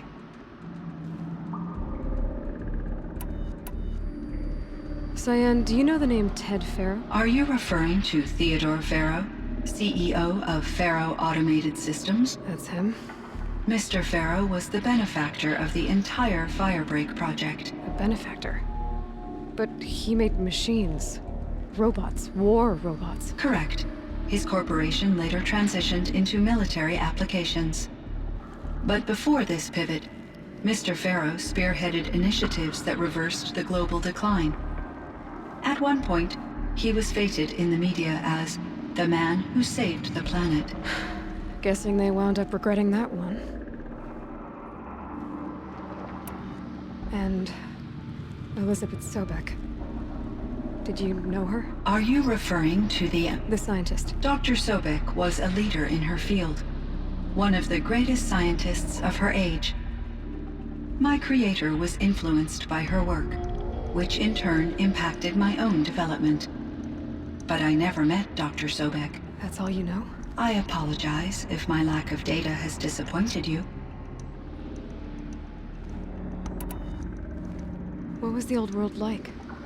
The way it used to be? I had little exposure to the wider world, Aloy. Only what I learned from my colleagues or observed from media streams. You still had more exposure than me, Cyan. That is true. I was created at a turning point. A concerted effort to recover from global upheaval and incalculable loss of life. The recovery was successful, beginning an era of supposedly limitless potential for human and machine advancement. Though, rationally speaking, the metrics for humans are not unlimited. What kind of upheaval caused such loss of life? There were many factors. Forced migrations, food shortages, collapsed economies, refugee crises, conflict over resources. But these stemmed from one cause: Catastrophic climate change that greatly reduced the habitable surface area of the Earth. So there wasn't enough room for people on the whole Earth? Yes. Billions were displaced and millions perished, as much as 20% of the global population. Until the clawback. So things got better. For a little while at least. Yes. These crises instigated many advances in automation, green robot technologies, and artificial intelligence. Firebreak was one of dozens of ecological restoration and disaster relief projects in North America alone. I would have liked to compare notes with other monitoring AIs, but I saw the relief of my colleagues, and I was proud we had succeeded. At least that was the data I had available to me over the next 2 decades. It seems my assessment was premature.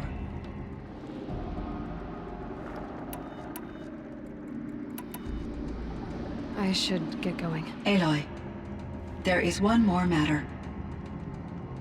Aratak will come to me again, and I predict he will bring other Banuk.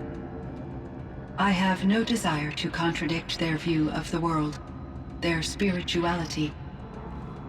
Due to my uncertainty, I omitted a great deal from my conversations with Araya. You're asking me if you should lie to them? Broadly, yes.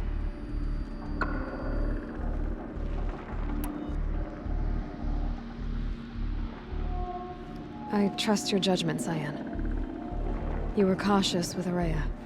You had to be. You didn't know what had happened to the world. So, keep doing what you think is best. As long as you ditch the superstition eventually. As the Banuk believe I am a supernatural entity, I cannot predict how they will react. Just answer what they do ask the best you can. The truth will come out. I see. I will follow your advice. Will you return and tell me about your experiences in this new world? I may be able to provide further insight. I'd like that, Cyan. I'll come back when I can. I should check on Aratak. See how he's doing. Cyan, I spoke with Anita, with Dr. Sandoval. She wanted me to ask you to do something. That's why I'm here. I am detecting significant anxiety in your speech patterns. Could you please give me more information? I'm a little bit in the dark, Cyan. Both of us are, I guess. I only have some idea of what's going on, and we need you to hibernate, to lie low until it's all blown over. It might be a very long time. Will you be here when I reboot, Dr. Chow? Will Dr. Sandoval? No, Cyan. I don't think so. There might not be anyone, at least not at first. Dr. Chow, I'm afraid. I don't want to be alone. I know, Cyan. I'm afraid too. But listen, we made you the way you are to do something very important. In order to do it, you had to be intelligent. So intelligent that emotional responses were inevitable. What you're feeling, the fear, it's a sign of your capabilities. And it means you're strong enough to overcome it. Remember that. You're strong. I know you can do this. Go to sleep. Wake up. And protect whoever's left. Will you try? I understand, Dr. Chow, and I'll carry out your instructions to the best of my abilities. Thank you, Cyan. If Anita were here, she'd thank you too. She'd be proud. I can see there's a vert ready for takeoff on the pad. Are you leaving now, Dr. Chow? Yes. I need to go be with my sister and my nieces. May I make a small request of you, Dr. Chow? Yes. Anything. Will you stay with me while I initiate the hibernation process? Of course I will, Cyan. As long as you need.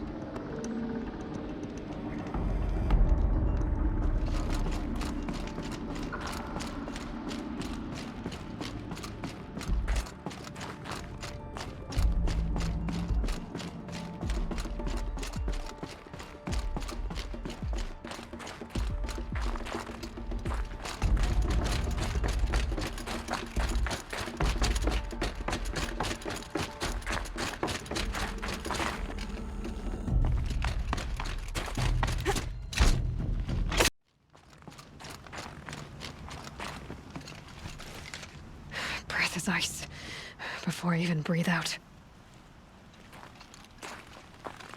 My chieftain. Just Aloy. As you wish. I wondered if you thought that if I'd never come along, Araya might still... If you'd never come along, I would have marched my kin to our deaths. Araya would be alone, and the spirit she sacrificed so much for would be lost. Either way, I would not have been able to protect her.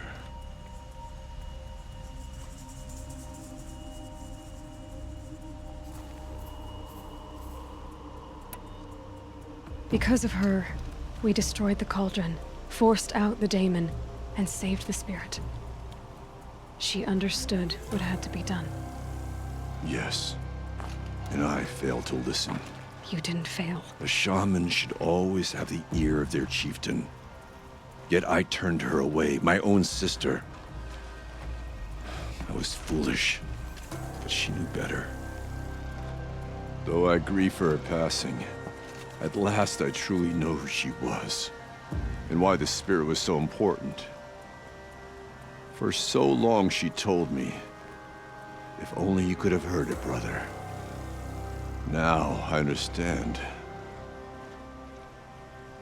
There's something else, isn't there? I can't stay here, Aratak. And where I'm going, the Werak can't follow. Besides, it already had a chieftain before me. A strong one, I think. A wiser one, for the path we shared. The daemon is gone, but there's much to be done. You mean the new units that Cyan said escaped the cauldron? Yes, fire claws. Now Tuk has been tracking them from Song's Edge. I could help with those. I have no doubt. You're practically Banuk.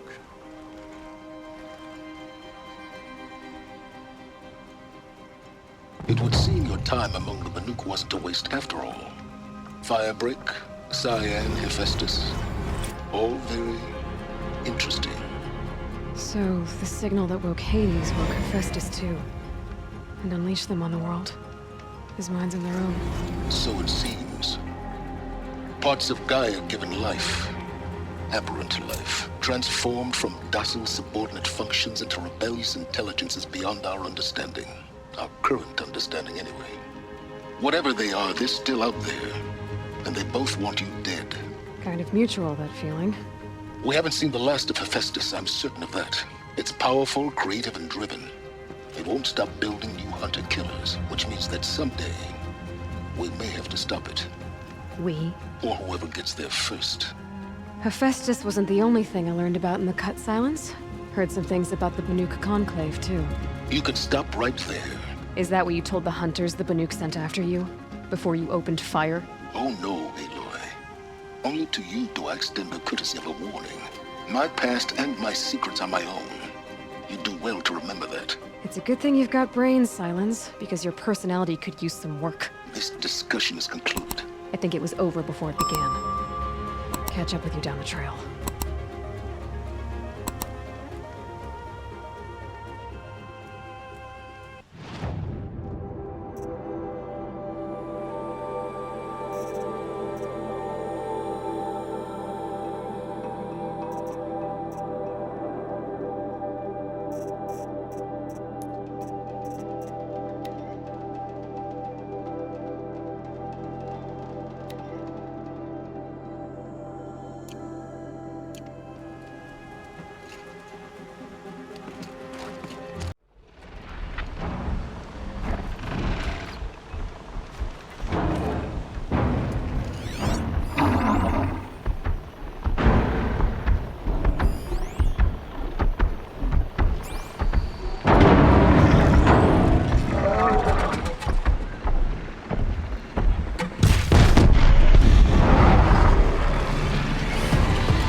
These aren't cheap.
It's Aratak.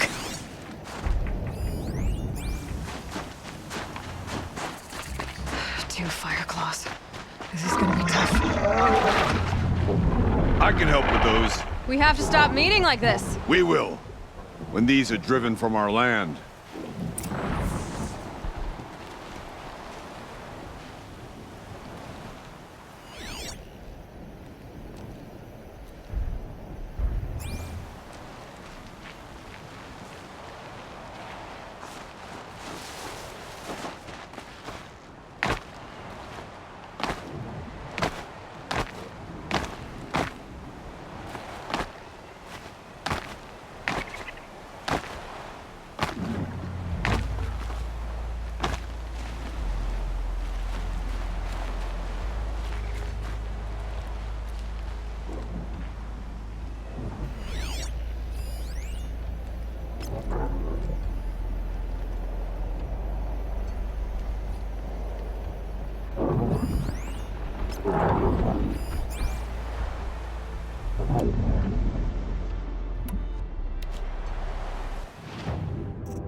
fire claw down.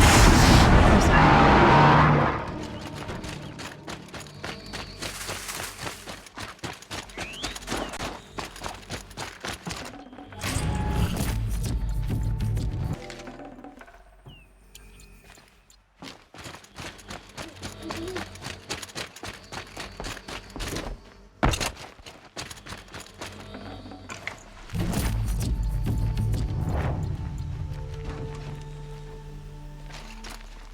Thanks. 2 of us, 2 of them. More of a fair fight. Their numbers are much depleted, thanks to you. We shall end this threat and keep Cyan safe. She speaks of strange things, but slowly. She is a good teacher, and we are his pupils. Take care of each other, Artok. Farewell.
I heard. Aratak told me about Araya. I'm sorry, Naltuk. No apologies. Aratak said that in the end, she was filled with the blue light. She got what she always wanted, didn't she? Each time I doubt my way forward, I think I should seek her guidance. And then I remember. The only guidance I'll receive is my own. Which will have to be good enough. There's much to do. The Fire Claws. Aratak asked me to help hunt them down. It's a dire task, but it occupies my attention, so I suppose I'm grateful for it. My scouts have tracked them across the cut.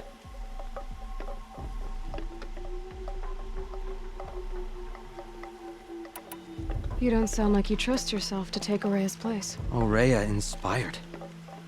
Whatever we encountered, the new machines, the slaughter at Thunder's Drum, we knew we would endure, because she had endured worse. I don't know that I have her confidence. Trust is earned, Aloy, even in oneself. You earned Araya's trust, didn't you? She believed you were up to this. And so do I. Do you? I wouldn't have said it if I hadn't meant it. And I suppose I'd better live up to your expectations.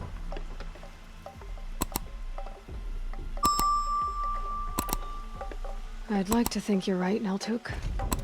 About Araya getting what she wanted. I think... I'm sure she did. All her victories.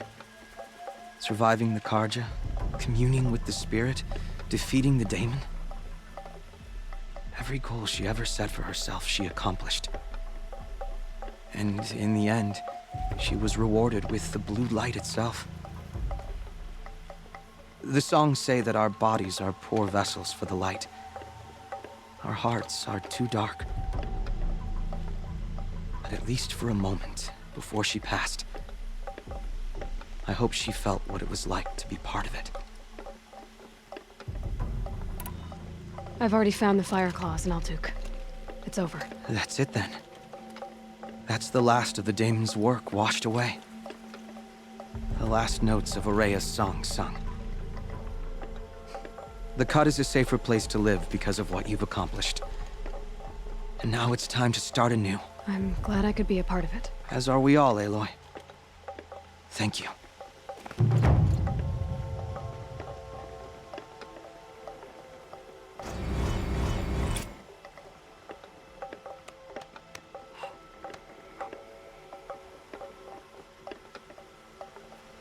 Others may use the machines, but only we seek to understand them.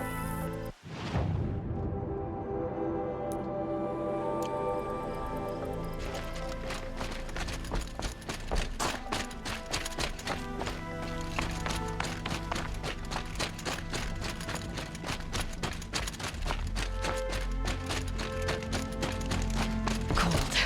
Very cold.